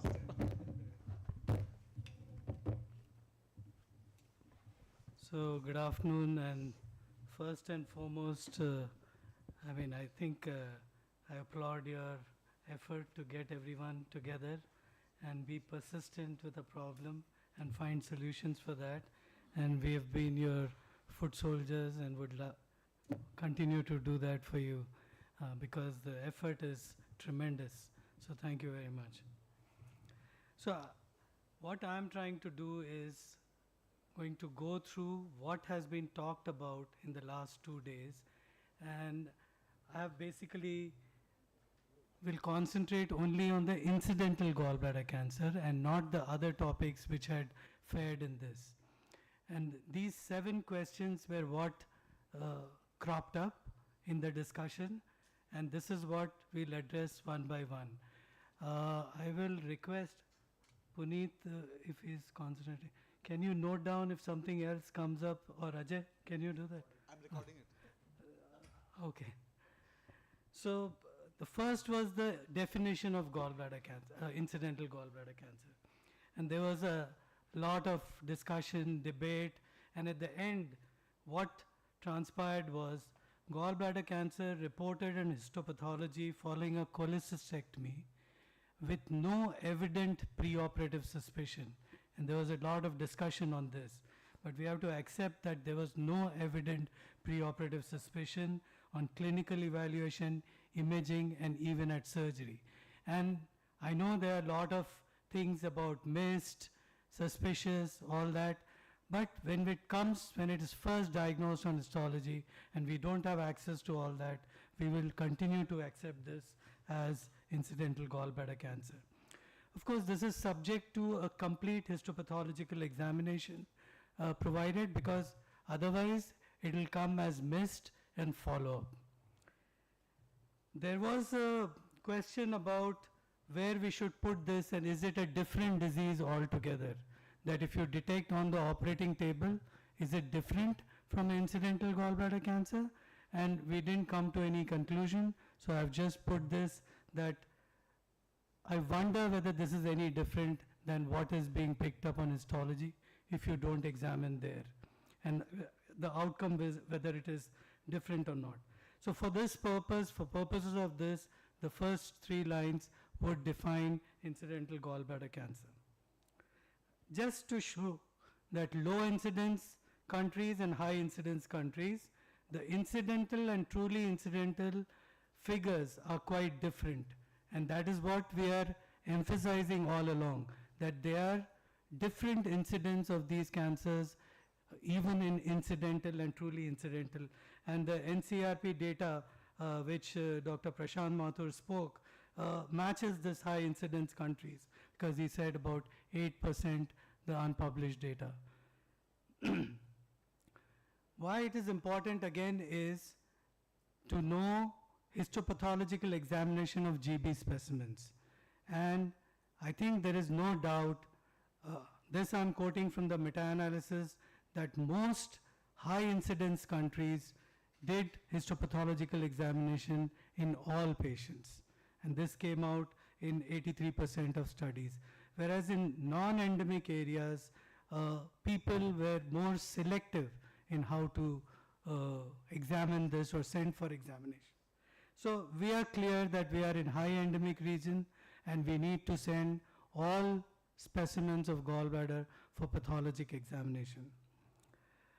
But I found this very interesting, and I think this is one area which we need to work on. So this is a Dutch tool, and this, again, this was the one on the right side is the American study. Both have looked at some clinical features which would indicate a high risk of incidental gallbladder cancer found in these patients. And I think what we need to do is, we all have so much data, and what we need to look at is what clinical factors are related to incidental gallbladder cancer in our setup, and we need to develop a scoring system for that. And we may include the GB RADs in this if we wish, so that we have a comprehensive clinical and initial imaging tool which will tell us that this is a high risk for a incidental gallbladder cancer, and then we take steps accordingly. I'll come to it a little bit later. Now, this is an algorithm, you may not be able to see it, and this, basically this algorithm was suggested in low endemic countries from the Dutch group to say that when to send for pathology. But my reading of this is, we should use it to ensure that a detailed pathological examination is done of the specimens.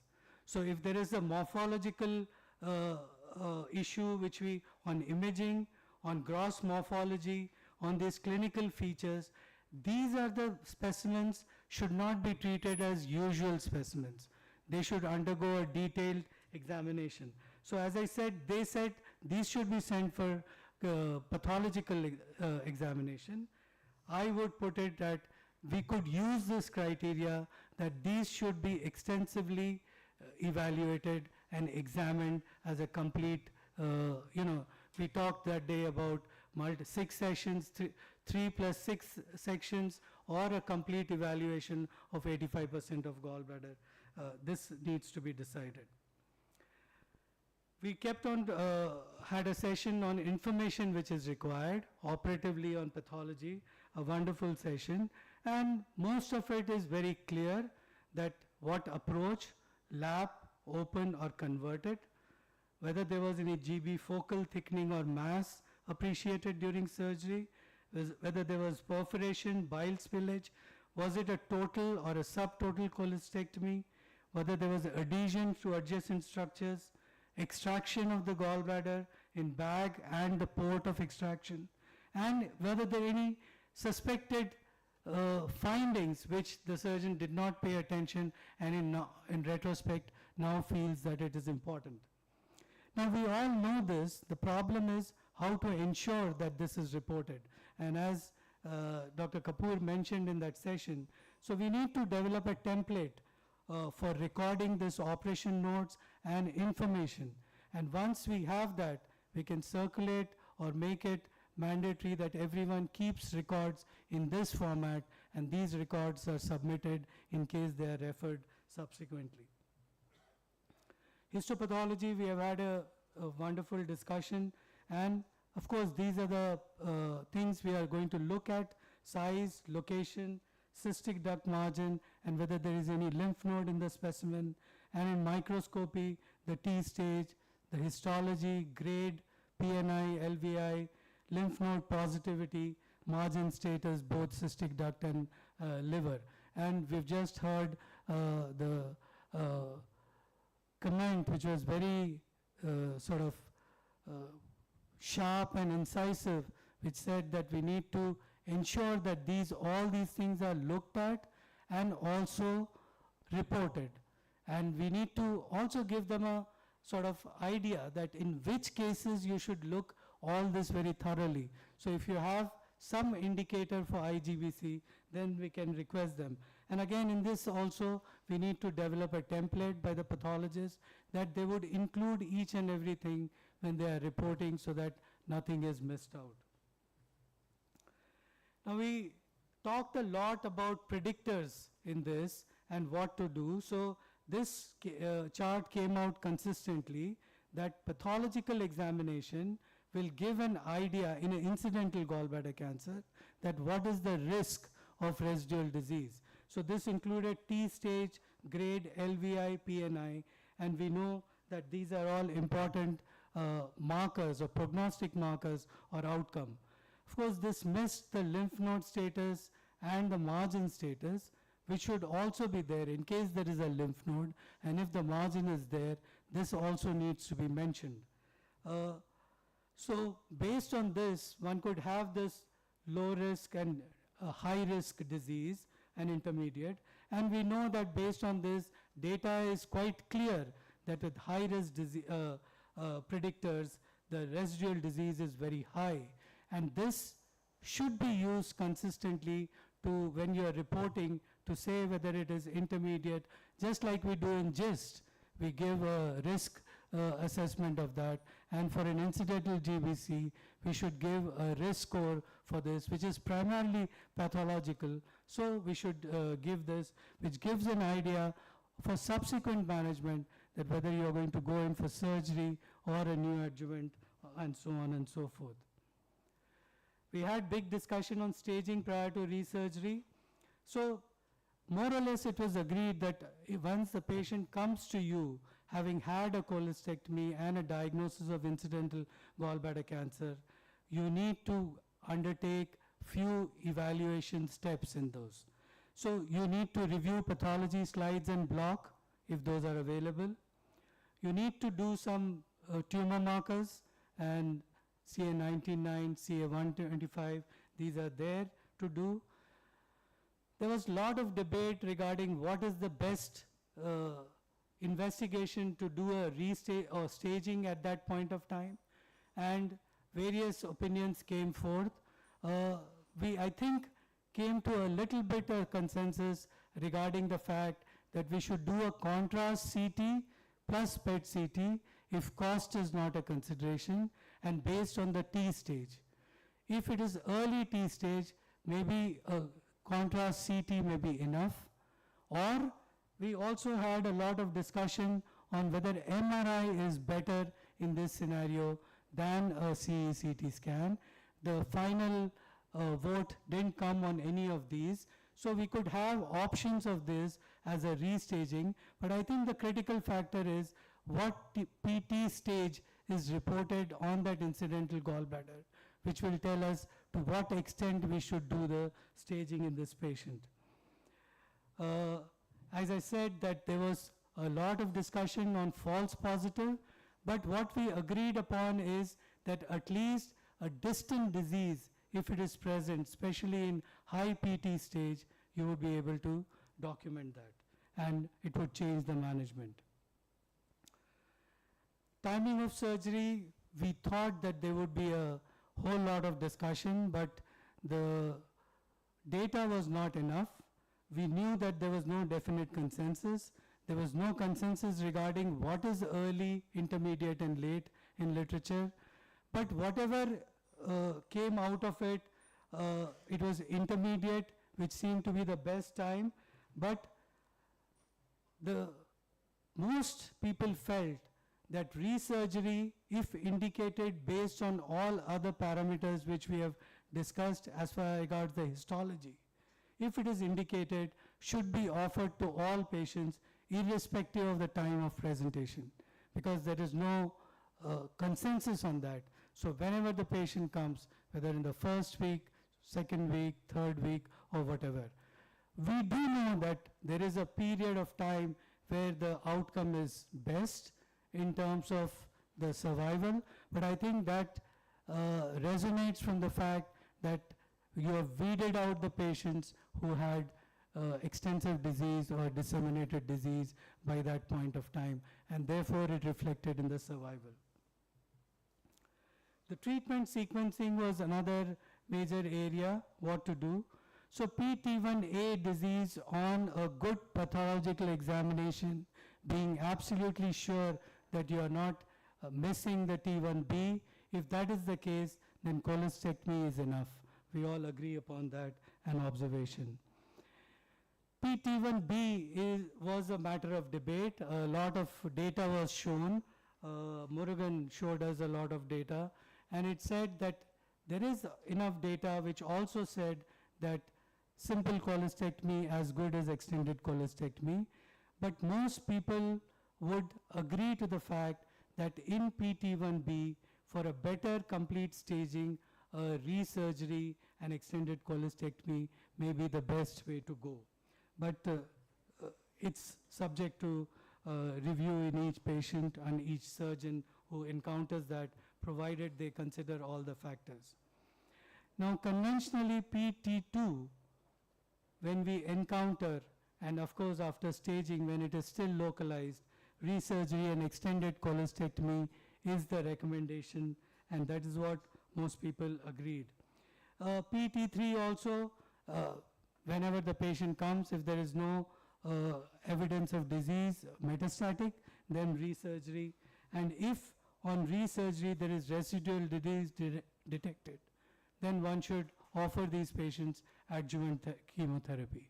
So these are the standard parameters which have been propagated, which were accepted, and most people showed data for this. But there is a new area of approach to these patients of neoadjuvant chemotherapy, which was highlighted both by Rajiv Gandhi and Tata Memorial.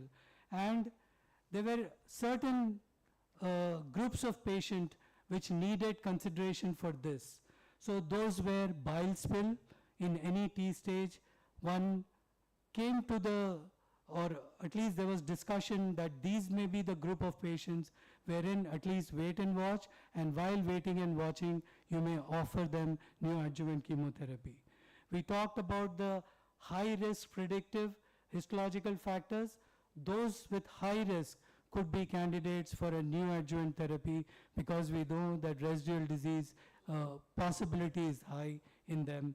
And advanced T stage and node disease with significant residual disease documented on imaging, one could consider neoadjuvant therapy in this. So these are not established options, but a lot of people are exercising these options, and we need to be aware of that. What to do at re-surgery? We had this talk on staging laparoscopy, so it is very clear that all these patients should be subjected to staging laparoscopy. The point which came out is it should not be just putting the scope, it should be a multi-port examination and a thorough examination of the hidden areas which Dr. Shivendra mentioned. It remains that para-aortic lymph node sampling should be done because it has a bearing on how you go about it. There have been a lot of debate on what to do if it is positive, but in general that needs to be done. As regards completion to extended cholecystectomy, P2, T2 and beyond, liver resection is beneficial. That is well known. There is some debate on PT2A, whether it does require a liver resection, but the final word is not said on that. So if you reoperate, a liver resection has to be done.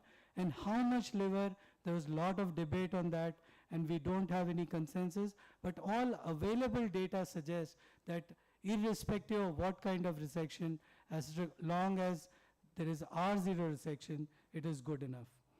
Lymphadenectomy has to be complete, so complete hepatoduodenal lymphadenectomy up to the celiac axis, and also superior pancreaticoduodenal lymph nodes need to be taken off. It's now well established and accepted that for a complete lymphadenectomy per se, it should be 6 lymph nodes at least, and we heard the opinion that numbers should not be important. We should also document which lymph nodes are involved. If cystic duct margin is positive, we know that this needs a bile duct resection. There was a good talk on minimal invasive surgery. So we've come to this statement that studies are limited with heterogeneous data. It is feasible and is shown to be non-inferior on oncological outcomes and some benefit on short-term outcomes. Now, the caveats for this are experience, expertise, to be beyond the learning curve, and it should follow all the principles of open cholecystectomy, which is sampling the lymph node and undertaking the resection as you would in an open.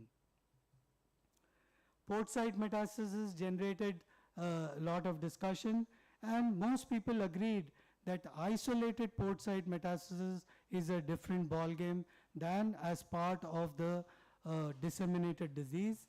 So we need to evaluate these patients, that's for sure, that they need to have a PET CT scan in order to see what, is it isolated, really isolated.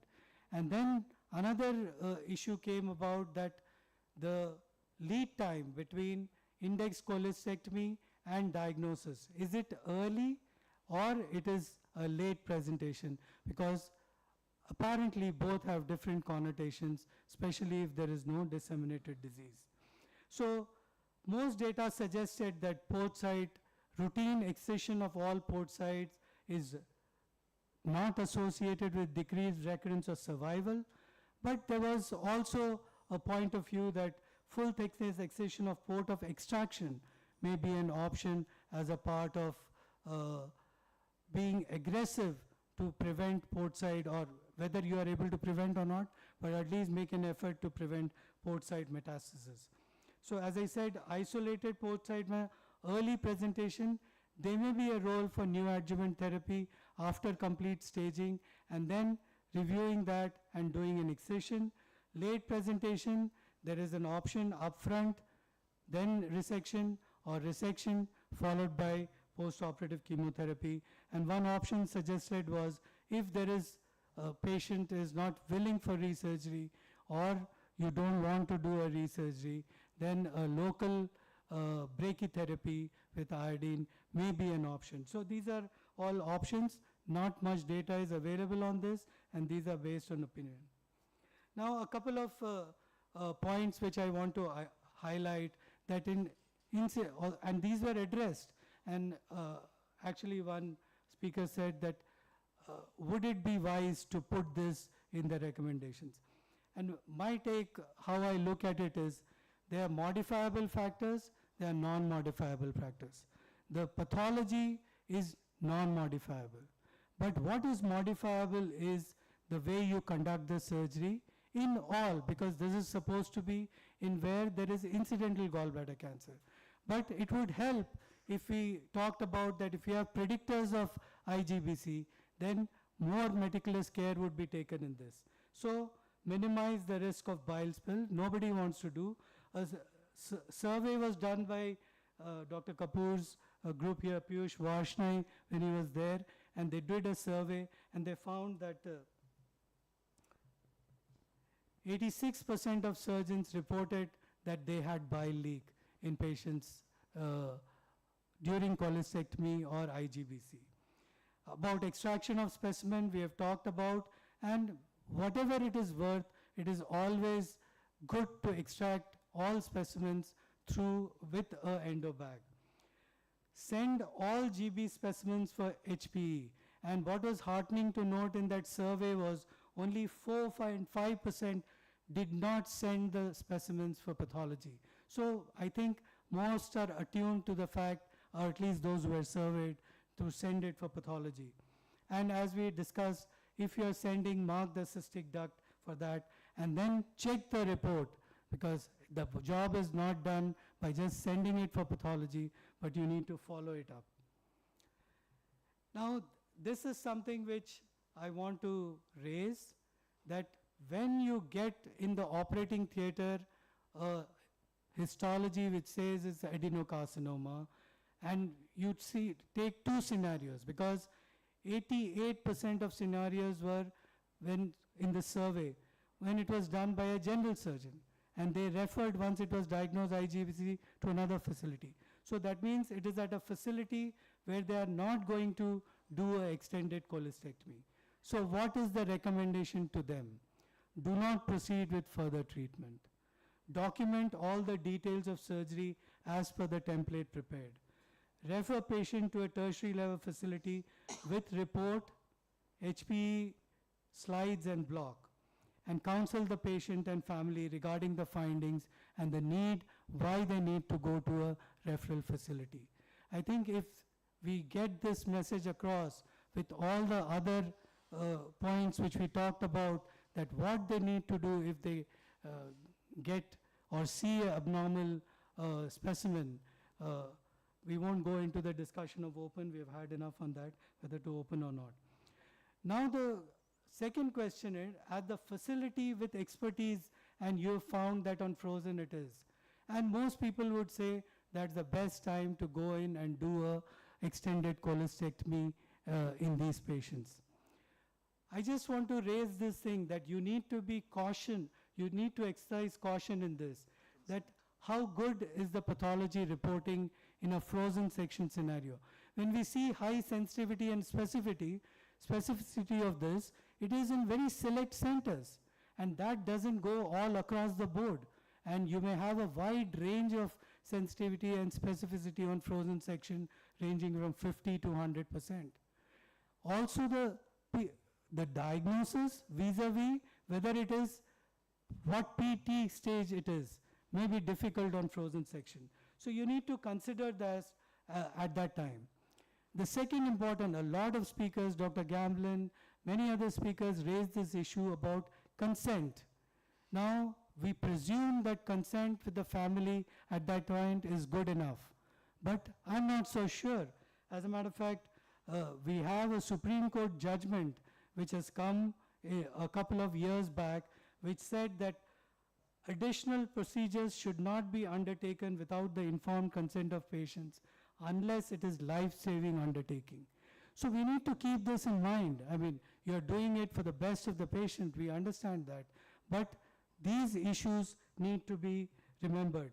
Because at the end of the day, we don't have enough data to say that absolutely at that time to do it, vis-a-vis a revisit early enough is making an impact on survival or outcome in a negative manner. So we need to be aware of that in such situations. So I wanted to raise that. So the research questions which come out of all this, as far as I could go, is first, I think it's a need of the hour to have a scoring system of clinical and perhaps radiological to be on a good or a firm footing for us to anticipate that this could be an incidental GBC, so that you can consent and counsel. So it takes away that if it is in a good place, you know that you've already sounded them and you can go ahead with an extended cholecystectomy. These parameters will help the surgeon to be meticulous and or may not undertake this and refer these patients to another center. So I think this is a need of the hour as far as I see. The extent of liver resection, we have had debate. We could do a prospective multi-center study to look at in pathology how much is the depth of infiltration and correlate with PT and also at the location. So this could be another research question.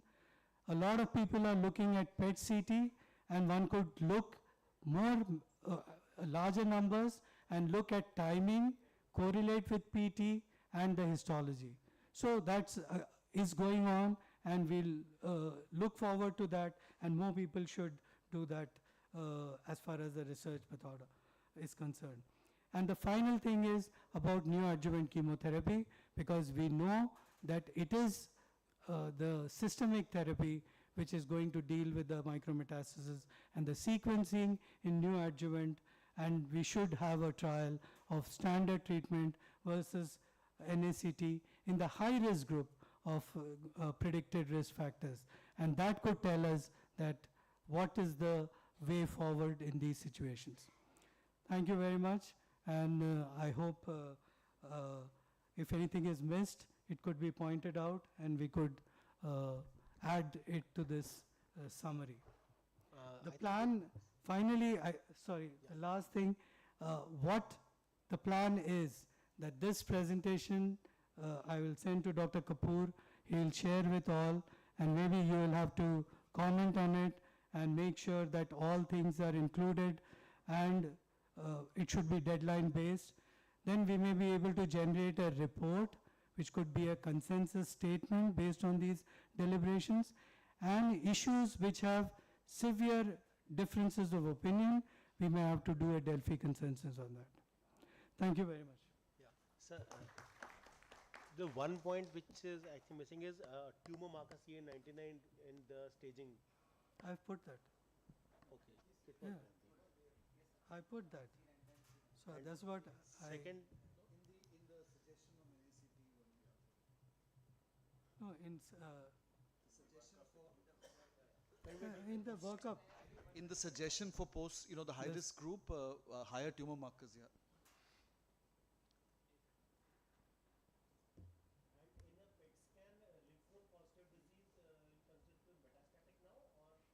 So see, I think we don't have enough this thing. I've written that you have to document with histology in case you are going for a neoadjuvant protocol. But if you choose to resect and plan that, because there's no standard guidelines about that. So you need to, but if you have that, you could always correlate with post-operative histology. But if, like Tata Group wants to do neoadjuvant in that, I feel it needs to be documented by histology rather than presuming that it is positive, especially in early this thing.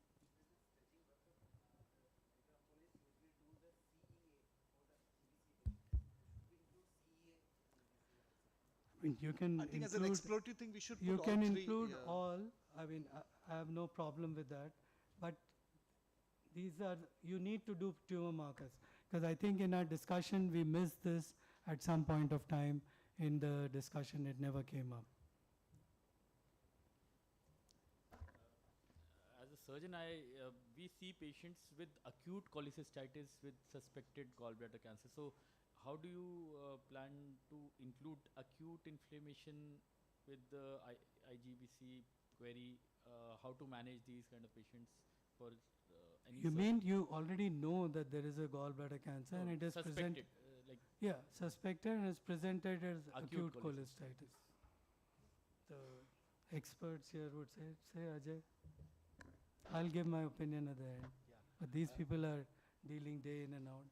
Dr. Yadav. Sir, this was discussed on day one, that any patient with a uniform gallbladder wall thickness, and if you have a suspicion of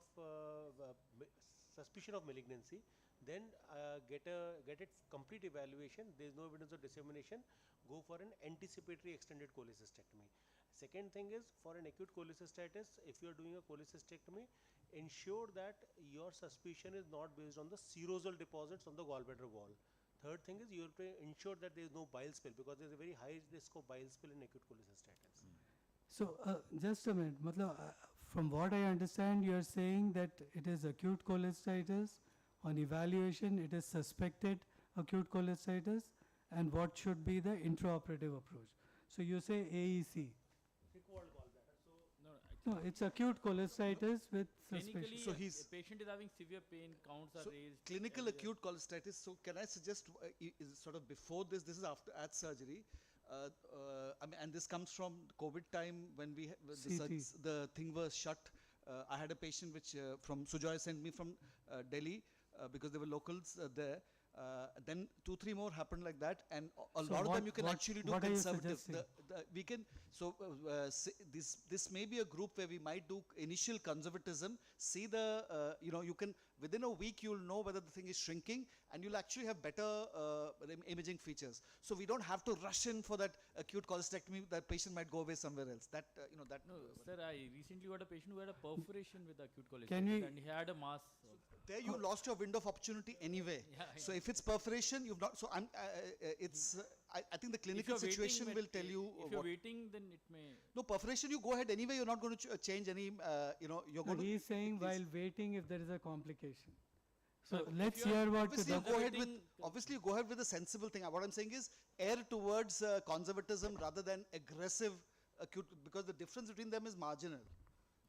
Yeah, Dr. Acute cholecystitis, Saurabh, I had three patients. So there are two different type of patients. One is it has developed empyema, and there is a pus, and patient is not responding to the clinical conservative management. This patient is most difficult, and up to the extent that we had to put a pigtail drainage, but we included that pigtail excision with the when we went ahead with the reoperative surgery. But there was a strong suspicion. There was a looking like a mass lesion at the neck lesion and neck area. So as it develops mucocele empyema, same sequence as happened. So these are the patient. I think we have going in that patient doing anticipatory would be also very difficult because of the bleeding would be too much in that area because of the inflammation and infection adjacent to this thing. Second group where there is only acute cholecystitis, we should try as much as to go ahead with the conservative management. Yeah. And once it is done, then we can go ahead and do a Dr. proper Kapoor, evaluation. you want to comment on that?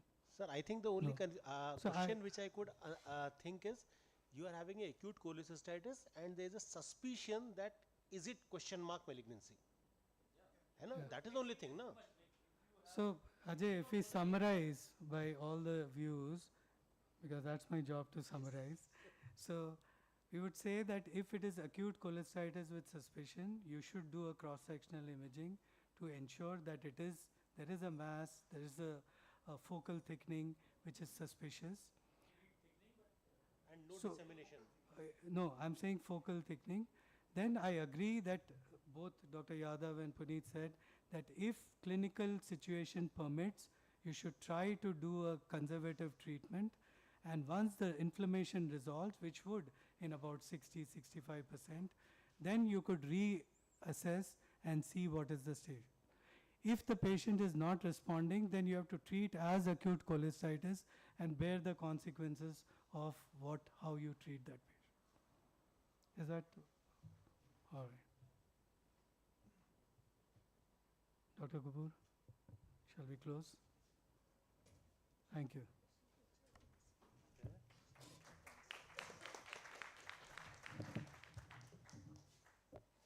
So thank you all very much. And actually, this is what the meeting was intended to be. It was intended to be a closed group meeting. And as I said on the first day, that at some stage we thought, let us open it to delegates. But fortunately or unfortunately, it remained as a closed group meeting. But I think the purpose is served. The interest has been generated. My jobs were two. One was to raise questions. It is up to all the experts to provide the answers. My second job was that whosoever I know in the area of gallbladder cancer, put them together on a platform. That also, I suppose I have done. Now it is up to you to collaborate with each other. But the two documents, or maybe three, I would say, Dr. Donati is going to prepare a report. He's already taking notes, which he said we will publish in Future Oncology, which is mainly a report of the meeting. I am going to request the young faculty, if you can, one of you can prepare a small report to be published in Indian Journal to inform people that this process has started. Dr. Sadiq has volunteered, and he sat through the whole meeting, that he will prepare the working consensus document which will be targeted to the practicing general surgeon, which should be usable. So I have requested him that it should include both science and practical things which can be done by an average general surgeon working in the periphery. And the last, of course, the primary aim was to have those 25 systematic reviews on the 25 questions, which I must thank. So out of 25, I think 22, because 2 or 3 questions did not have much interest and much response.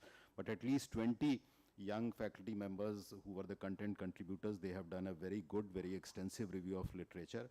And all those drafts have already been sent to the senior authors. Now in the next 1 or 2 months, we need to consolidate that. And some people have already been successful in registering it on Prospero, some were not. If it is possible to reapply, we will try to do that. And then we will have to choose the option whether we publish the entire thing into a supplement of SGO, which is the ASCO official journal. The only problem is that it is still not in the PubMed. It is a Scopus index journal, so we will have to discuss that. Or we send each article to a related journal where the target audience will be there. So with that, I would like to thank all of you, all those who are here and all those who were here for accepting the invitation. And we will have a quick group photograph and then we go for a lunch.